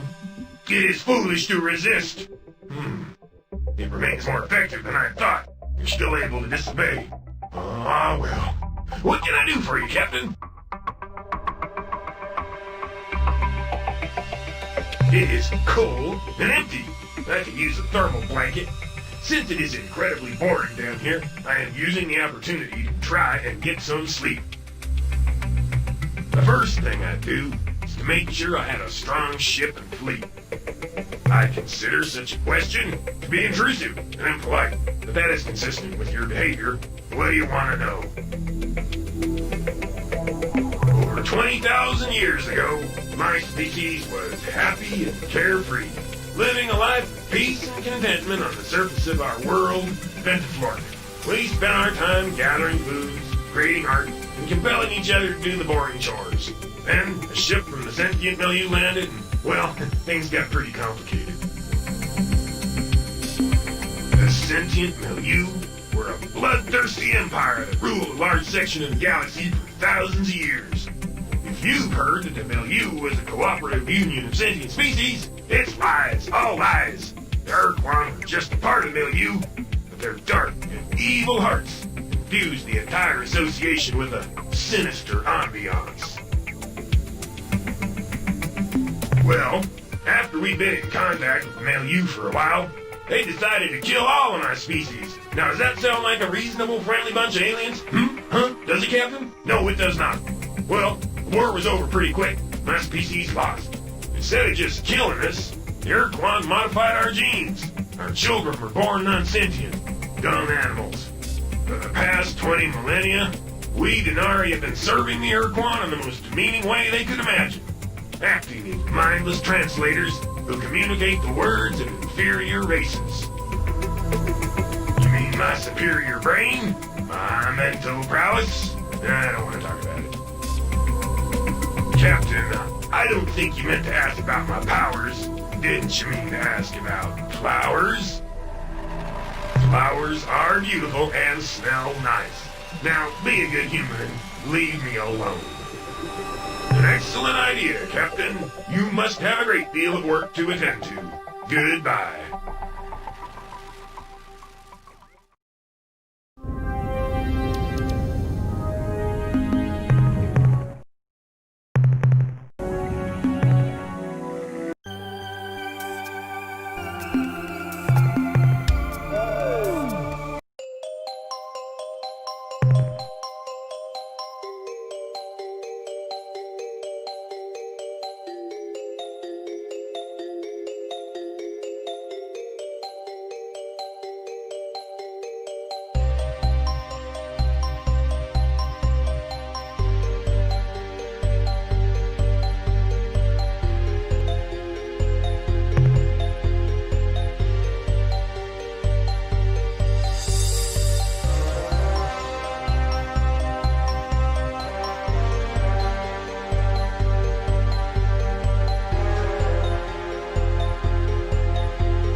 I suppose, as a courtesy, I should extend an appropriate greeting.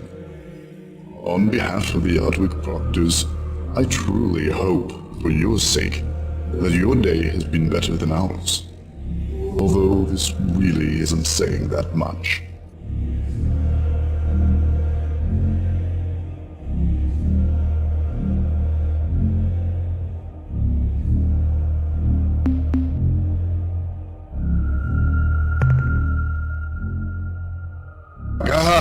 Should I set my gaze upon such a sight, I might suffer sleepless nights for years on end. It is a symbol of the collective Ardwick failure. It is our ultimate tragedy. Every divot, every crack on its surface is etched forever in my soul. Remove it from my sight, lest I purge my... Hey, that is not the devastated Ur-Quan. It is the image of the Ur-Quan before. A trick. A trick! Oh, I had no idea that any species could sink so low. How dare you try to manipulate me with that cheap stage prop? Why, it's not even... Hey, wait a second. It looks like... Can it be? Yes, it is a miracle. Oh, happy day. Joyous occasion. You have our eternal thanks, good captain. You will be immortalized as the blessed figure that delivered unto us our future. We will revere your very likeness. Let me take the Ur-Quan. Yes, I feel the link, the knowledge, and the power. It seems there is much to do. Indeed, it seems that you should proceed to the second moon of the sixth planet of Zeta Hyades, and take what you find there. We no longer have need for it. But the Ur-Quan reveals that you will. I thank you for your part in the grand scheme. We now recover that which is ours via destiny, and proceed to perform our essential service for the universe. But wait! The Ur-Quan throbs and whistles. Matters of significance are being relayed to our brains. It has been so long since we communicated with the Ultimate in such a manner. But slowly, the truth is revealed. Our destiny. We have been directed to join with our Supox allies and attack... you! No, wait, that's wrong. Sorry. We attack your enemies. The Ur-Quan and the Ur-Quan. No, that's not quite right either. What? Oh, okay.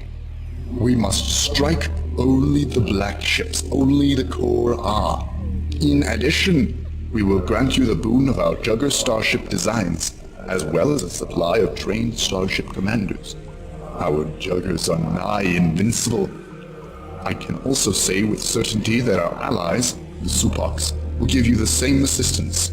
Together, we shall defeat the Ur-Quan, or at least provide you with a few more months to find a more permanent solution. Now, Captain, we must leave to prepare our battle fleets. Wish us luck.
Fancy meeting you here, Captain. We, the appointed representatives of the Crimson Corporation, merely come to obtain the fair and reasonable payment for our goods. We traveled to this region of space years ago to sell the useless Ur-Quan device to the Ur-Quan. We knew even then of the weapon on the surface below us. This was to be our price. But the Ur-Quan used a clever ploy to cheat us. It's the gross Ur-Quan fools that the Ur-Quan was the answer to all of their forgetful dreams. Powers, the Proctor's mind. Will it give us the powers we crave? I assured them that, yes, the Ur-Quan would give them the second sight. The Ur-Quan would allow them to see into the past, their knowledge. The Ur-Quan would slowly imbue each of them with unique secret powers of great significance. The Ur-Quan would ensure that their race's huge potential for greatness would be fulfilled. Then a mistake was made. Enough foolishness. We will take the precursor device from the surface and then leave. Thereafter, I may see fit to bequeath the entire planet to you, for your invaluable services in the past, provided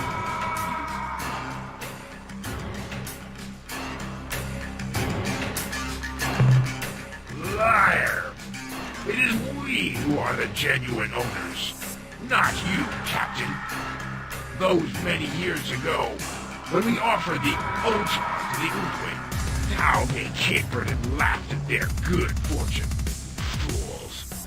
Then they begged to hold the device, just for a moment. To close the deal, I permitted this. A grievous mistake. The moment the High Proctor touched the Ur-Quan, her body arched and her eyes rolled back in her head. She began to babble meaningless phrases and howl like a beast. We had expected the Ur-Quan to fall for our sell, to buy the useless device, but never with such gusto. Their self-doubt and lack of clear reason left them vulnerable to our every manipulation. But then, the Proctor's body relaxed, and her eyes slowly closed. When they reopened, her visual orbs shone with a wild and frightening light. This is all we could have dreamed of, and more, she intoned. And now, Drew, as to your price. I opened my mouth to speak, but before I could utter a word, the Proctor interrupted. Wait! The Ur-Quan feeds your thoughts directly to me. Do not speak. I know that you desire. What could I say? That the Ur-Quan was a farce and could do no such thing? I was stunned and silent. The Proctor continued. You proved that the Crimson Corporation desired object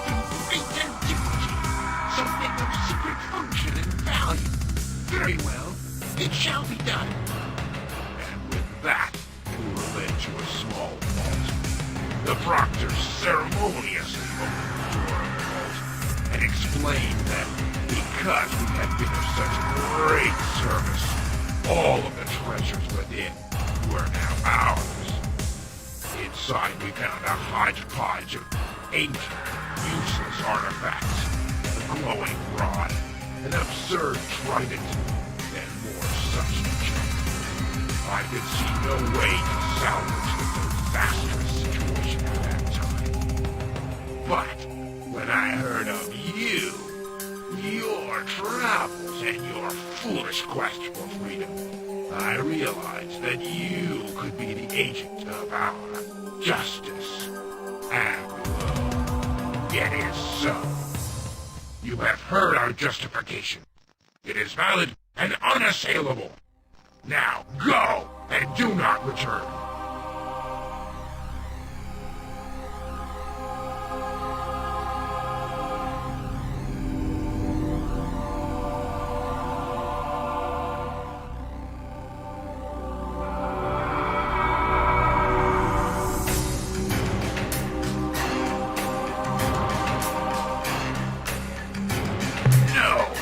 You will not. We know your soul, young captain. It is no brighter than ours. We acknowledge our greed. We revel in it. You are the dishonest one, hiding your shame in shadows. You fabricate justifications, rationales. In the end, we are just the same. But now you stand in our way. You will not be moved. Therefore, we will add your true name to our ledger of hate. But first, die, child, die!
I'm at your disposal, Captain. Before we go on, I have something important to tell you.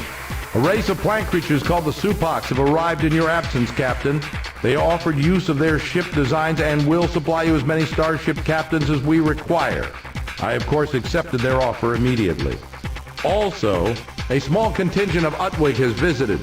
After spending a few days setting up our fabricators to build their Jugger starships and providing us with a few capable commanders, they departed.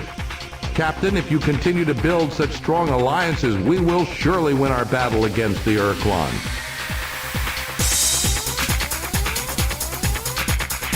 The analysis reads as follows. Subject, Utwig bomb device. Data, analysis has yielded little information about this device, largely because of our technicians' unwillingness to open it or even remove the bomb from your ship. That aside, here's what we know so far. The device is correctly defined as a bomb, one of enormous destructive potential, but it's not of Utwig origin. Nothing about it relates to the technology we see in the Jugger ship. We believe it to be of late precursor origin, though it somewhat resembles certain Shenjesu technology. Its original function? Probably a planeteering tool for dispersing unwanted moons. Summary? Unless there's a strong reason to do otherwise, do not activate this device. Leave it alone. Any experimentation should be conducted at least 12 astronomical units from this starbase, and preferably a bit further. The next entry in the analysis is Subject, Slylandro Probe Destruct Code Sequence. Data. This is a complex sequence of program instructions using an encryption sequence similar in some ways to the rolling Fung algorithm. Summary, when a Slylandro probe approaches, open a hailing frequency, wait for a response, and then transmit the code. That's the end of our scientist report. Farewell, Captain.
Shenjesu.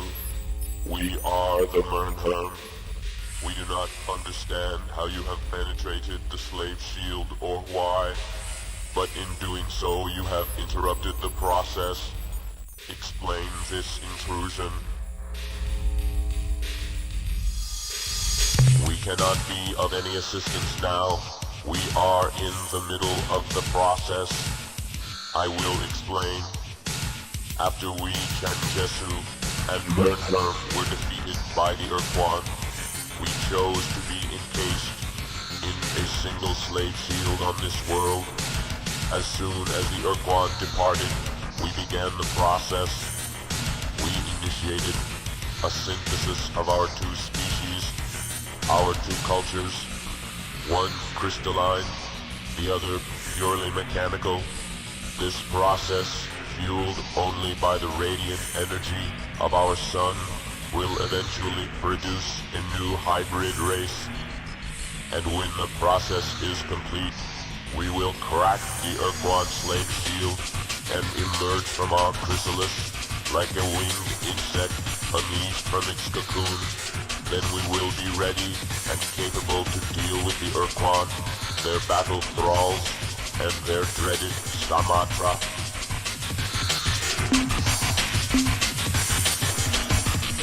The complete synthetic hybridization of the Chenjesu and the Moonherm species will require approximately 35 of your Earth years. This extended duration is necessary because our synthesis mechanisms are dependent exclusively on the light of our sun for energy.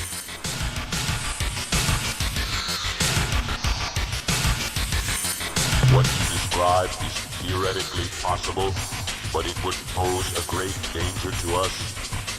The process must be executed as planned, or it may fail catastrophically. We would be destroyed. Our wisdom is available. Detail your need. You must find some way to destroy the Sumatra. To do this, you will need a powerful weapon capable of destroying an entire planet. But that is not all. You will also require some way to distract the Ur-Quan, to give you the opportunity to use the weapon. We know the Dinyari only from legend, where they are described as the embodiment of evil and cruelty. If ever there was a devil, Captain, it was the Dinyari. However, if in fact the creature you possess is one of this ancient breed, its mental power may be useful to help confuse the Ur-Quan. The device you speak of is a huge matter antimatter bomb. If you had activated it, the weapon would have annihilated your ship and everything else within 500 kilometers. The destructive power of this weapon makes it suitable for the most important task you will ever undertake, the neutralization of the Sumatra, the Ur-Quan's nearly invincible battle platform. We do not recognize this device, but it appears to be a precursor tool which can radiate a great amount of energy. Though your presence here is a painful intrusion, we will always provide advice whenever you request it, Captain. Though your ship's design is unfamiliar to us, we now understand that you are of human origin, and so we will share with you our reasons for accepting the status of Ur-Quan slave. In 2135, our great alliance burned within the crucible of sentience. Though our fleets of armed starships held back the hierarchy's grotesque armada for many years, in the end, the Ur-Quan unleashed a power upon us that was so overwhelming, we knew we would be annihilated if we did not submit. This unstoppable power, this ultimate weapon, was a huge starship, an unstoppable battle platform built by the precursors in the ancient past. Your vessel shares some similarities in design to the Ur-Quan's battle platform, which they call Samatra, meaning Great Trophy. The Samatra was many times larger than your ship, and bore weapons and defensive systems that made it invulnerable to all of our technologies. It remains a mystery to us why the Ur-Quan fought us for so long without using the Samatra. But when they finally brought the ship into combat, the Samatra incinerated our finest brood home vessels, from 10 times our own ship's weapon range. We had no choices beyond submission or devastation. Before the Ur-Quan arrived to accept our surrender, we sent one last message to your people, a message suggesting that your species do as we Changesu and Mernherm plan to do.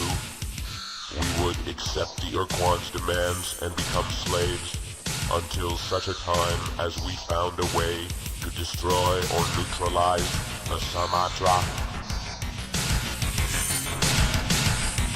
Goodbye once and future ally, human. When the process is complete and we emerge from our chrysalis, I shall tell your grandchildren of our conversation this day.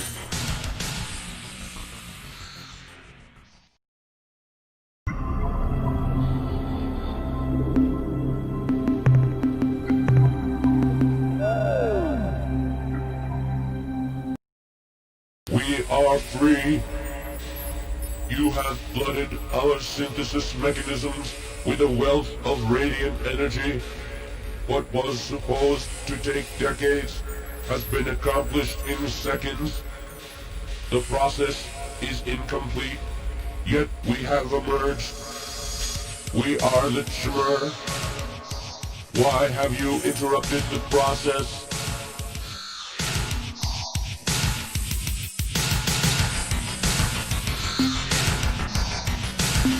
Your need must be great for you to have risked so much just to bring us from beneath the shield. We were not ready, but this is now in the past. What is done is done. You are intent on stopping the Ur-Quan. Very well. We are prepared to assist you in whatever way we can. We must first tell you that even before we were placed under the slave shield, we realized that the only way to truly defeat the Ur-Quan was to first destroy their precursor battle platform, the Sumatra. This vessel was responsible for the victory of the hierarchy over the Alliance. When it was brought to bear against our worlds, we could not resist it. This must be your priority. This must be your eventual goal.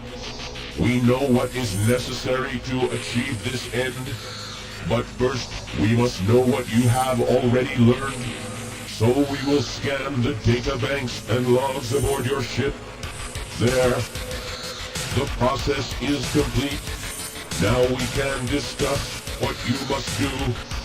You need to locate the Ur-Quan's Sumatra vessel. If you cannot find it yourself, ask those others who are near the Ur-Quan. Perhaps they will know.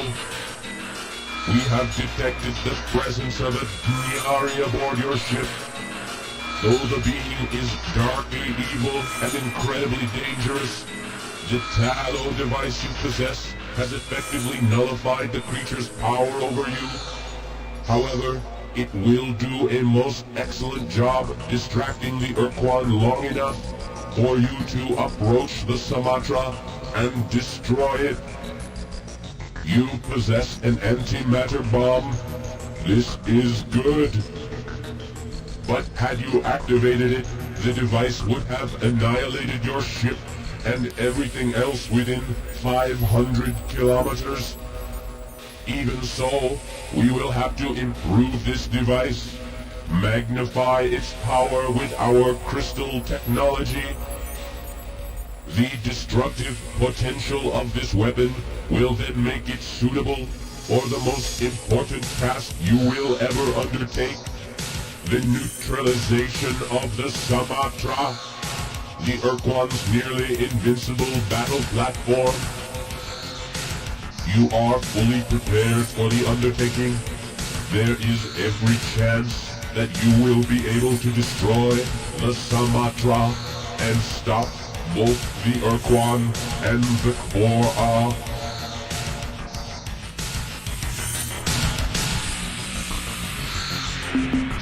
We will now fit the precursor weapon and our own crystal amplification system to your vessel by routing a portion of your flagship's fusion power through the weapon's ignition chamber. Its destructive force will be multiplied by a large factor.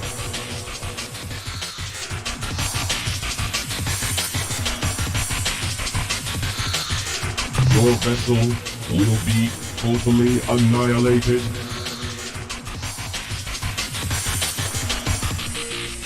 No. Because your flagship will be substantially weakened by our modifications, you may require additional combat vehicles for protection, so that you can approach close enough to the Sumatra to detonate the weapon.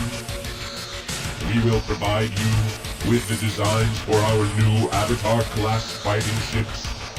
In competent hands, these ships are a match for both the Ur-Quan and Ur-Ah vessels.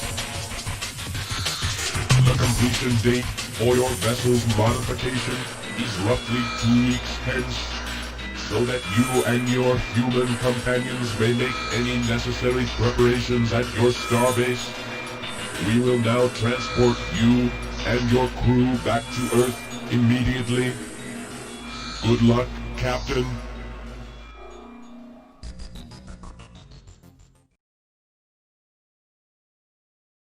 I hope the battle fares well, Captain. Before we go on, I have something important to tell you. We have made a formal alliance with the Shimur. Their ships can now be built in our shipyards. Also, in the 2 weeks that have passed since the Shimur began to work on your vessel, they attached the Utwig bomb to your ship and have also put in place their own crystalline amplification devices to boost dramatically the power of the weapon. This work is now complete and your flagship is ready for whatever final modifications you desire. The Shimur technicians wanted me to explain to you that the bomb and its crystal power boosters are fragile and cannot be moved from their positions at the back of your vehicle. Now I have some bad news and some good news. The Shimur had to remove all your main modules, weapons, crew pods, and the whole lot, including your emergency warp escape unit, so pick your engagements carefully, Captain. In addition, their equipment now fills the rear 10 slots, leaving you only 6 for your own modules. But here's the good news. The Shimur have provided us with an unbelievable wealth of minerals and other resources. We no longer have limits on what we can build for your flagship or your fleet. Certainly, Captain. What do you need to know? Can you be more specific?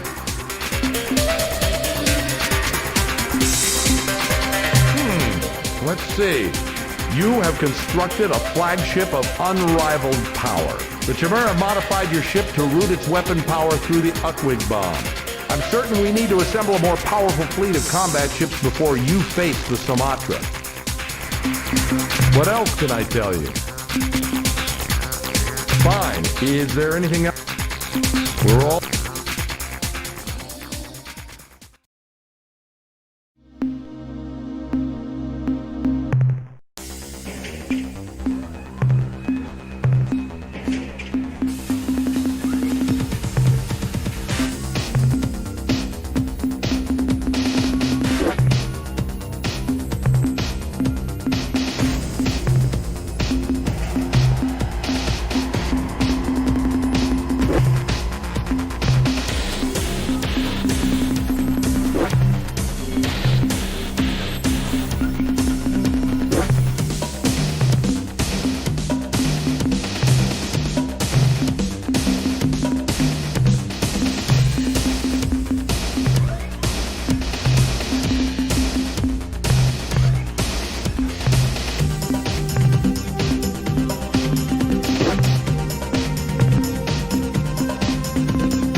Yes, we're all...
I sense the presence of my ancient slaves. It is time, Captain. Oh gosh, gee, I don't know. Let's just sit here and talk a while and ignore those thousands of dreadnoughts that are gonna cream us in a few seconds. Okay, now, whatever you do, once I've started, don't leave the star system. We've only got one chance at this. Let's make it good. Here I go.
Launch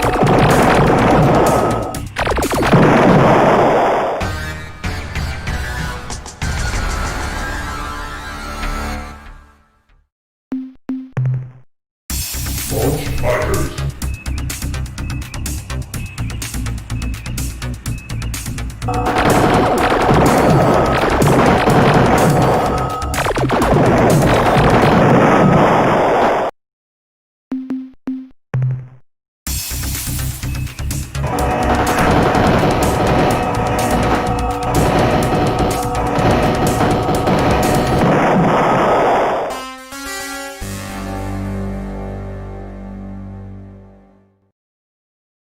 Greetings, human friend.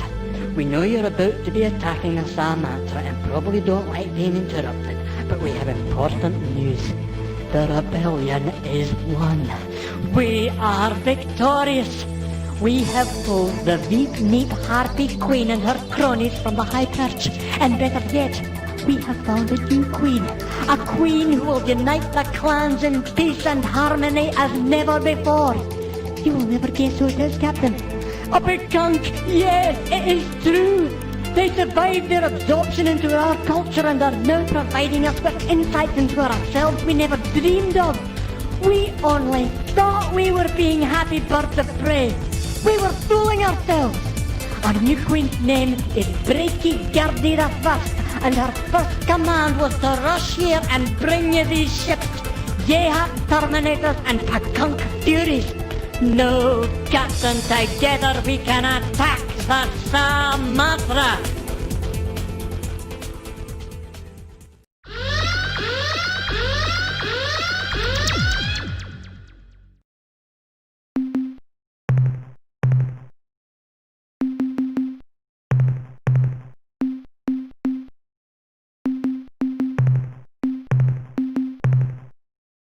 Okay, human. You made it past the Sumatra's guards. Now you can attack the vessel itself. So listen closely. The Sumatra is protected by a thick shell of fused asteroids, reinforced with a weak stasis field. You'll never break through that. The only opening through the asteroid shield is covered with a powerful force screen. One touch of that screen, you're history, Captain. To destroy the Sumatra, you'll have to destroy the shield generators embedded in the asteroid shell. To drop the force screen, you'll have to destroy all 8 of them. When the screen is down, bring in your flagship, move into the asteroid shell, and then press the big red button on your controls. That starts the detonation sequence. Your escape pod will eject automatically. Just hope you're far enough away before that ship blows. Okay, human, this is it. The last battle, your final moment of triumph. Don't screw up. In case you're wondering, I'm not going with you, Captain. I'm staying on board. Why, you ask? Because I'm locked in here, you idiot! Get me out! Help! Help!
Hello again, heroic humanoid. Ever since you returned the Ur-Quan to us, everything has been wonderful. Just perfect. Within just 2 days, our factories will begin churning out appropriate facial appliances.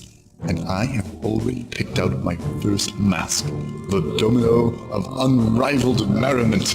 Yes, we are all ecstatic. Even the High Proctor gambles as she performs the exultant caper of revelation. Look how she leaps with the Ur-Quan held high, how she twists, how she twirls, how she slips and tosses the Ur-Quan into the air. Oh no!